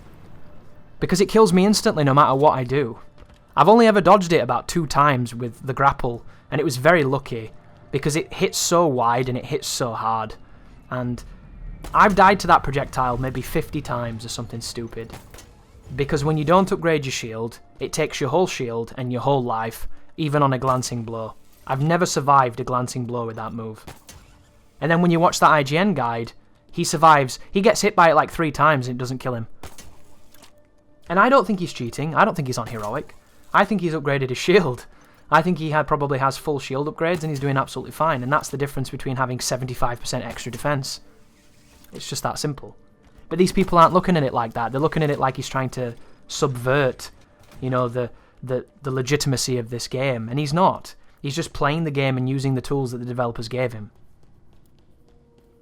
And that channel, if you've ever gone to IGN Guides, is a really vexing channel to me. Because it has 300,000 subscribers. And it's embedded in the IGN channel. IGN has something like 16 million subs. And if you look on its other channels, you'll see IGN Guides is the #1 result. Yet there are videos on that channel that have got 20 views. Can you imagine having 300,000 subscribers and having 20 views? That makes my channel look like I'm popping off. That's just absurd, right? And I don't really know what's going on there, because that channel's existed for a decade now. It's a 10-year-old channel. Lots of subs. Essentially a subsidiary of IGN, part of IGN. And it's putting up Halo content right now. Lots of Halo content as well. This part here is really, really boring. This is corridor after corridor of sentinels, and that's it. You just get attacked by sentinels, you Ghostbuster tickle them with your laser, and then you get on with your life, and it's mad boring. So just rip and tear until the damage is done, and then get on with your life. But that channel's dumping a ton of Halo on right now, and the Halo videos are doing okay. Some of the videos before it are doing abysmally, and it's got such a sporadic performance rate that I just can't figure out what's going on there. And I tried to look into it a little bit with the information that they provide to see if is it like a member of IGN that's just done some side channel? Or is it a specific team that they have that's trying to make walkthroughs for YouTube? Because here's the thing that I find really interesting. I like that channel as much as it's not doing very well and probably a drain on resource. And I like that channel because they're making actual walkthroughs. And you don't see that so much anymore. You see a lot of part 1s I've never seen so many part 1s on YouTube over the past 5 years, 5 to 7 years. And if you don't know, ladies and gentlemen, part 1 is the most lucrative and most popular part of any walkthrough. Your part 1 will always be your biggest performing video. And what happens is, every video afterwards, there is a diminished return. And it's big, it's steep. The difference between part 1 and part 10 in a walkthrough as far as engagement and its monetization potential is so big, it makes more sense to make part 1s and then never continue than it does to make whole walkthroughs. Because whole walkthroughs take a long time to make, and they don't all generate the same amount of income, so their value system nowhere near as high as the initial videos. Obviously, the more popular the game, the bigger the audience it attracts, the better it will do, but they all follow that same funneling and tapering down to essentially nowhere near the amount of people that initially engaged. This is just the economy of YouTube. This is how it works. I don't get it, personally, because I always watch from start to finish on something I start on YouTube, usually. If I'm going to watch a walkthrough, I'll watch it all. I might not watch it all immediately, but I'll do it eventually, because I'm interested and I want to see what people do. And even if I don't watch it all, I'll jump between all of it, just to see what's going on. Apparently, I'm rare. When I go back through people's playlists and watch them play full games, I am the niche of niche. I'm the ultra niche, the fringe. Because everybody else watches part 1 and fucks off. So what that led to is YouTube channels essentially making part 1s with no intentions of ever completing the walkthrough. They're essentially fake walkthroughs. And I hate it. I've always hated it. I think it's a disgusting practice. I think it's exploitative, manipulative, and I think it goes against and hurts the very people who are actually trying to make walkthroughs on YouTube. I have some very strong opinions about YouTube, and they all generally involve contempt. I understand why people do it, though. Because it makes money, it makes sense, and that's the dragon you've got to chase if you want to be popular. So, you see a ton of fake walkthrough channels, basically. It's called the Ghost Robo effect. And it's everywhere. But do you know this IGN guide channel? They don't do that. They make walkthroughs at a time when nobody should make walkthroughs because they don't work anymore. There's no need for them. They're redundant. They're obsolete. And the audience has changed. The audience thinks they want walkthroughs, but they don't. Like, it's interesting so much, when people ask for things on YouTube, you get asked for so much stuff. There's an interesting entitlement on YouTube of people asking for things. I get people that say to me, like, oh, I really miss your videos. I really miss your videos. Can you imagine that? Do you know how many videos I've got, guys? No, you don't. Do you know why? Because you haven't seen them all. So when somebody says, I really miss your videos, do you know what's on the tip of my tongue? You haven't even fucking seen my videos. You've watched a dozen that you liked. And you want what comes next. You haven't gone back and looked into all the stuff that I've done. And do you know why I know that? Because the amount of people that ask me to cover games I've already covered, that they didn't take the 5 seconds it takes to search the site or to search my playlists. Every single day I get messages from people asking me to make guides I made a decade ago. It's just the reality. People want things, people ask for things, people feel like they're obligated to get things, and I don't think they think anything about what goes into it. There's a big reason why those channels only do part 1, guys, because these walkthroughs take dozens of hours to make. Dozens of hours. And then depending on the measure of your channel, depends on the response. Like this video here, it might not even get 3,000 views. Can you imagine putting the time it takes? Think about the time that's gone into this, right? And admittedly, this is a video game. You should do it for the fun, you should do it for the enjoyment. But when was the last time you did something that you didn't even really like for 14 hours, and then afterwards did it all over again for 10 hours, still not really liking it, and then once you did that, You spent another 8 hours editing everything you just spent 24 hours recording. And then once you did that, you spent 6 hours talking over it with almost nothing to say. It adds up, you know. And the return is not there. So the next time you ask a YouTuber guy to do something, no matter how big or small, just take a moment to think about where it's coming from and what it means. Because it can be easy to expect and assume that something's always going to be there. But you need to look into where it comes from and what it costs. Because one of the things that you find nowadays is people want to watch, people want to listen, people want to enjoy, but they don't want to support. And I always find that really, really interesting. Like, you know when you go into Bandcamp? You ever been on Bandcamp and they do that recommend a price thing? Some Bandcamps have got set prices and you put your money in and you get the music, but other ones are just like, put what you want in, put what you think it's worth. Do you know the amount of people that put like fucking $1 and 50 cents and shit? The people that just scumbag their way into getting a whole album that they could have paid 10 times more for? It's a lot. Luckily, there's also people a lot like myself where I feel guilty at the idea of that, so I just pay like normal album prices because I feel bad.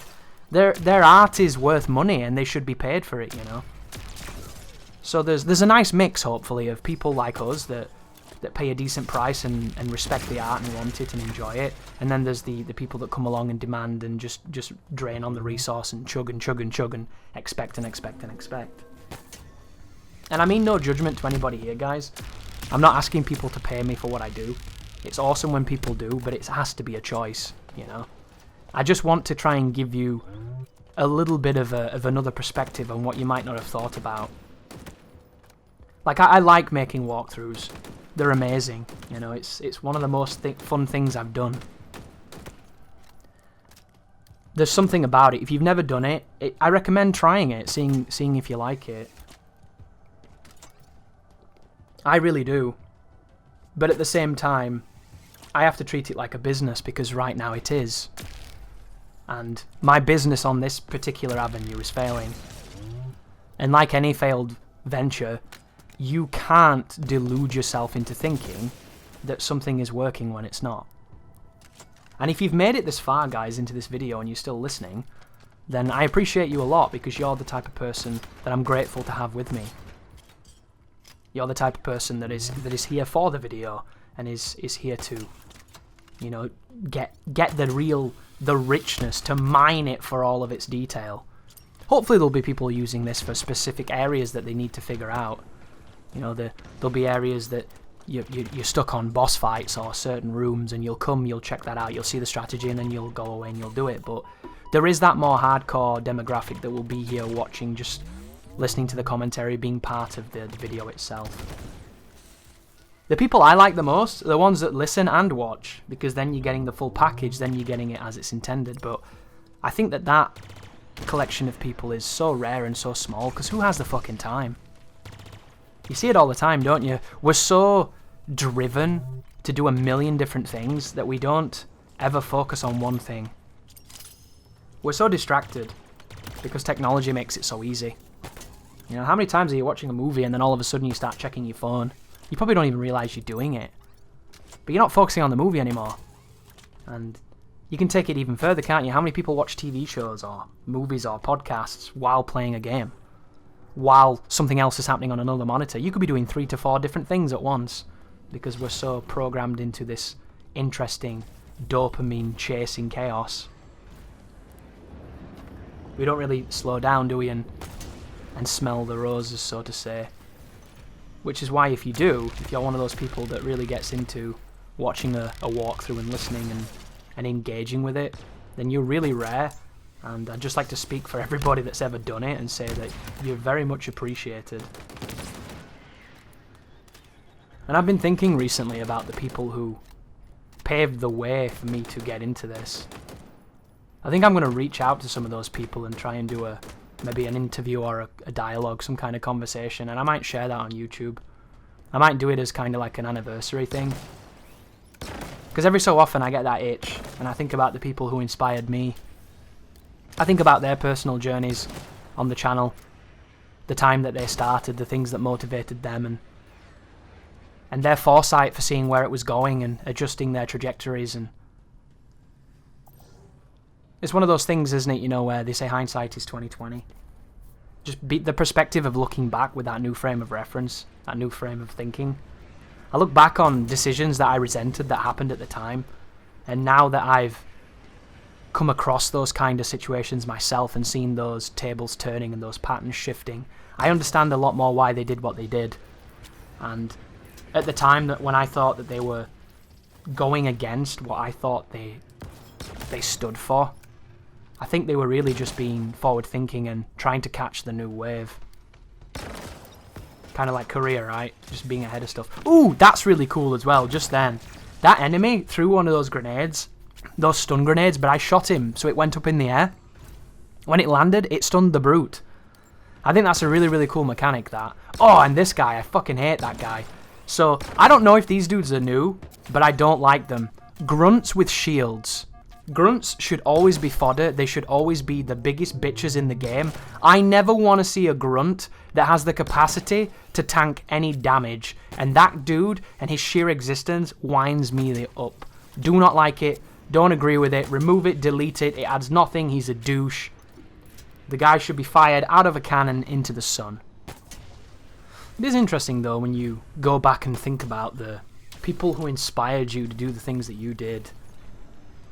Because before you get into something, you don't know what it's going to take. You don't understand the undertaking. That's the reason why a lot of people start things but don't finish things. It's easy to start stuff because you have no concept of the effort needed to reach the finish line. You don't have... I mean, you have some expectations, you're bound to, but they're probably wrong. And they're probably saving you from the harsher aspects of the reality of it all.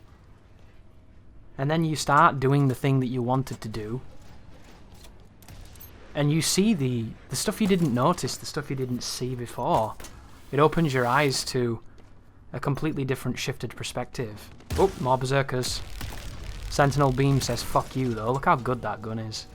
Love this gun. And I think it does make you more grateful and a bit more understanding of some things that you didn't see before it. It ripens the vividness of the picture. And I think of stuff like that all the time.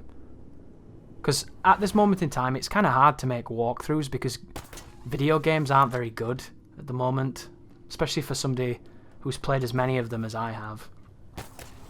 There are still great games out there, but they're very specific and not a lot of it translates to what you're trying to do. So you're constantly on the look of what could be the next project. Like I must install 3 to 4 games every day. Just trying to come up with the new direction to maybe do a stream or a new direction to make something for YouTube that could be really cool that people might like. And then half of them get uninstalled really quickly for several reasons. It's a constant tug of war. This sequence here has a bad checkpoint. Be very careful of the grunts on the other side of these areas, because I was doing this absolutely decimating and then I got stuck by a grunt. So be very, very, very cognizant that they can do that. They love to lead with nades as well, and the nades are very good. But like constantly looking for things to potentially cover. And then when you do find a game that comes out that's not garbage and actually runs, which is right now is an impossibility having those two things, not be garbage and actually running is the rarest thing in video games. And then you'll notice that it's probably not even worth covering because the game is uninspired and uninteresting and offers nothing new. And then if it does, it's too easy. Even when you have hardest difficulty and stipulations. Because games get easier, they become more accessible. Nowadays when you buy a game, you essentially have got a nice guided fast pass to the credits, an entitlement to beat the game regardless of challenge therein. Whereas old school games, a couple of years back, they didn't really have that system going, so most people never met the end of the game. They didn't have the capacity to do so nor the time. Nowadays, getting to the end of the game is is almost as easy as opening the fucking box it came in. And it's difficult for a guide maker to justify existing. And I thought this probably 5-7 years ago. And the irony is, when I started, was pretty much the time games started getting easier. Because it's a gradual curve, isn't it? Oh, be careful here of the sentinels with the shields. They have a shotgun as well, so the closer he gets to you, the more dangerous he is. These sentinels, when they want to, will absolutely destroy you. If they get really aggressive and they start tickle lasering you, they do incredible damage, and it's sustained damage too. Most of them will be using the shock rifle, so you can just put cover between you and them, and it's a free refill. This whole sequence here is really fucking boring.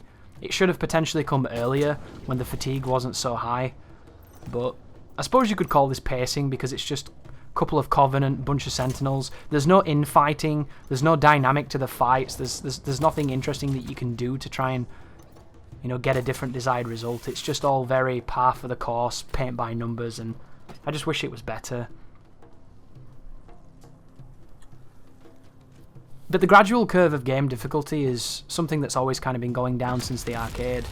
Home entertainments, you know, became a different product. It didn't necessitate the need to bleed you of money, so that difficulty curve started coming down. But back in 2011 or 2010, games were still pretty hard then. They weren't as hard as they were in 2005, nor as hard as they were in 2000, but they still had fangs, you know, they still bit back. But each year that ticks away, they just became more and more accessible and more experience worthy. And here we go with a shotgun-totting invisible white elite. I'm going to back up here because I'm running out of bullets. Hopefully go back and fuck that dude up. Have a nice little siege. He's being aggressive as well. This is dangerous as hell because he's going to kill me with that. Wow. I got so lucky then that he pulled the sword out, because if he'd shot me with the gun I was dead. I don't recommend doing what I did then, but that just goes to show how much I disrespect that enemy because I hate them. Just do whatever you can to get rid of them. Absolute assholes.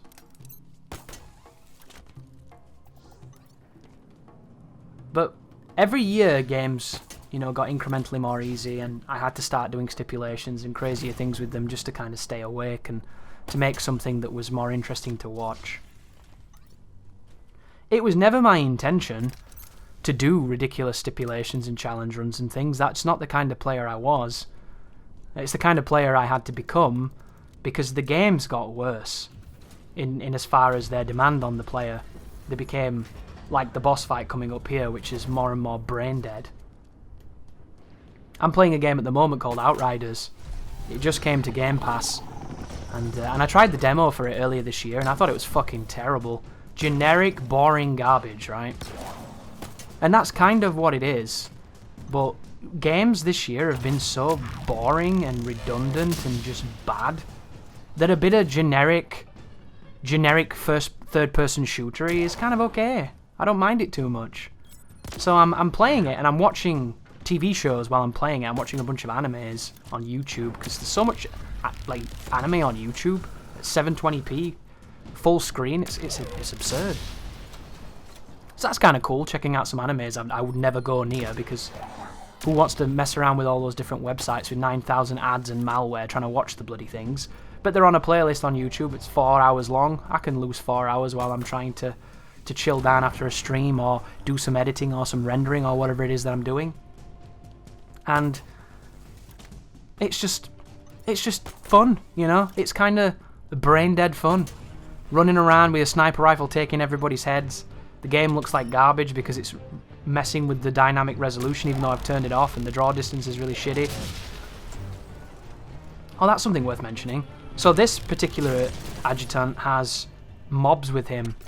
So every time you stun him, it's going to propagate small sentinels around the battlefield.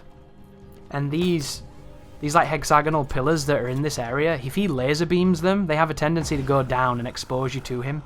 So be very careful of this boss the further the fight goes on, because your cover will start to recede.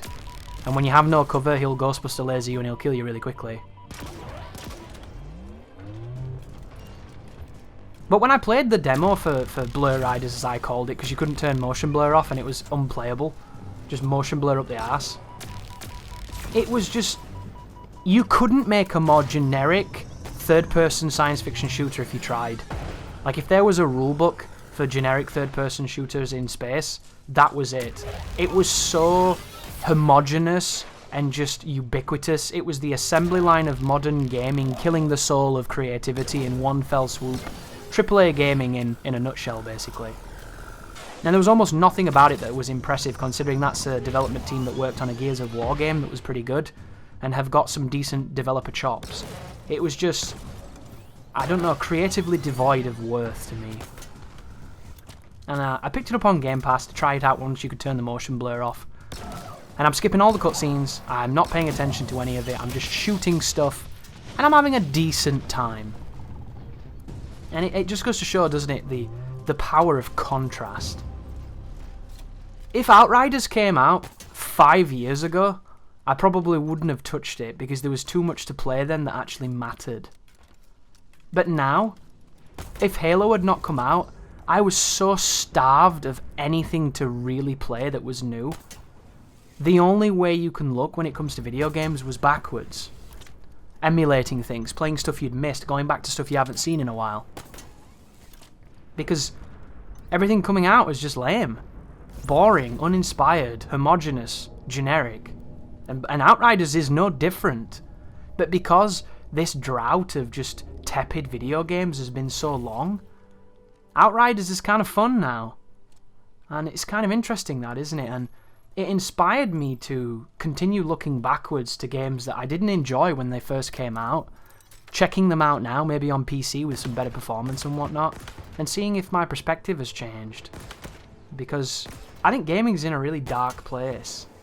And I don't speak of this to bum you out, guys. I don't want to depress you. I'm just trying to be honest. I think we're in one of those lulls. And it doesn't mean that there's not greatness out there and there's not fun to be had, because there's never been more games in history. And if you haven't played them, you're going to have a wonderful time. The problem is, I spent the last 30 years playing every single game I could get my hands on. And I've played them all, you know, which is an absolute lie. I haven't played them all, of course, but I've played a lot. Like, coming from the Xbox 360 generation, I've pretty much tried every game. It might not be for a long time, but it's for enough time, and anything that you put that kind of time in, you're going to get diminished returns. It's just like the idea of the walkthroughs on YouTube, getting less and less views. When you pick up a game and you start playing, you're not going to be wowed by the pretty graphics anymore as much as you used to be. You're not going to be wowed by the quick time events as much as you used to be. Everything is reduced. You need something different. You need to be surprised. Your expectations need to be overcome and subverted in a creative way. Like this. I love this part. This is probably my favourite part in the game. Out of nowhere, they make you fight dropships. And I think that this is fantastic. It's not difficult. It's kind of brain dead, actually. You just pick the skewer up, you use the cover, you shoot it. But the idea of, out of nowhere, after a boss fight, immediately getting attacked by 2 armoured flying vehicles, this to me is fun. I wish there was more of this, where all of a sudden something vastly different than what you've been doing occurs. And you've never had to fight these. And this is the only time in the game that you do. It makes it so much more evocative because of that. Like, can you imagine if there was a random scarab that got dropped? Can you imagine how surprised you'd be? I don't even know if that would make sense in the lore of Halo, but just the idea of something different happening. Hell, can you imagine if the Flood turned up? That probably wouldn't make any sense either from a lore perspective, but I'd at least go, oh my god, these douchebags. You know? But it doesn't do that. Halo Infinite does not do any of this. It's this wonderfully, like, unexceptional, unrealised effort. It's interesting.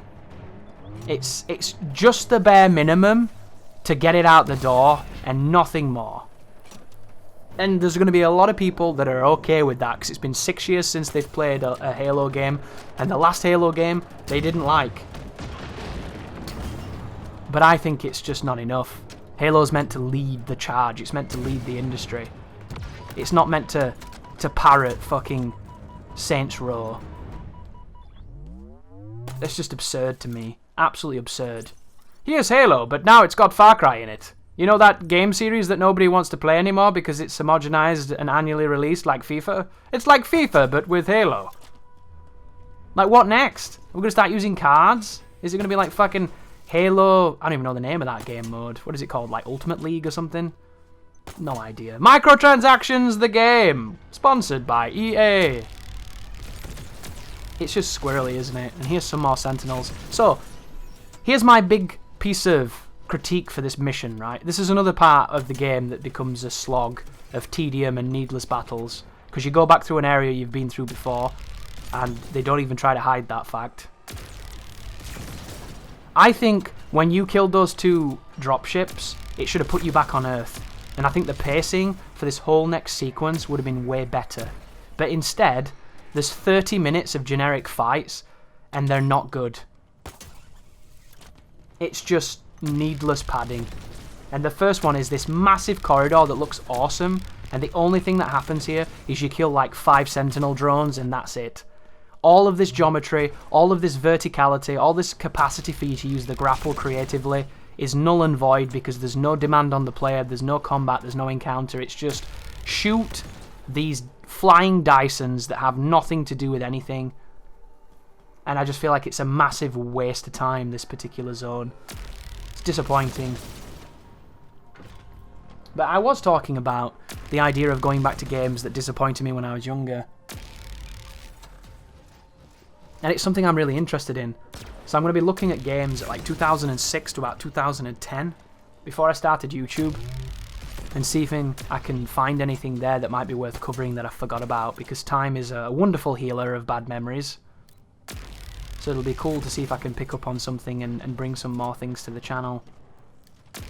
I would really love for emulation to get better on like PlayStation 3.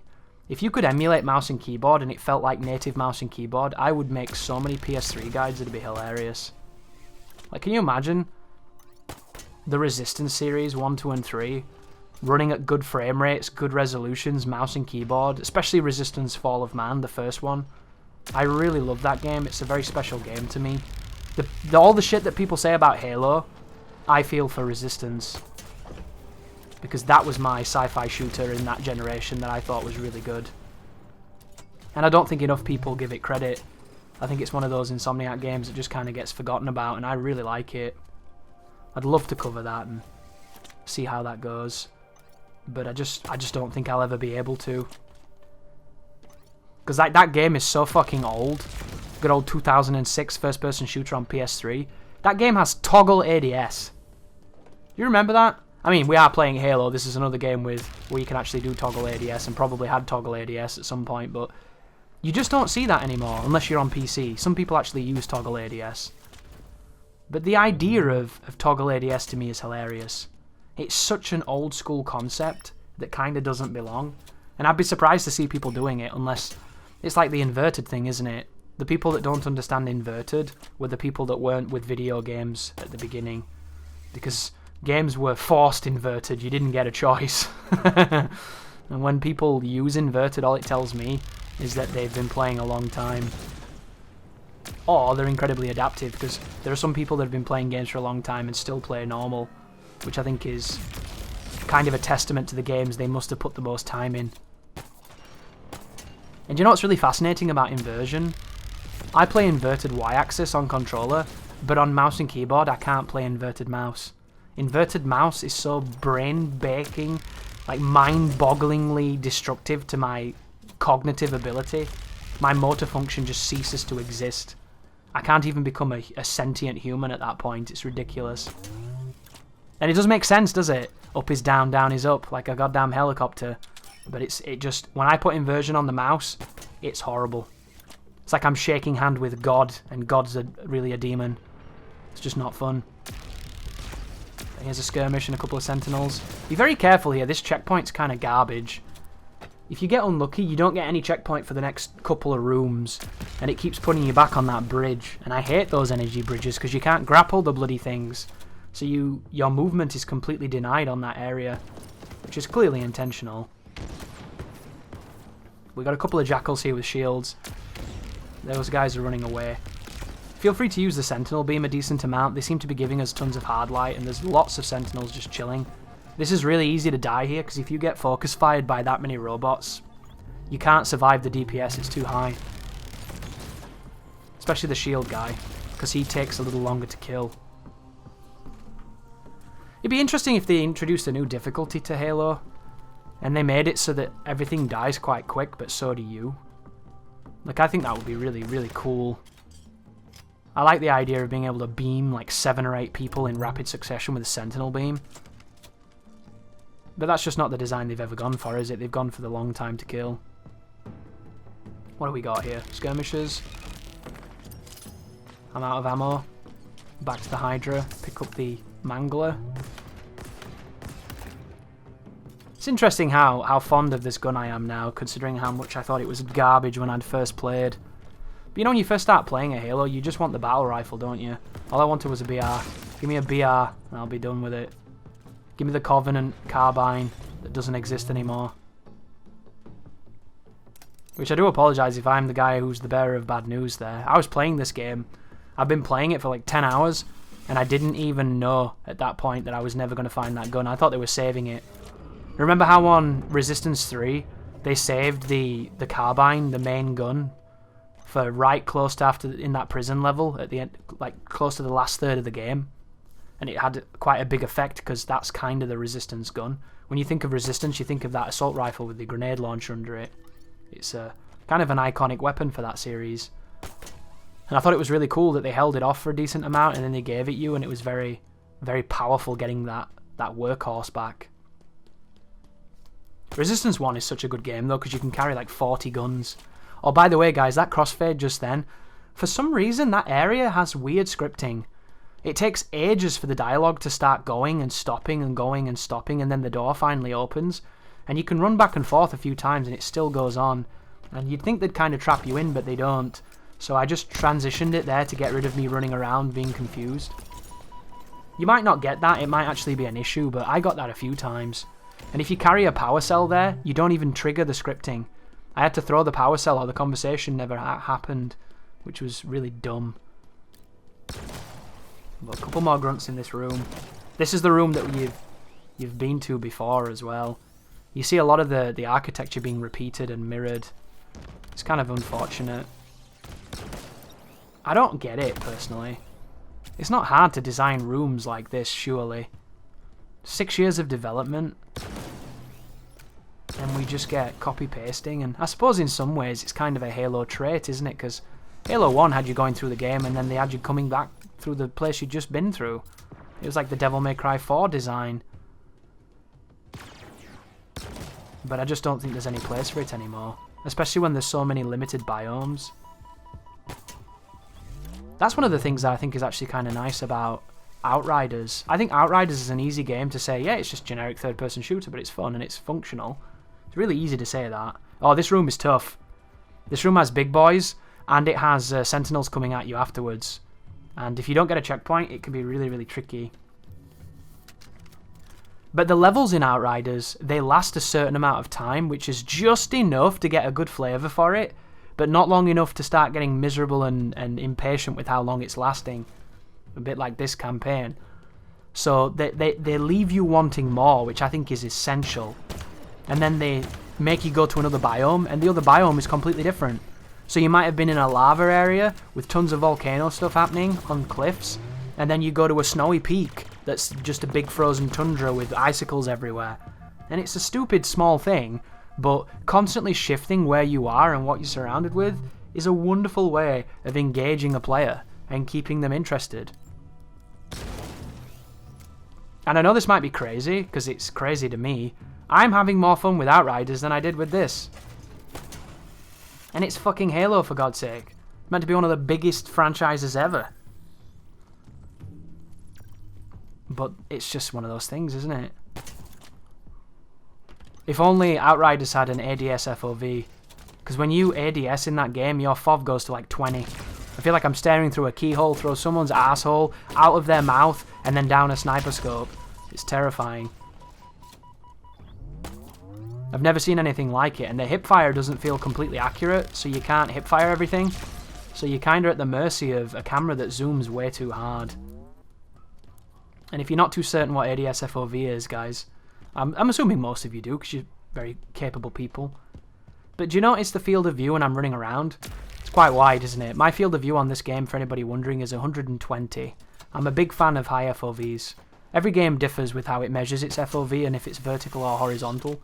So it depends on how it looks. It can sometimes give you a fishbowl effect. Some people don't like that, how it skews the screen on the edges, but I don't mind it. It also makes the game appear like it's moving faster, even though it's not. It's just a perspective trick. However, when I aim this gun, if you see me aim the gun, which is going to zoom a little bit, I might do it here coming up. There's an elite there. I think he's a white elite. Be very careful. Massive cunt rag. Hate the man. But when you aim, your FOV changes in games because it gives you a zoom to assist you, right? A lot of games, the zoom can be quite aggressive. And you'll go from 120 FOV to maybe like 80. And that's really, really limiting because it hurts your periphery vision. So what game makers sometimes do, like look at the difference here between my screen. When I zoom in there, he gets bigger, but my vision gets smaller, right? I can't see the exterior. There's a setting that they've come up with called ADS FOV, which enables you to dictate how much it zooms when you zoom in. And the higher that setting, the more periphery vision you get, but the smaller your target becomes. And the lower that setting, the more tunnel vision you get, the more myopic. However, the bigger the target looks.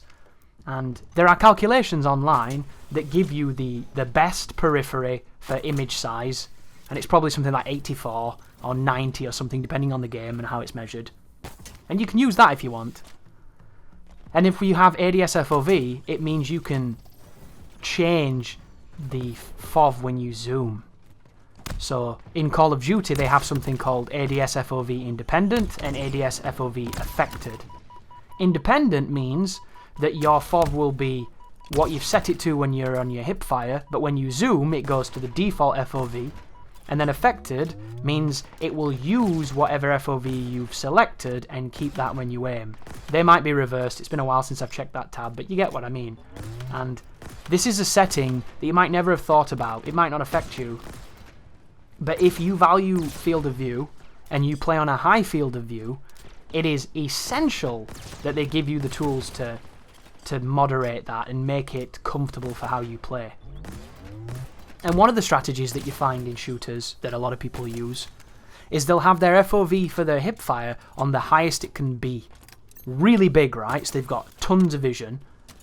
And then when the ADS, it goes all the way down to the default FOV so that they have clarity on the image and a bigger target to track. So they can run around with no intentions of aiming at somebody on a ridiculously high FOV because you can't see them, they look tiny like matchstick men. And then the moment they get into an engagement, whoom, they zoom in and they can hit them. And it's the best of both worlds. It's a preference at the end of the day, obviously. But that's what Outriders doesn't have. And you should see it, guys. It's crazy. I think Outriders FOV is like 50. I'm not even joking. I find it completely unacceptable. Like, to me, it's unplayable. I'm still forcing myself to play it because I'm having a decent time, but every time I do it, as soon as I shoot one guy, I feel like I'm blind. I feel like I don't know where to move the aim. So it's really frustrating. Look how good that grenade is, by the way. See this grenade? Unbelievably powerful. I didn't realise just how ridiculous those nades were until the end of my first playthrough. And then I got into the Megalix Final Fantasy situation where I would spend a lot of time hoarding them instead of using them. Use them. They are so effective, there's no reason not to. But we pick up a skewer as we get talked to by Whispers. I still don't know who Whispers is. I'm going to pretend it's the chocolate bar, because the idea of being taunted and like seduced by a chocolate bar in Halo is perhaps a better story than the story present in Halo. But make sure you practice your grappling, guys. We've been playing now for a good 4 hours. Hopefully you've got it figured out. The reason why grappling is so good is because it's going to help you fight the bosses. The boss fights in this game, if your mobility is bad, they're going to shit on you. I saw a thread the other day. Ooh, that was a mistake. Nearly died. A thread saying that without the grapple hook, the bosses on Halo Infinite would be impossible. And I don't know if that's true, but they would definitely be more difficult. Like, if I cared about this game and I wanted to make tons of videos, I would obviously do the all skulls legendary thing, and I would do it without the scorpion. I might use infinite ammo skull if I cared, or I might do it without it just to see if I have the capacity. Like, the idea of doing it legitimate and putting that on YouTube and being the first to do it would have been the thing I would have gone for. If I'd have loved the game, then I would have taken complete and utter pleasure and joy of doing that. That would have been a privilege, and it could have been a really successful series. But the effort that that takes on a game that you don't enjoy is not worth the psychological damage. Additionally, I think I would have probably done boss fights on Legendary without using the grapple, more so to prove a point than anything else. Because that's the kind of shit that I do.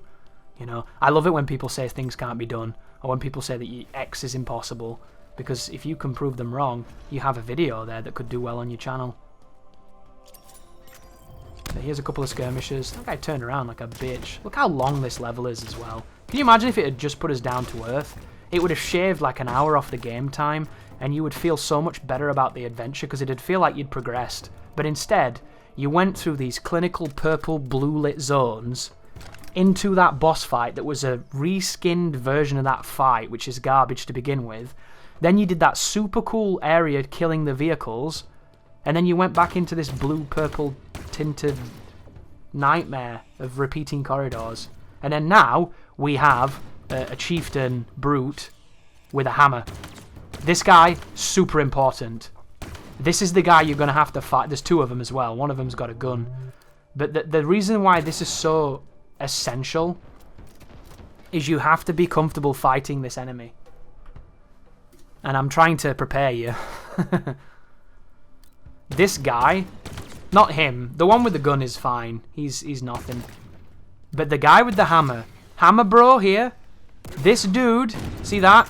This guy's a problem. And you really need to have a good feeling for how he works and how you hurt him and flinch him and how you get away from him. Because the more confident you are with that guy, the easier the end of this game will be. See him get his shield back, the little bitch. There's him throwing his grenade. Guy's got a really good arm on him as well. Took my whole shield then. There was a checkpoint. He moves into that corner, the little bitch. So there's his shield back. There's him throwing more nades. Look how much damage it takes to take his shield. Unbelievable. It always gets messy when you're fighting these guys, because look at him running away to get it back. However, headshot with a skewer, no armor. Yeah, you ain't living through that, son. When you kill him, though, you spawn in the sentinels, and it's really easy to die here. And if you don't get the checkpoint... There it was, I got a checkpoint then, luckily. But there's 3 of them. 2 standard sentinels and 1 with a shield. And I don't have the best weapons for this.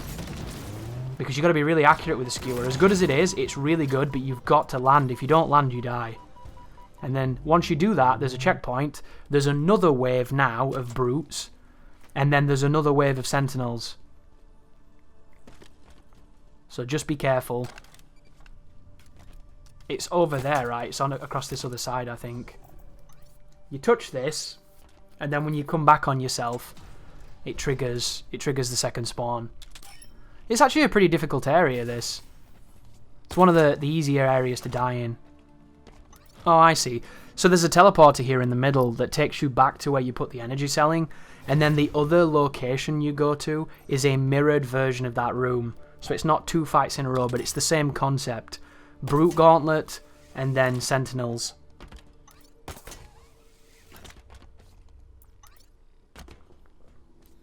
So just be careful. But it doesn't half outstay its welcome. And I can't believe we're this far into the game and they're still using this gimmick of pick up fucking key, put key in machine. It's really sad to me, that. It's just lame. I don't think you really have to say anything else. Once again, I'm not asking for craziness, but is that really the best they've got? Like, think about it. Think about video games where you've had creative ways of opening doors and doing certain things. You know, think of the God of Wars where you moved a bunch of statues and the statues all coalesced and formed a bridge or something. It's a very simple concept, but it's artistically and creatively more interesting. It's the entire construct of it is just cooler. Think about something as silly as Devil May Cry. In Devil May Cry 3, where they lower those spiky balls on a chain, and you have to beat the ball up. And as you beat the ball up, it's swinging around, and then eventually you break the ball and it drops a key. You know, I don't like those ball chain guys, because when you're a scrub and you don't know how to break them quickly, you chase them around and they go back up and the timer's annoying, and it's kind of like, what the fuck is this? It's dumb. But I appreciate the thought that went into making it something more than just merely a key and a hole. Think of all the creative ways you've opened things in video games, or you've gone from one sequence to another. I appreciate it. I appreciate the attempt at something more interesting and stimulating. I feel like this game just should have been better for that. But we've got, here is the brute guy just there. I can see his foot, so I'm just going to laser the shit out of him. Look how strong that gun is. One of the toughest enemies in the game there, and it just creams him. Nothing he can do. A constant stream of damage and DPS.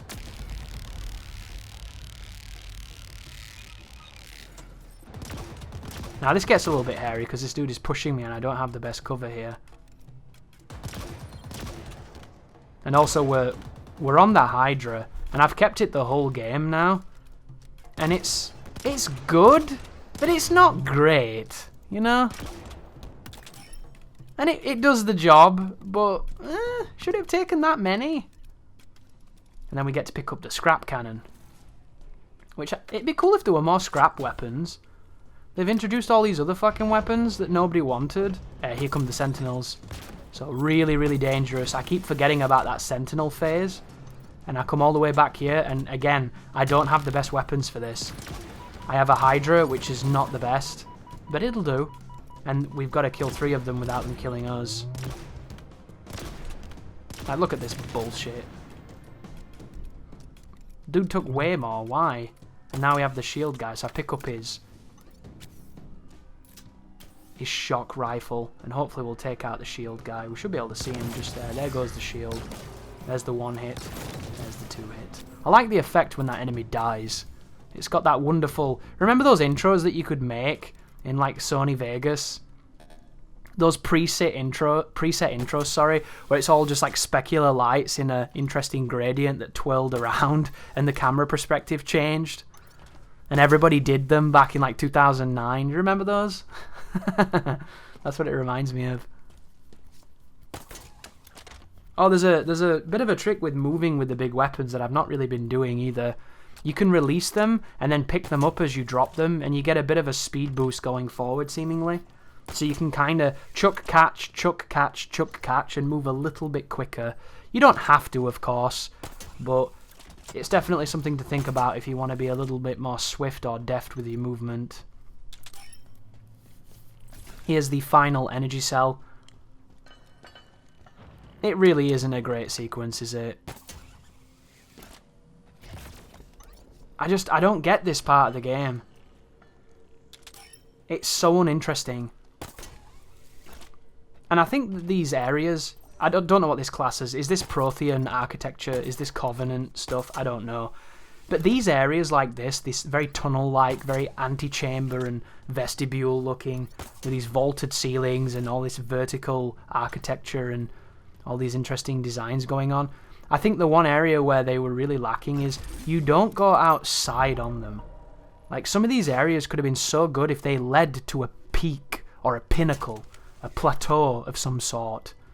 Like, why can't we be really, really high up in the goddamn stratosphere and have some of this going on, but instead of it being in these dark, blue-lit rooms, make it some kind of strange, wonderful, nebulous-looking ceiling.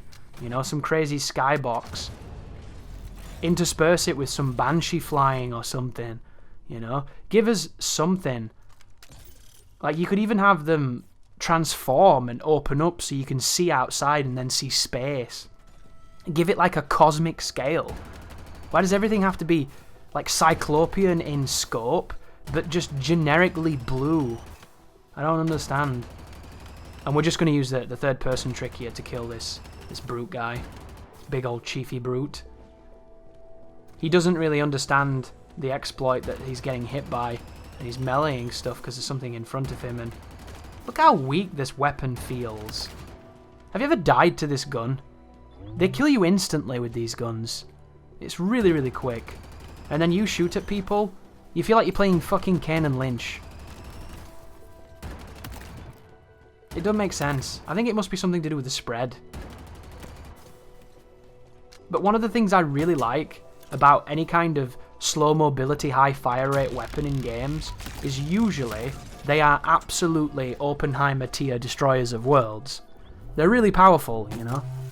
Like, think of the Mulcher in... Not the Mulcher, sorry. The Mulcher's actually kind of fucking trash at times unless you hit them right. What is it called? The Tri-Shot. There you go. The Tri-Shot in Gears 4 and 5. When you shoot people with that gun, they disintegrate, and it feels amazing. That's what these guns should have felt like. Instead, you feel like you're playing Star Wars Battlefront 2, and you can literally see your bullet having a cigarette before it goes where you fired, and by the time it gets there, the guy you fired at's fucked off. But this is another one of those rooms. Look, he dropped that grenade again. That grenade that electrocutes. And here we... Dude, did you see his movement then? That's what I'm talking about. That elite just side-skated like a bastard.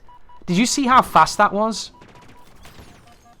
Have you ever seen elites move that quick before? I've never seen elites move like that. That dude was on straight up Odette. That dude's a Bayonetta master. But rocket launcher, I have no sanctity of the rocket launcher at all. I don't care about it. I don't want to keep it, so I'm just going to burn it and get rid of these elites if I can. I'm scared though, because when they turn it on, look at this guy. He's pretending he's dumb now. Where did that guy that side-strafed at the speed of light and hit me with every bullet go? Where did he go? Like, that thing moved so quick. Slow that down, guys, on YouTube. Go back and slow his movement down. See how quick he moved. They can do that to you going forward. They fire the whole time they do it as well. It's like that thing that the hunters do where they just barrage you. Only the hunters nowhere near as fast. But what is that? Couple of grunts. We've got another checkpoint. Pushing forwards. Easy life. You can also do that as well if you want to. You can drop the gun, move a bit forward, and then grapple it back. That guy dropped a sniper rifle and a shotgun. That's an idea, isn't it? This game actually doesn't have Halo's shotgun. I've only just realised that. I'm assuming that automatic bag of dog shit is its replacement. Is there a good reason, guys, why they've left off such core weapons like the fucking shotgun? And I don't have much love for Halo's shotgun. I've always hated how it looks. Although it's undeniably effective at point blank range. Like, this game doesn't have the Covenant's carbine. It doesn't have the human shotgun. What were they doing? I don't understand. But there we go, new mission, the road. This mission's actually really difficult because they've really cranked up the resistance, stopping you from getting to the next sequence. And this is where they want you to get the Scorpion. And unfortunately, my Scorpion gets killed almost immediately. But if you come down here, there's a big old siege going on. There's lots of different units. Make sure you get rid of the sniper jackals first or they'll just light you up. And be very careful in this sequence. There are so many vehicles coming up here. Tanks, ghosts, just a ridiculous amount of Hot Wheels knocking around. You can even see a warthog there. And there's an opportunity here to get a warthog filled with soldiers and give them a bunch of really devastating weapons. But I didn't realise that there was a vehicle there. So I end up seeing it explode on a checkpoint and not being able to salvage it. But I will point it out when I see it, and I will recommend that you use it, because it might make the whole road sequence a lot easier. Because this is an area, guys, if you try to do this area with the grapple hook, skipping it all, you have never seen how quickly you will die. Moving through this zone, they so want you to get in that tank that they don't checkpoint you that much. And they even play the music of the vehicle when you're not in it, because this is meant to be a vehicle sequence. I think it might be meant to be like the the ultimate vehicle sequence in the game as well. Instead of having a big escape on a warthog, they want you to do this charging the castle on the scorpion thing. And I would be surprised if you get the scorpion all the way to the end of this gauntlet, because there's even an achievement for doing it. And with how quickly they kill you and how awkward the tank is to maneuver, you must play like the biggest bitch in history. Like, I'm talking straight up Rainbow Six Siege, pixel peeking doorways with a tank. And I don't know about you guys, but I don't think you should have to pixel peek a fucking doorway with a tank. One of the things I've never agreed with in Halo is how quickly you can die in the tank on Legendary. Like, the tank should be a power fantasy. It should be the ultimate force multiplier. And its gun is... The Scorpion's gun is undeniably probably the best gun in the game. But you're getting peppered by grunts and your tank's on fire. And it's just odd. Like, I'm going to literally die in the next opening coming up here. This clearing, with this mound, I'm dead. And it's just because the damage threshold on Legendary is absurd. So I would recommend just getting out and doing it whichever way you want to do it. But that vehicle coming up is definitely going to be a good idea, because if you rescue the humans, if you give them some rockets and shit, it's just going to be Sweet Home Alabama. Like, look, I'm already on fire. I'm on fire from jobbers with plasma weapons. I haven't been hit by a tank. I haven't been hit by banshees. I haven't been anti-vehicled, and there's a tank coming up here. But do you see that building I'm looking at? On the left-hand side of it, that left-hand wall, there is a vehicle. It is a warthog that is parked up there. And if you clear this area out and you go and get in that and you save the humans, you can have a nice little... Just, essentially, it's a death squad. A squad of AI hit-scanning monsters. And you'll have a really fun time, instead of getting your ass beat like I'm doing right now. The guy behind me here, an invisible elite throwing grenades at my tank. Look at that. What a fucking bitch. Why is he there, dude? That to me just doesn't make sense. Stupid. And then that's a brute firing a Ravager, that. And I'm about to see the tank I didn't know that was there. Oh, there he is, tank. So here you get to see the Skewer. Skewer's really good at anti-tanking. I mean, Skewer's really good at everything. The gun is great. If you're wondering, that killed that brute. This thing does not fuck around. It's a shame that the animator did. But I'm just going to go left and right. Watch this pre-fire here. Oh no, that wasn't it. I think it's the other side. This guy gets a really, really tasty pre-fire close to me. Or maybe it was on the footage where I died. Yeah, that would make sense. Don't fuck with the tanks, is what I'm trying to say. Never underestimate the AI's ability to put zeros and ones on your face. And the elite just climbed out. Look at him. I remember this because I watch him for ages being like, is he going to stop? And then I just go for it and I'm whiff. That was embarrassing. Sometimes you overthink aiming. Sometimes it's just better to do. Don't think, just do. So there's a ghost over here. And I'm tempted to boost all my way forward. But instead I come back to the Scorpion. And this guy is just nading the shit out of it, dude. I'm in a really bad situation. But the tanks don't heal either. It seems that they're just, once they're on fire, and you've got a finite amount of time until they start going nuclear. Which, I feel like in some of the old games, did the tanks heal a bit better than this? Or have they always not healed? Because I do remember it was very easy to lose them. But I also remember sequences in Halo where you could kind of cruise around with tons of them. Look at this room, though. Rocket launcher over there, Ravager there. See the prisoners? And then you've got 2 prisoners here. These are the guys you want to give the Sentinel beam to. And then if I'd have known, I'd have gone outside in the vehicle. I do give one of them a rocket launcher.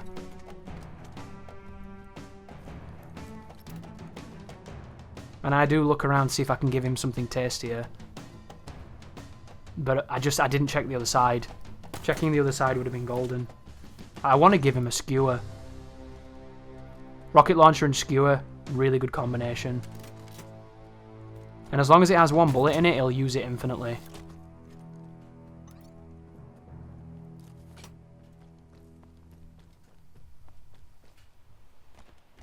And I think they climb in the tank with me.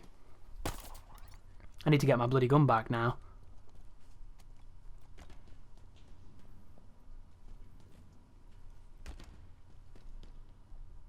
Have I lost my shit? It looks like it. Oh, there we go. There it is. I really wish Halo would let you carry more guns. I just don't think there's any reason for it. I understand it in multiplayer, but in campaign, it's just not fun. Why create such a wide arsenal and then never let the player use it? Especially when it's science fiction. You could literally have them like magnets stuck on the fucking chief. So this is where the vehicle is directly behind me now. As I try to lob these projectiles at that guy over there and do a bad job. He's got a rocket launcher. That right there just killed the vehicle. See it? There's the vehicle, guys. That rocket he fired got rid of it. I actually suicided when I saw it to see if I could get it before he fires the rocket, and I couldn't. And then I'm going to give up on the vehicle here, I think, and just do it on foot. He says as he goes and climbs back in the tank. I'm a professional walkthrough maker, guys. My walkthroughs aren't playthroughs, I promise. But I am the pauper of YouTube walkthroughs. So unfortunately I don't have quite the prestige to convince you all. And I don't have to spend the first 15 minutes of my video thanking you for likes, because I don't get likes. But there's a guy up here that has a really powerful gun. And he killed my tank. So I'm shooting at him in revenge. And that's the rocket off the dude that's with us. There's a turret. There goes the turret. Guy just over there. He's firing the skewer. Absolute phenom.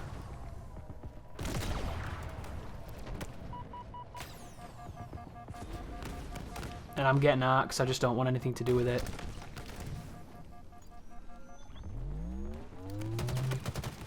Okay, so Jackal's down, couple of grunts, and we've got rockets going everywhere thanks to the boys. Look at them getting stuck in. Dude, they're so accurate with that gun. It's really interesting. I wonder if they'll ever design AI that can be accurate and inaccurate at the same time. I'd love a grace period or some kind of design that makes it fair. And it's interesting to see when developers try to put things like that in the game, try to alleviate that discrepancy between aimbot and actually survivable aim. Because it seems like a lot of the design nowadays, oh, make sure you get rid of these jackals as well. If you don't, when you go across the roof with a grapple hook, they'll murder you. But it seems like the idea of thought when it comes to difficulty in AI, in campaign, single-player stuff, is they crank the accuracy and the lethality of the AI, and they design a set period of time of reaction speed. And you can generally tell what year the game came out with how mean the reaction speed is.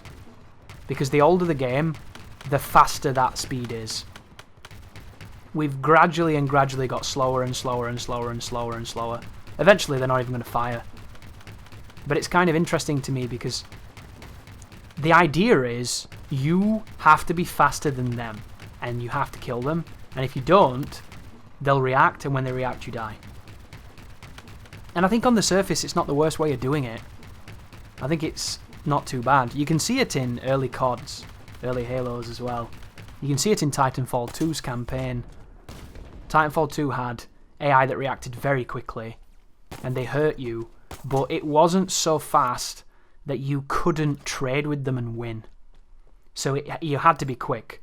You couldn't take your time. You had to be decisive and you had to try and be first. And it was really noticeable on Titanfall 2 because their reaction speed was faster than the average reaction speed. It's the same with the Jackals here. Compare the Jackals here to the Jackals in Halo 2 and 3. Not only do the Jackals kill you in one hit, but they immediately hit you. They don't wait. You have to learn where they are by being murdered by them. Whereas in this game, you can wait until they shine the laser on you. You can take their hit, go back into cover, and then you can get to the point where when you peek out, they won't even shoot. And it's not like you're peeking out and shooting them in a frame. You don't have the fastest reflexes. You're a human. You're limited, you know. They could kill you the frame you expose yourself if they cranked them. And they totally could do that. But it goes back to that discussion that I've had several times on my channel over the years of it's easy to make hard difficulties, but it's really difficult to make fun hard difficulty. And one of the things you have to design in order to guarantee fun in a challenge is it has to be fallible. You can't have perfect AI shitting on the player the whole time. That's not design. It's the absence of design. It's perfect garbage. Oh, by the way, this is the exploit with the grappling hook. Because we recharge 40% faster, by the time I start falling, my grapple hook is recharged. I can infinitely climb any surface just by mashing grapple hook. And this is one of the rare moments where the game will tell you to return to the battlefield. Which all you do, fall, and then grapple back up. But be careful because you inherit the same timer, so you can't be up there too long. I thought that was kind of shitty design, that. But what can you do? If they didn't want you going up there, why not put a kill plane? What is it with kill planes these days? Nothing wrong with a good kill plane. It's incredulous and stupid, but you know the developers don't want you there, instead of giving you this bullshit arbitrary timeout. This sequence here, if you get no checkpoint for it, you can be in trouble, because it's kind of an awkward area. But if you do get a checkpoint, you're fine. And we're moving into the final area of the game. Because there's a bunch of sequences coming up, a bunch of fights, then there's a boss fight. There's two boss fights, actually. There's another invisible guy, and then there's the rival fight against Escharum, the dude that's been holographic for most of the game and talking mad shit. And then we go to the final sequence in the game, the final level, that's got some kind of awkward fights, nothing too bad, but a couple of annoying ones. And then you have the final boss, which is, unfortunately, a sporadic checkpoint nightmare. But once you've done that, ladies and gentlemen, you're at the end of Halo Infinite on Legendary. And if you've made it this far, and if you get that far to the end of that video, then you get a big props for sticking in there. I don't think this game is that difficult, but it's much more difficult than a lot of games that come out recently. It's a lot harder than Outriders, I'll tell you that much. Outriders is weird, man. The only time I've died in that game is when the Brood mother turns up and she just mobs you with so many ads that you can't even get at her. She takes so much damage even though you're chunking her with the most powerful guns that kill everything else instantly. And then you just get mauled. And the healing in that game, unless you do some kind of life leech build, is really weird. You get life for melee attacking enemies or something? I don't even know what's going on. Not really paying attention, but I've only died twice, and it's both times it's been to that creature. But it turns out the sprint on that game is really powerful, so you can run in a circle. You can get 50 of those attacking feral monsters chasing you, and they can't actually attack you because you're just too fast. And then you just attack them with that sword move, and it kills them all. It's really funny. But here we go, moving towards the training sequences. Basic training and advanced training. This is one of those super gimmicky video game moments, but it's not bad. If they designed and spaced the checkpoints on this at the start and at the end of the big encounter, this would be a legitimately taxing and quite strategic section. But they give you so many checkpoints that Mr. Magoo could bumble his way through this shit, so it's completely unmemorable. And it comes back to that discussion of checkpoints can both aid and hinder difficulty. I'm a firm believer that you can have good difficulty and good checkpoints, but I do think the distinction between those things has never been wider or more disparate. You rarely find games that have good checkpoints that have good difficulty, because they generally are too generous with them, and it leads to a complete cuckoldry of what could have been a difficult fight. And Halo's problem is a legacy issue, and that just stems from the fact that the checkpoints themselves seem to be fucking random. And if you don't design checkpoints, then you get these weird, overly designed checkpoints. You should not be getting checkpoints every fucking 5 seconds. It doesn't make sense. But that's what happens. Anyhow, basic training. Pick up the mounted machine gun, unmount it, and then proceed to shred everything that walks in front of you. First few spawns on this area are a bunch of jackals, skirmishers and grunts. That guy right there is an elite, but he can't stand up to this gun. That blue guy can't stand up to this. Sorry, the red guy and the blue guy can't stand up to it. It just puts out too much damage, and it flinches, it interrupts. It's really, really good. And there's loads of them. For this first area, use whatever you want. You don't really have to hold back on anything.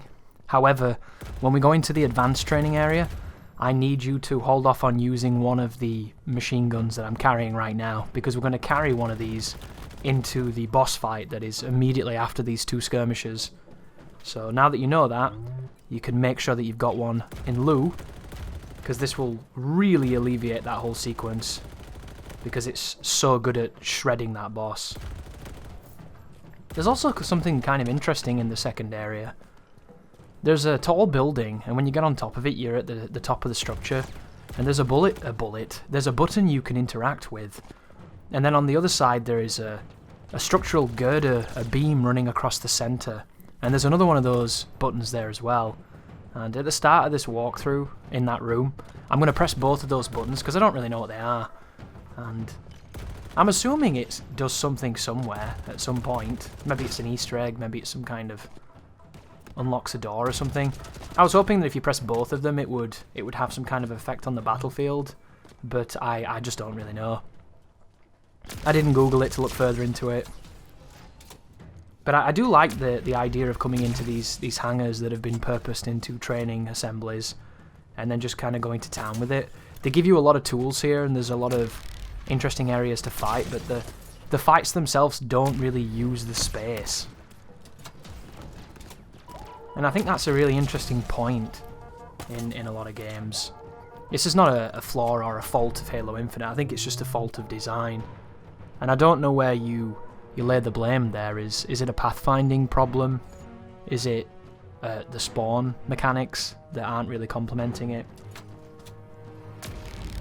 One of the things I really like about Doom Eternal is that regardless of the environment that you're in, mobility is the thing that keeps you alive in that game. If you stand still in Doom, you die. So they want you to constantly be shepherding and herding around all of the geometry that they've made. And it means that the locations that you fight in are so wonderfully interesting, because if they're not, then the gameplay loop doesn't work as well.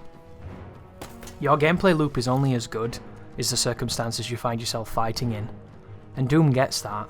So it makes these wonderful spaces, and the spaces have a direct effect and take part in a relationship with what you're doing. And some fights can be really hard because of the space they're in. Some fights can be difficult because of the units that are chosen and the demand on you.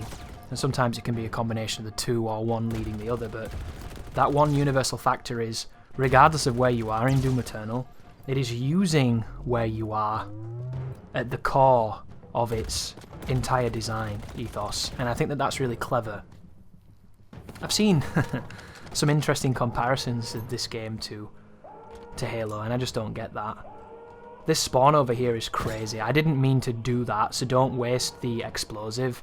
That right there was me accidentally clicking.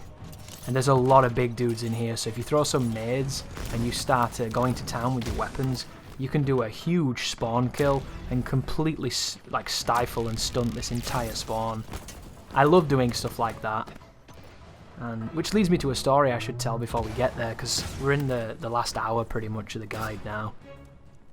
So the final boss has 3 individual waves, each checkpointed to a different degree. First wave is kind of throwaway. Second wave is difficult because there's a brute with a Ravager and he's got really good splash damage. A couple of other things that prove to be an issue, like the skimmers. Third wave is really, really difficult because it's 2 separate waves of elites that have skimmers with them and skirmishers, and one of the elites has a sniper rifle which can just wipe you regardless of what you do if it hits. And then of course they send out a chieftain with a hammer, and he chases you the whole time, and he's really aggressive. The third phase of that fight, when I first got to it on my stream, I was able to position myself in such a way where one of the elite spawns didn't happen. So 2 doors open, each of them containing a different assortment of enemies, and I managed to make it so that one of those doors stayed shut, and the other door, when it opened, I threw a bunch of grenades. I threw all my grenades except for my electrical stun ones, and it killed the spawn before they left the door. And then in front of me, a door opens, and it's the chieftain door with the final spawn.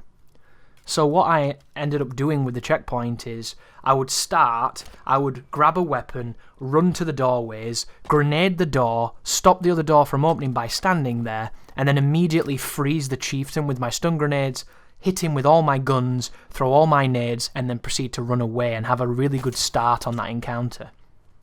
And I did that on stream. It's on my VOD if you want to check it out. It was a very good strategy of essentially finding a nice spawn kill and doing the third wave really quickly and really concisely. The problem is, as soon as it becomes 1v1 with the brute, depending on who's left, depends on how easy it is to die immediately, because if you've got like some hit scanning skimmer that just murks you and then he comes along and hits you with the hammer, you're dead, you have to do it again. But the start was consistent, and that's what mattered. Then when I came to recording this, I got a weird spawn. So I got the checkpoint on the third phase, and I had plenty of time as Harbinger just powers up that central machine to get into position on the doors. So I guessed left-hand side, went to the left-hand side, stood there looking at the doors, waiting for them to open. They were behind me. Restart checkpoint. Go to the opposite direction I went the last time, stare at the doors, wait for it. They were behind me again. So it went from this consistent denial of a spawn, grenade kill the spawn on one door, and then immediately fight the chieftain, to I could not consistently get the fucking spawns to be the same doorway, ever. It wouldn't work. And then even when I did, I wasn't denying one of the spawns because for some reason it was on the opposite side of the arena as if it was random. So not only was I getting an extra bundle of enemies, which is a bad thing because one of them has a sniper rifle and is an elite, but I also couldn't get any kind of advantage at the very beginning with it. So my awesome strategy that I stumbled upon on stream, I couldn't recreate it. So I backed out of the game to the menu, loaded up again, did the first 2 waves, get to the third wave, and again I couldn't do it.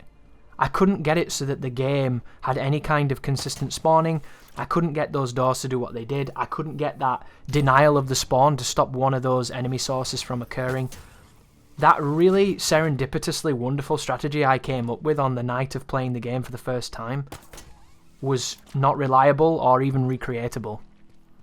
And I don't really know what to say to you guys. You might be able to do it, and if you do, it'll be a lot easier. Because I did that wave in like 40 seconds that way. It was really fast. And I ended up getting a checkpoint after I killed the hammer guy, so I could take on Harbinger for free without worrying about having to do the third wave again. I didn't do that on my recording. On my recording, I had to do fucking the brute wave 3 times before I nailed it, because the checkpoint was a cunt. But I just want to make it known, if you are having problems and you want to experiment, that there is a way to essentially control that entire third spawn, but I couldn't for the life of me recreate it. Maybe you can. And then here we are with the advanced training. So the advanced training has a very tall building on it, which I'm stood on right now. And if you stay up here, you're pretty much safe from everything except for hunter splash damage. And what will happen is, there's a lot of enemies to kill, a lot of skirmishers, a lot of grunts, a lot of essentially just target practice. And then the hunters turn up, and the choice for the hunters is you can hit them with everything you want, use the tools in the room, or you can bait them towards the warthog that has that mounted explosive. If you do that, you'll kill them really quickly, you even flinch them and stun lock them, and it's a really, really easy wipe. And what I ended up doing is I kill one of them with the mounted warthog gun, and then I kill the other one just by outplaying him essentially. And the reason I did that was just in case you don't have a warthog, and you want to see what it looks like where you just kind of attack him and move around. You've already seen me fight hunters. Oh, be careful of those guys as well. They're brutes that have skewers, so if they hit you, you'll die. They're capable of a rather hefty one-shot kill. But up here, there's no real counterplay to this strategy from anything other than the hunters, and the only reason the hunters can hit you is because of the absurd amount of generous splash they get. And once again, as I mentioned earlier, this sequence could be really difficult and really demanding and could need a walkthrough, but they give you so many checkpoints that it's free. You know, this is the type of room when you enter it in a video game, it's really nerve-wracking because you know something's coming. You know it's going to be a big fight. But with Halo and the way it checkpoints, you're almost never at any kind of risk because there's nothing that you lose. When there's no loss when you die, it doesn't matter. And that's what makes it so interesting, this argument between good checkpoints and good challenge. Can you have both? Does it have to be one or the other? A lot of people justify the runbacks on Souls games because the shitty checkpoints facilitate this idea of risk, this idea of value and worth that you're losing so much by dying. And I don't really believe in that thought. I don't think it holds much water when you really look into it. It's not something that I can truly get behind because I know how to run back to doors in Souls games without interacting with anything every single time semi-consistently. The only times it's not consistent is when maybe I get hit on the door going through, but if it's a good Souls game, you're invincible anyway. You know, there's no skill navigating an area that you've already conquered to get to a boss that you've yet to master. You know, I don't see the reward there. It doesn't make a lot of sense to me. I don't see any more value in that than trying to get to the first checkpoint on the double bogey fight in Vanquish. You know? Like, try fighting a Zell in God Hand. Do you think a Zell in God Hand would be half as interesting if they checkpointed every single time you punched him? Because that's essentially what Halo's doing. It's trivializing its entire campaign by constantly giving you this drip feed of Mummy's tits. And as much as Mummy's tits might be, you know, great for Dad, they're not so great for us. We're looking here to spread our own wings and to engage with the game, and we can't do that because of this safety blanket that we're constantly being drenched in. And I'm being chased right now by a hunter. You know, can you imagine if this hunter kills me, I go back to the beginning of advanced training? That would be kind of tense. That would be difficult. That would be game design. But we didn't get that. We get this welfare system of pity points, and I don't understand it. And that's coming from somebody that I love quick saves, you know? I think quick saves and save states are amazing because it enables me to make my own difficulty and make my own checkpoints. And I love to segment games and do them incrementally and conquer them bit by bit, and then with enough perseverance get to the end. But I don't like it when it's forced on me. Uncharted does the same thing. This is not a sin of Halo alone. Editing Uncharted guides is insane because unless you restart entire segments and do them from the start again, you end up in this weird situation of, oh, you've killed 2 guys in a wave that's got 8 guys, and as you go to run them and pick up a gun, you get a checkpoint. So then you respawn picking up a gun with 2 guys dead in the position you never wanted to be in because you went there to grab a gun or some bullshit. Like, it's really odd. It's a very odd way of making sure the player can get through okay. And then you come to certain segments in Uncharted where they don't give you any checkpoints and you wonder why not. You know, areas where you have to survive for a long period of time on something that is borderline bullshit and unfair, you don't get any help. But on the areas where you don't need that, they give you the world. It happens in lots of games, and it's really bizarre to me.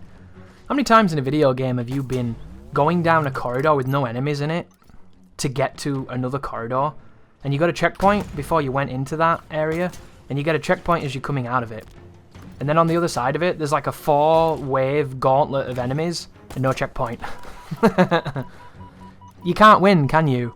You know, some things being a gauntlet makes them stay in your mind and makes them more demanding and makes them more challenging. Other things become tedious, and it's just not what you want. There's a happy medium there that I think is difficult to reach. But there are so many games that give you checkpoints on sequences where there's no threat and there's no risk, and then they give you a kind of a I would say it's not necessarily unexpected, but it's an undesirable amount of effort needed to succeed, is the way I'd put it.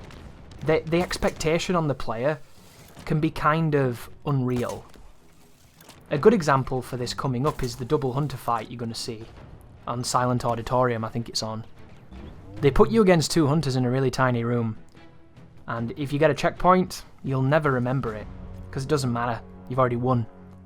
But if you don't, not only is the fight hard as fuck because you have to take on two hunters up close that are the red ones as well, the really aggro ones, and they take a beating and kill you instantly, but you also are at the mercy of one of the worst checkpoints in the game, because the previous checkpoint is you run all the way through a corridor that branches into a T-fork, you go to the right, you go all the way around and down, and then you go through the door and start the fight. And every time you fucking die, you have to run all the way back again. It's like a Souls game. So not only is that fight incredibly demanding on the player, I even said this on my stream, what they expect you to do to win this is nuts. You know, when I'm sweating my ass off, fucking try-harding my balls to the walls, flying around with the fucking grapple shot with the mouse and keyboard on high sensitivity, headshotting hunters with the skewer, what are you gonna do when you've played for 20 minutes after work and you don't have the time to spend your life on video games getting to a level of affinity where you can do that, you know? Unless I come up with a cheesy strategy that lets you succeed, that's not fair. That's an unreasonable expectation of what you're supposed to do to win. And that's why those checkpoints, as much as they frustrate a guide maker for editing consistency, and as much as they dilute the challenge, they're important for the person who wants to overcome Legendary, but doesn't want to turn it into a full-time job. So a sequence like that becomes incredibly taxing on you. And I like that fight. I liked it that way. I think if that fight was that way every time, you would have a much more satisfying feeling after beating the game. Because it's hard. That 2 hunter fight it's probably the hardest fight in the game. Because it's not really up to you. The cover's not good enough, the enemies are super aggressive, and if they want to kill you, you're dead. You know, it makes the final boss look like a joke. It makes Escharum look like a joke who's coming up here. And that's because those bosses can be mitigated in so many ways. Like the final boss, if you're lucky and the pattern's good, she'll try to melee you and you'll kill her effortlessly. But if she runs away and fires projectiles, if you aren't the best grappler there's ever been and you don't upgrade your shield, there's nothing you can really do, you're dead.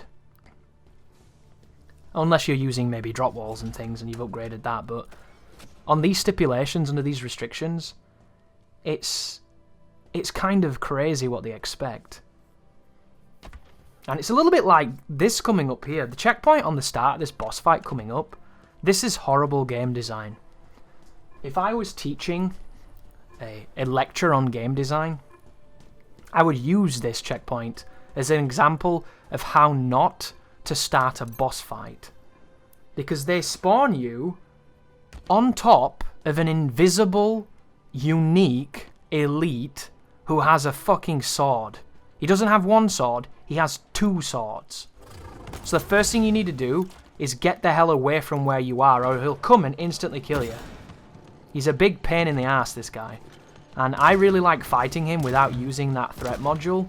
So what I'm going to do here, guys, is I get some distance from him, I stun him a little bit, and then I try and break his shield with the gun I'm using.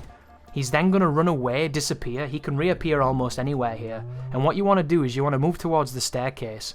This guy has a lot of problems with staircase pathing. So if he comes from the right-hand side, you can put the staircase between you and him. If he comes from the left, you can do a lot of damage and try and get to the stairs, and hopefully he won't be able to get directly at you. So right here, he goes for a grenade and he's dead. See how he's struggling getting down the stairs? As soon as you break his shield, the turret destroys him. And all you want to do, get near the stairs, carry the gun into that fight, and then use his bad pathing against him. And he's one of the easiest bosses in the game. But the start of that encounter, he can 2-hit you immediately. And it's terrible. It's really bad. And I don't understand why they let it work like that. It reminds me of Hideki Kamiya. Hideki Kamiya, for some reason, has a fetish for making cutscenes start attacks that when it loads the game in, they finish. So you get rid of all the telegraph, all the signposting that the move is coming, and you have to dodge it, a nigh instant move. It's cheap as fuck, and I've never got that. I don't really understand why he thinks that's a cool thing, but he does. You know, he's kind of a weird guy. But this is the Escharum fight now, ladies and gentlemen. This is a very, very long, very protracted, very tedious encounter. And the idea is as follows. I got a bit creative here, dumping guns off the rack, so that when I was circling the environment, I'd have an easier time picking them up. Turns out, all that really does is enable you to grapple guns instead of grappling, and it'll get you killed, so I don't recommend doing it now. But I was coming up with new strategies. I thought it could be good. It wasn't. Idea here is do damage to this guy, take his shield. He'll run away once you damage him a little bit. He'll then open up one of those cores on the side, and he'll chase you with a shield, which you can't get past, and it actually hurts you if you touch it.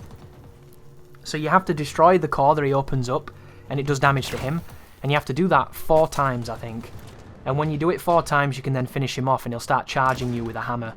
This guy is incredibly tanky. No matter what you shoot him with, it doesn't matter if it's a rocket launcher, the Hydra, it doesn't matter if you skewer him in the face, you do chip damage. Everything you hit this guy with is chip damage because they really don't want you putting him down too quickly. And at the beginning of the fight, I use the plasma pistol to take his shield, and then I'm going to use this mounted gun to do the cover trick, to shoot round the cover, and boom, just then, it triggers his transformation into the next phase. So once he does this, he's going to be surrounded in this interesting looking red barrier, and he's going to have opened up a panel. And now, there's no point fighting the boss now. You need to bait the boss close, use your mobility, and then you need to kill those panels. And you can destroy the panels with anything you want. You can melee them, you can shoot them. The only problem is, this boss's AI is actually pretty good at heading you off. So you want to be really careful when it comes to cutting angles here. If you go through the middle instead of going around, he might cut you off and he'll kill you really quick. This guy hits like a truck.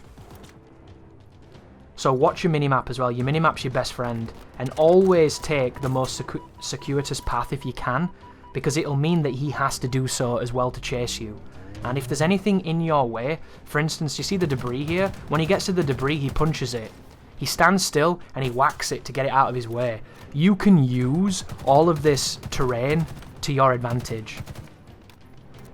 And then once you've destroyed the core, you have to shoot him again, bring down his HP, and he goes and he does the same thing he just did. And you just repeat it ad nauseum, and it takes about 10 minutes. It'll be really interesting to see what the speedrunners, or the crazy players that play Halo all the time, what they come up with for this fight. Because I've tested pretty much every weapon in this room on this guy, and the results are all tepid. Everything you do to him is, like, the most damage I think you see is from this and the rocket, maybe. It's just weird. It's weird that they would make somebody this beefy for no other reason than for this really arbitrary, silly fight. Like, it's so procedural, this fight. It might as well be a procedural cop show. Monster of the Week anime harem, you know? Like, Kenshiro goes into village. Village has angry gang with very strong gang leader. They terrorize the villagers. Kenshiro kicks their ass effortlessly. And then walks off into the desert to do it again in the next issue, you know? It just don't really make much sense to me. But just respect Escharum as much as you can. Because if you don't, he'll kill you. And this fight does have lots of checkpoints, but sometimes it doesn't. So you want to be real careful. And just chuck as many power cells as you can. The power cells really are the key to doing good damage. And some of the mounted stuff. I like using the BR because it feels classic, but like, look at the damage I'm not doing here. These are headshots, for God's sake. And I don't understand who thinks lots of life equals difficult. I've never really been, you know, subscribed to that method of thinking. I'd rather an enemy weak as fuck, but really hard to hit and really clever. That was one of the things I really liked about the bosses in Titanfall, especially the more evasive bosses, like Viper. Viper was pretty weak, but he could kill you so fast.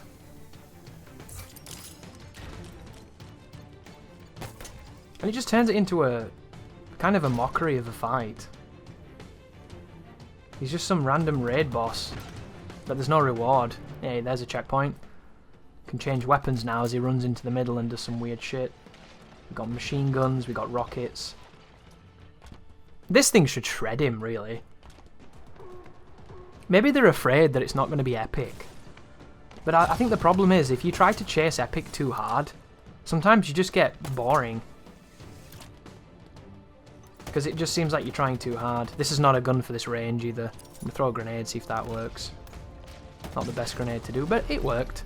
And there you go, that's 3 for 3, so there's only one more. And then it gets to the best part of the fight. And there he is, whacking the debris. Did you see him?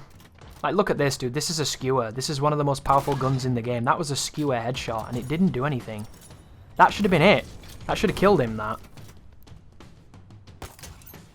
Risk versus reward. There's no reason for that to do chip damage. It's just absurd. Like, look at the damage he does to us. Can you imagine if the damage was fair? These boss fights would be really, really tense because they'd kill you instantly and you kill them instantly. I like the idea of that, you know? I wouldn't mind them doing more damage to me if I could do more damage to them. Because then it would alleviate this, which is essentially a boss fight that doesn't need to exist. And I saw a comment on YouTube that was really funny. It's something along the lines of, this is exactly what a rival fight should be in video games. Epic. Something like that. And I always wonder about those type of people. Can you imagine playing this? Attacking this boss for 10 minutes? Doing this very repetitive, uninteresting kiting into arbitrary destroying of the fuel cell, then into bullet sponge finale as he chases you down with questionable mobility, and thinking that this is in any way fun, good, or what a fight should be. It always makes me wonder, what has that person ever played? Like, are these dudes playing like fucking Vampire Rain or something? Like, what are they doing with their lives? I can't imagine thinking that this is good design. Maybe I've killed too many bosses. Maybe it's too much, you know, personality / cognitive bias in what I enjoy. I just don't see the enjoyment in stupid bullet sponge, boring, repetitive patterns. And I don't necessarily think it makes it challenging either. It just makes it tedious. So here he goes. This is when he starts chasing you down with his axe, and I end up picking weapons up like a dickhead off that shelf I cleared. Talk about karma. But this is where he gets really good at cutting you off. And if you don't put him into a position where he goes the long way, you'll end up getting hammered. And this thing hurts. I've never been hit in this phase. I've never actually failed this phase. But I would imagine it's an instant kill. And there's something kind of odd here too, because there's another Hydra. This one is like a locking on Hydra or something. So right now, you can carry 2 Hydras. You can go double Hydra in this fight. I don't think you would want to. I like the Hydra, but it feels like almost a bit of a novelty at this point. We've been carrying it for so long, but we don't really know why. The reload is mad slow too. Look at him trying to cut me off just there. Wait for him to come around the side. He didn't do it. See that? That was dangerous. Luckily his pathing got fucked up and these boxes are putting him off. This is the type of shit you want to use against him. Use the boxes against him. But never stand too close in front of him when he's got that speed boost, because he'll jump. He'll clear like 30 meters. It's absurd how far he jumps when he wants to. But like, remember this gun, guys? This gun, one hit kill, brutes through their helmet, sorry. With one headshot at like 200 meters. This thing killed an elite at like 300 meters with 2 headshots, right? And this guy doesn't even get chip damage from it. That right there, that rocket damage, how much was that? Nothing, right? It's like the lower his life gets, the more his defense goes up or something. But just a show of hands, guys, does anybody else think that that looks like a cool fight? Because for a rival fight with the Chief, with a dude that's been taunting you the whole game, I thought it was fucking terrible. And it's funny too, because I've seen people who think this fight's really hard. There was like a games radar walkthrough or something. One of the journalist media areas done a walkthrough for this game, and they said that this was the hardest fight in the game. And it's just not true. I don't understand how you can think that this boss is harder than Harbinger. It doesn't make sense. Like, this guy is literally a hammer brute. A hammer brute and like a chain gun brute put together. And the only reason it's even remotely a fight is because they've given him 1,000 HP. And you have to do 4 things before you can kill him. But other than that, it's just average. Like, I don't know if people are being too aggressive or if they're playing wrong or if they don't have good mobility. But that fight is boring. It's not hard. Whereas Harbinger is hard. And it's hard because you don't necessarily get checkpoints. And it's hard because it's a bunch of hit scanning skimmers. It's a dude putting ungodly pressure on you with a hammer with an absurd amount of HP. And then there's a bunch of elites running around just casually. And then when you do that, there's a lot of factors happening when all those enemies are attacking you on Legendary. And then when you do that, the boss turns up, and if you don't get a checkpoint, she'll wipe you with 1 projectile. That's way harder than Escharum in any moment. Like, you would have to play like an absolute clown shoe to get into the same area of trouble with him as you do with that other encounter. There's so many plates to juggle in the final boss compared to him. Fighting one guy who doesn't know how to path around the room very well, that isn't a challenge if you know what you're doing. However, the final boss, even if you know what you're doing, the final boss will kick your ass. Because there's too much luck involved in that fight. It's nowhere near as consistent. I did Escharum 1 attempt. Twice, pretty much.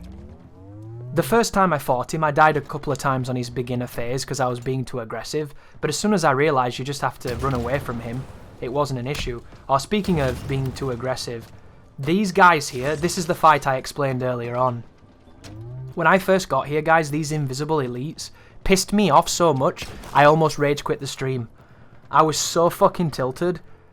I can't even begin to tell you how much they were pissing me off, running away and hiding with that cloaking device. So I intentionally brought this rocket launcher to kill those guys. And I chased them down. I chased any cloak enemy I could find. As soon as he turned up, I went for him. Because I knew if I didn't, they'd be arseholes. So, if you were wondering why I was so aggressive there, it's just because that enemy is so annoying. And this right here is my least favourite fight in the game. I absolutely despised it because of that. They start you on a lower shelf.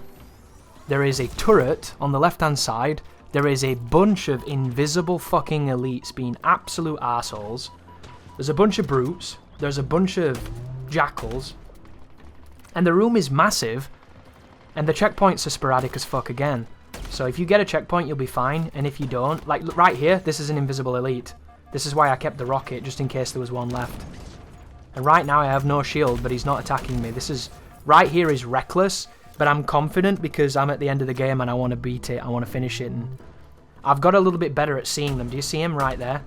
I can see him, but I can't hit him because this fucking shotgun is worthless. What were they thinking with this shotgun, dude? I don't understand.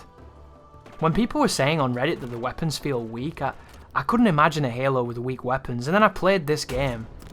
And it's true. The guns feel wrong. Every so often you get a moment, like look at that, dude. You can tell that I fought these enemies a bit, can't you? That was really dangerous what I did then.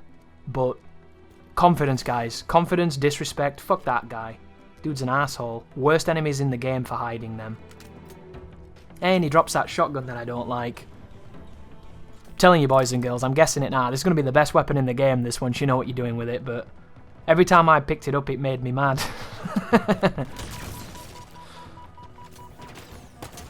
But that's the problem with Legendary, isn't it? You can't get close enough to make this shotgun work unless you're doing something very specific. Hey, we got a checkpoint, so now I can be aggressive.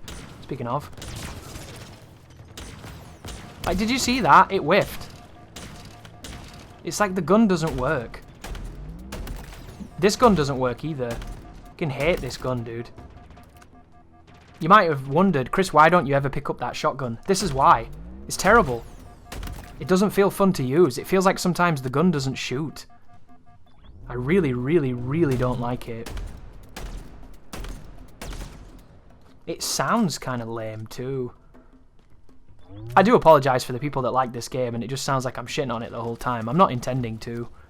I just think it's a very disappointing Halo. But it doesn't mean that I won't guide you through it and I won't bring you some strategies that can help you play it.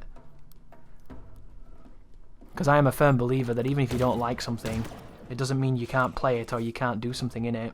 There's a lot of people that think that you don't like things because you're not good at it. I think that's an interesting mentality, that.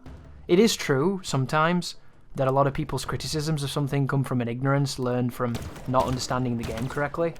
But I do think that it's not always the case. This sniper rifle as well is really strong. It's really good at getting rid of shields, and it's just powerful in general. I don't get the redesign of it, and if anybody knows why they've changed how it looks, it'd be really interesting to know that. I get the feeling it's going to be, oh, it's because they're the banished and they do things their own way kind of argument, but I'm hoping it's not that. I'm hoping there's some eclectic book somewhere that tells you what's going on. Maybe they tell you in the campaign. I skipped all the cutscenes, I can't really talk. And you might wonder why I did that. You might be absolutely incredulous and confused. I made walkthroughs for Halo 4 and 5, and both of those games I watched the cutscenes for, and at the end of them I felt like I'd been cheated. I felt like I'd wasted my time, so I didn't even bother with this one. I know that's not a very cool thing to do, but I just don't really care, you know. I don't know if you know this, if you've sat here for the 5 hours that I've been talking, but me and Halo aren't best friends. I respect it though, you know. It's one of those, it's kind of the respectful thing. It's the Yamcha-Vegeta relationship, isn't it? They've both been to that well, several times hopefully.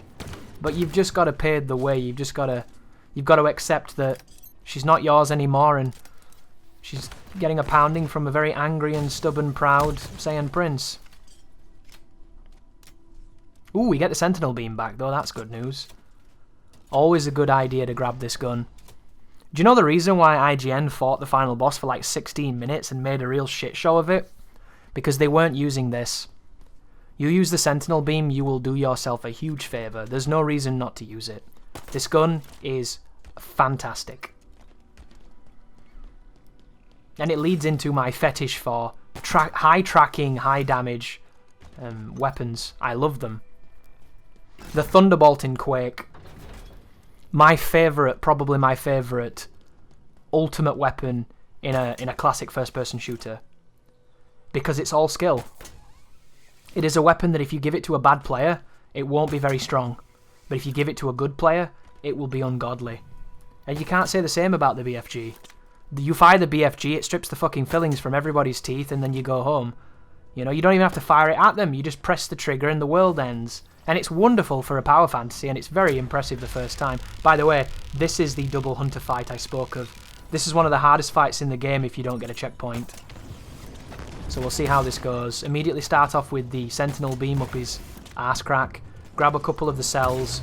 Really, you've got to be moving here. Stay moving, stay confident, stay fast, be decisive, and no fear. There's no room for fear in this room.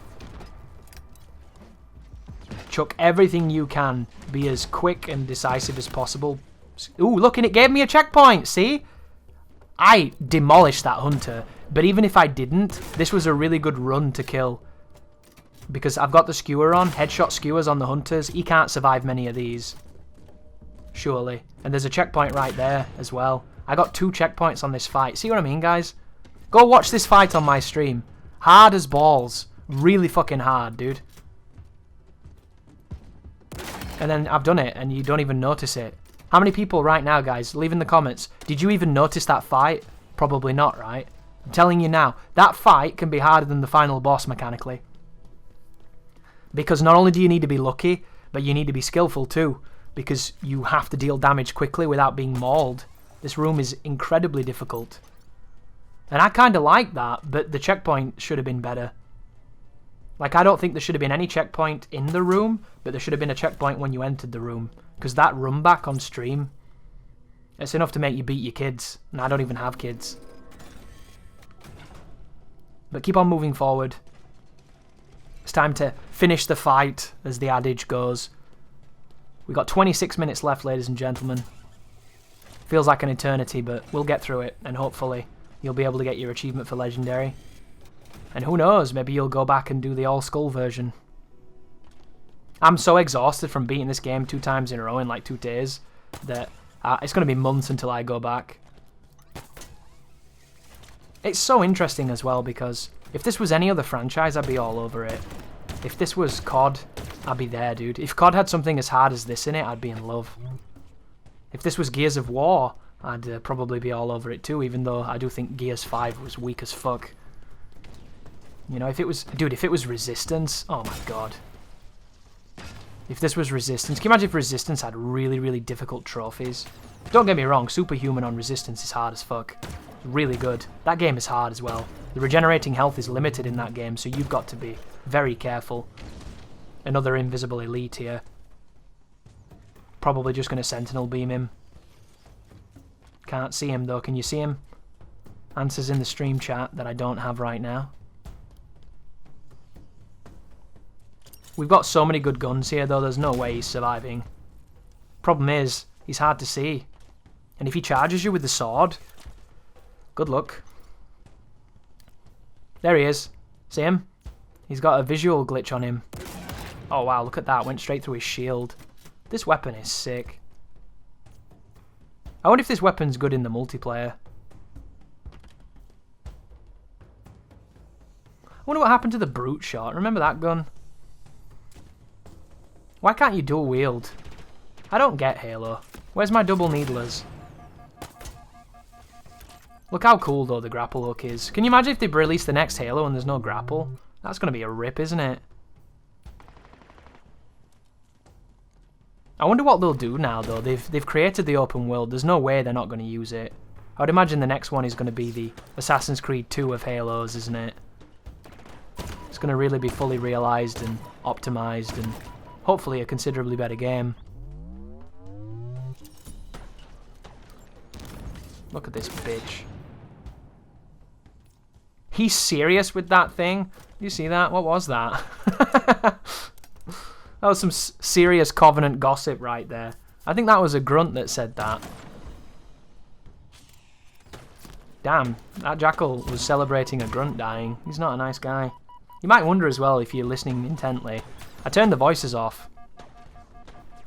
It's actually a stupid thing to do in reality because you can't hear when the grunts are behind you as well. Because the sound they make is not as good as their dialogue. Their dialogue is really telling. And you can react to the subtitles, but sometimes it's easy to not see them. The reason I did it though is there's a few checkpoints in the game where like fucking Cortana's been an asshole and it just does my ragging. I have no idea why they put dialogue lines at the start of checkpoints that repeat every time you die on a checkpoint. So you spend the whole time just being like, he's using focus turrets! I don't fucking care, game! Jesus Christ! Why would you design it like that? And if you don't get that reference, guys, I'm happy. Because if you've never struggled with focus turrets, then you've lived a much more successful life than I have. But I am happy to report there is nothing in this game, nothing that is close to the breaking. Not even close. That fight is miserable. Is this guy still going? I think he is. Oh, I remember this. He hides, doesn't he? He hides down here and I see him. See him? Boom. That was a crazy shot right there. You can tell I've been playing all day and I was feeling pretty sharp. I just wanted to get it done. Damn! I'm absolutely hitting shots right now. It's nice to see. This gun is so good as well. This gun's good for the final boss. It's good for the enemies in the final boss room. This is one of those guns where I didn't really like how it looked when I first played the game, so I kind of avoided it, but it's kind of hard not to sing its praise. It is a really good gun.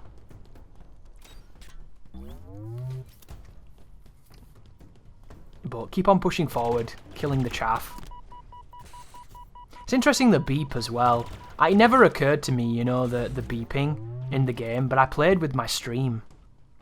Obviously I streamed the Legendary Blind, and you beep a lot in Legendary because you're always regenerating.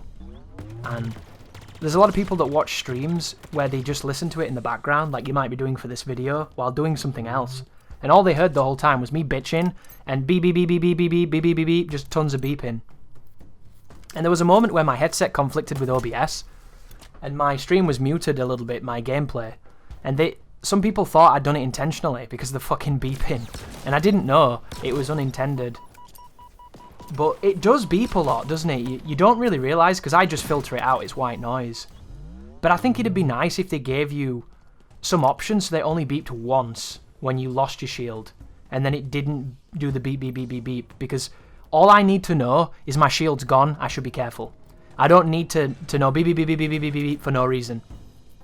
That's overkill for me. And, you know, it's like when games change the screen when you're dying, like you don't know you're dying. One of the things I find really funny in video games is the idea that a player can't understand and be aware of his environment to know that he's losing. I always know when I'm losing. I always have an idea when shit's not going my way, and it pisses me off because I want to win. I never need somebody to tell me I'm dying. I know I'm fucking dying. I'm looking at it. I'm keeping a nice heads up on what's happening in the world at that moment. And speaking of Outriders, I think Outriders is probably a good candidate for one of the worst games for conveying that you're taking damage that I've ever played. You can be getting shot in Outriders and your life gets chipped away and you don't even tell. You can't even understand it's happening. Like, there's a little bit of red at the bottom of the screen knocking away green fragments, but you kind of stood there being like, is somebody shooting me? This is weird. The feedback for the player is really bad. And it's so odd as well. You know, you play with no volume, you stand there and they're shredding you and you can't tell. It's like you're in just a passive animation. Oh, did you see that? He got on top of the turret. This is good. If you can get the elites to get on turrets, they're an easy kill. Problem is, this turret hits like a truck, so don't overextend. I like this firefight, because they give you a ton of tools to do it at zoom, and you don't have to fuck around with that white elite. Which, I don't know if the white elites have a fancy name. Another guy over there. Look at this gun. Look at that. 3-shot kill at that range. This gun's amazing. I'm going to carry this gun into the final boss as well. You don't have to, because there's a ton of guns in that room. The only thing you want to make sure that you have is the Sentinel Beam. Sentinel Beam and a weapon you're comfortable with at quickly and decisively killing enemies. I recommend this gun. I think, is it called the Stalker, this? I recommend the electric sniper. The shock rifle, that's a good one for the rangers. But I think the best thing you can do is carry the gun you're comfortable with that always gets you out of a bad situation. You don't need anything to break shields. Not really. In the grand scheme of things, Sentinel Beam has so much ammo in that room and I think it regens. The Sentinel Beam can do all the heavy lifting for you. You just need something that can hit stragglers while you're trying to get your ammo back. And then another thing to bear in mind here, guys, is try and save some grenades. If you can save some nades here, especially the electricity ones, when you get into a situation where you're in a really bad spot, you can dump one of those stun grenades at your feet, and as they push around the corner, they'll freeze. And you can use that to keep yourself alive. Because one of the cool things about grenades is area of denial. A lot of the times, you are getting rushed down by an entire legion of Covenant, and you have to disincentivize them from rushing around the corner and finishing you off, because they'll fire immediately. And if you put a grenade down, their AI runs away from grenades pretty well. So you can sometimes delay them long enough to keep yourself alive. And you already know this, surely. First-person shooters weren't invented yesterday. You've got all this shit down.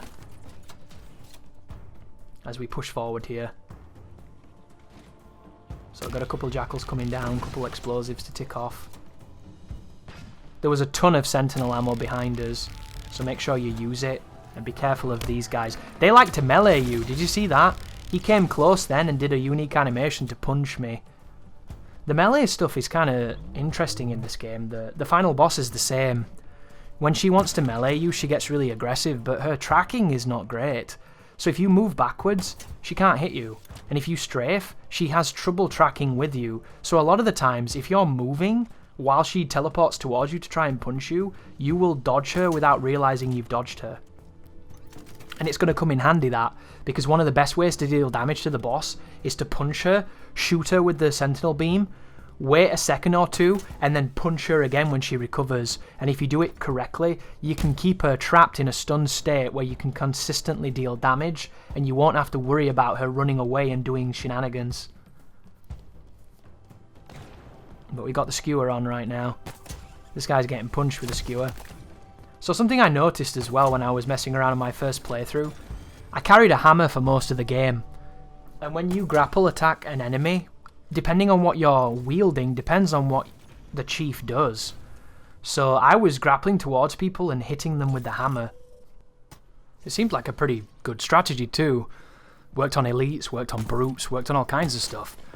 I don't think it does full damage, but one thing that we noticed quite quickly is when you swing the hammer, you decrease the percentage of its use. But if you grapple into somebody and smack them with the hammer, you keep it. It doesn't degrade. And it'd be really interesting to see if there is a difference in the damage between a normal grapple into a punch to a grapple into a smack with a hammer. Because if so, you could essentially have a pocket hammer the whole time and always have access to a rather damaging grapple attack. And from what I've been able to see from the lasso attempts of this game, the common strategy at the moment has been to use the skull with infinite ammo and infinite item usage, use the scorpion pistol with infinite ammo, and then carry a beam sword, so you're secondary in order because of Black Eye, to grapple towards people and then smack them with the sword to give you your shield back. And that's the combination that the cheeses have been doing to get through the game. And it does make some sense. But it makes me wonder, going back to the tangent, if when you grapple them and you hit them, does it bring your stuff back? Because of course, in a conventional sense, Black Eye is a really, really bad skull. If you don't know what Black Eye does, it means your shield only regenerates when you melee attack, and when you hit somebody, I should say. So in normal Halo, putting yourself out of position to punch somebody to get your life back is like the last thing you want to do. Because you're going to die. And it means that playing defensively and fighting atrocious battles is not the way to win. Because you don't have the survivability. So Black Eye has always been kind of a pain in the ass. I think it's a terribly designed skull. I always have. However, in this game, I think it's a bit different. Because if you can grapple towards somebody, the grapple stuns them, then you punch them, you get your shield back. Depending on who you've grappled, depends on, the veracity of the threat. It might not be the most damaging enemy, or it might be the most damaging enemy in the game, who knows. But I think it might walk us into the terrain of stealing vehicles. Stealing vehicles in this game has never been easier. Because you just grapple and you nick it, and it's really effortless. It's kind of hilarious how dangerous you can be to the enemies. And the funny part for me is the enemies were always that lethal to you. Even in the old Halos, if they got on top of your shit and started hijacking you, you were pretty much fucked. You had to get out, right? Now you can do the same thing to them. And it feels good knowing that the grapple has that kind of utility and it's that functional. And it makes me wonder if Black Eye has received a bit of that treatment, because the grapple is so capable. Maybe if you keep a jackal close or a grunt that's quite close, but not too close, you can use him as a free refill on your shield because of how good the grapple is. And if that skull affects the grapple's use, you don't have to wait for the cooldown. So you can just grapple like a lunatic, right? Feasibly. One of the things I was interested in, I wonder if they thought about letting you steal enemies' guns with the grapple. I think that would have been so powerful, but maybe that's why it's not in the game, because it's too strong. Can you imagine if you could just sneak up on some chieftain and nick his sword? Nicking the hammer guy's hammer? That's the type of stuff that could have been really cool. Maybe you could only do it when their shields are down or something. They could have maybe made it really difficult to do, but really rewarding. And who knows, maybe there's a form of it in the game and I just didn't happen to do it, but when I tried, it didn't seem to work. But that's the kind of shit that the grapple could have really led to. It makes me wonder what the next game's going to have, grapple-wise, because if they're going to really double down on it, they could turn it into something really special. It's just a shame we have to wait now for whatever that next iteration will be. And for me, it's not going to be too painful, because I don't mind so much. But if you like Halo, nothing worse than waiting 6 years for the next one, is there? That's a real big dev cycle. This is a tough room, this. There's enemies on both sides of you here, and they can rush you really quickly if you get a bad pattern, so be very careful with how you engage. I'm just going to run away. Luckily, the shock rifle is so good that I can just make quick work of a bunch of guys. And hopefully the elite's not going to be too much of a dickhead. There he is. Being quite passive. He's got that shotgun as well. That shotgun that works for him and doesn't work for you. There's his nade. Ooh, that nearly killed me, that. I was a bit slow to react. There's the nade to stop him going that way. It shocks him and we finish him with the sentinel beam. That is the best way to deal with invisible elites. Shock them into stun and then finish them off with either an assassination or some kind of damage. Problem is that sometimes when you throw it, it doesn't trigger. So the reason that I've not been saying this is what you do, guys, save your shot grenades for the elites, for the invisible guys, is because for every time it's worked for me, there's been a time where he's ran through it, not got shocked at all, and then just whacked me with his sword. So you want to use it when you can, but understand that sometimes it can go wrong. And speaking of things that go wrong, we're moving in on the final boss now. So this antechamber is the room that's getting you ready for the gilding of horror that's coming up. I'm going to pick up a stalker rifle. A lot of stalker rifles in this room. It's like the game's telling you, isn't it? Maybe you should use this dog. And coming up is also one of the worst parts about walkthroughs. What you're about to watch is a edited and highly functioning version of the final fight. It's going to make me look like a superhero, and I'm able to absolutely decimate. But the reality is not always the same, you know. Look at that for a grapple. That was crazy. That was a fun one. This fight is very difficult, and you're not going to get that in the footage, because this is when everything goes right and when I overcome the adversity. But the general idea here, guys, is you want to save your nades. Save your nades for either the second wave or the third wave, depending on how confident and comfortable you are with them. You also want to make sure that you carry a beam weapon into the fight and keep it stocked up for as long as you can, because the amount of ammo you have for this gun is really going to be the difference between you winning and losing. Because this is your damage dealer. This is the thing that's going to get rid of people quick enough to enable you to survive. Whatever you carry with you has to be good as well, because it has to do the lifting when the sentinel beam won't work. And the checkpoints in this room are not great, as we've discussed, but if you get lucky, this will be fine. And hopefully, you get lucky. Because this is... it's kinda rough. It's rough. And it's rough because of questionable design. But just know that it can be done, it has been done, and you will do it. So right now, this is your playpen for the next hour or so, depending on how hard this is for you. Get used to knowing where things are. These bridges will always have a hard light refill on them.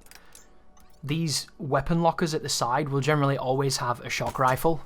The ones on the ground here will generally always have a sentinel weapon, and they will have the cinder shot, I think it's called. Understand where the doors are, understand where the combustibles are, so you can use the shock combos. And understand that the middle of this room is going to be cut off, because the Harbingers are going to bring up a force field, and the force field is going to essentially damage you if you go too close to it. Once you've got a good understanding of the room, you want to go and press the button, and you'll start the first wave. So the first wave is the easiest wave, and you get a checkpoint after it usually. Once again, depending on your luck, will depend on whether or not the checkpoint is before or after you engage with Harbinger.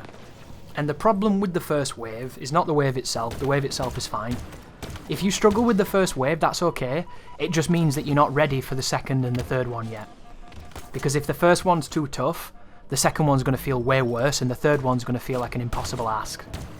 But what will happen is the longer time you spend with them, like once you've done the third wave a few times, you're going to feel like the first two waves are fine. And you're going to get a lot more confident and a lot more aggressive.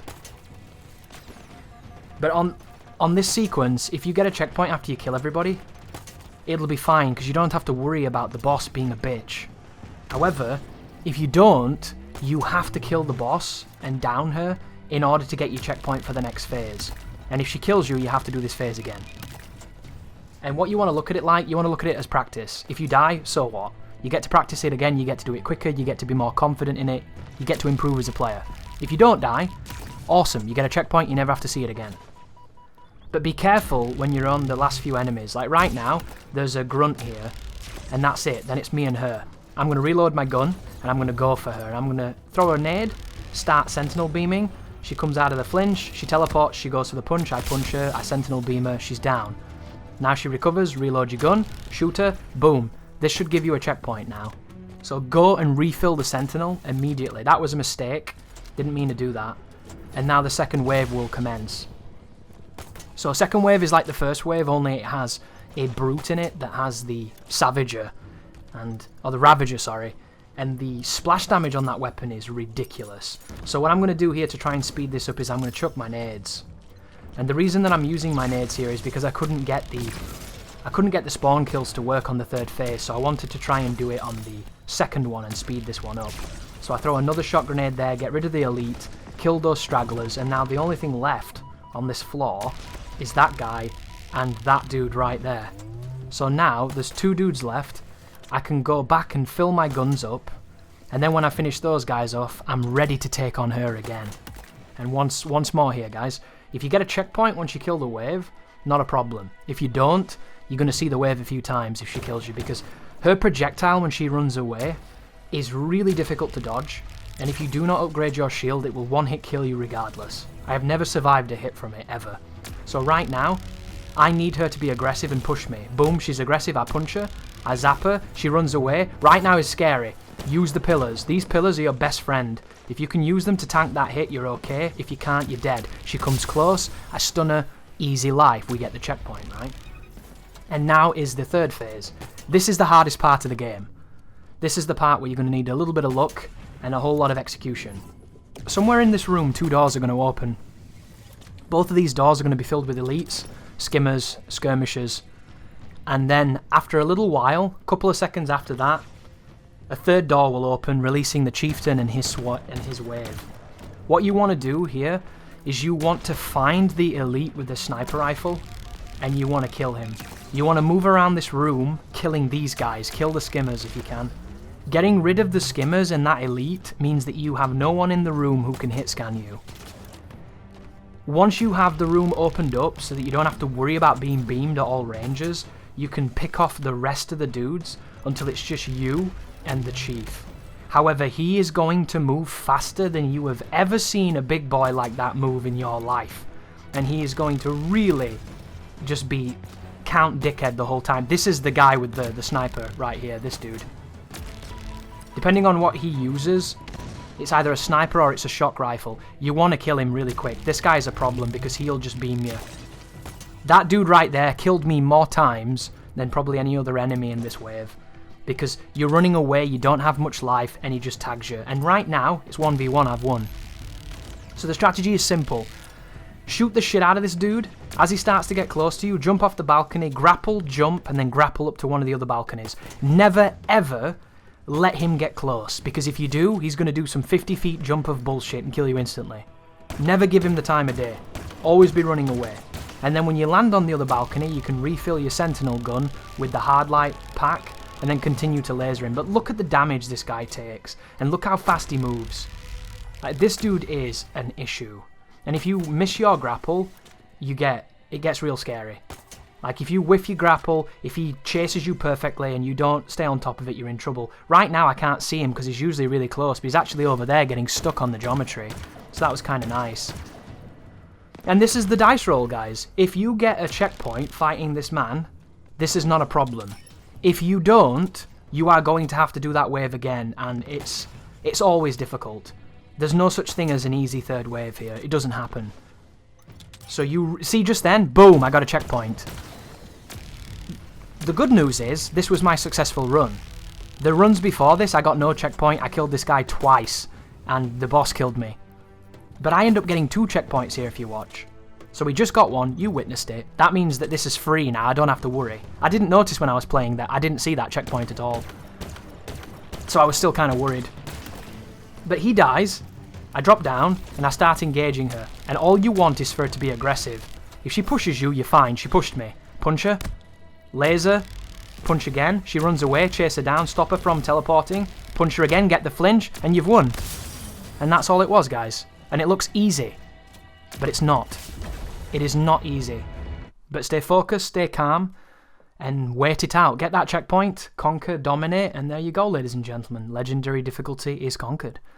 Thank you all for watching. I hope you enjoyed. And a massive shout out to the patrons that take the sting out of these endeavours. You are all too kind. Thank you for everything you do. You take care now.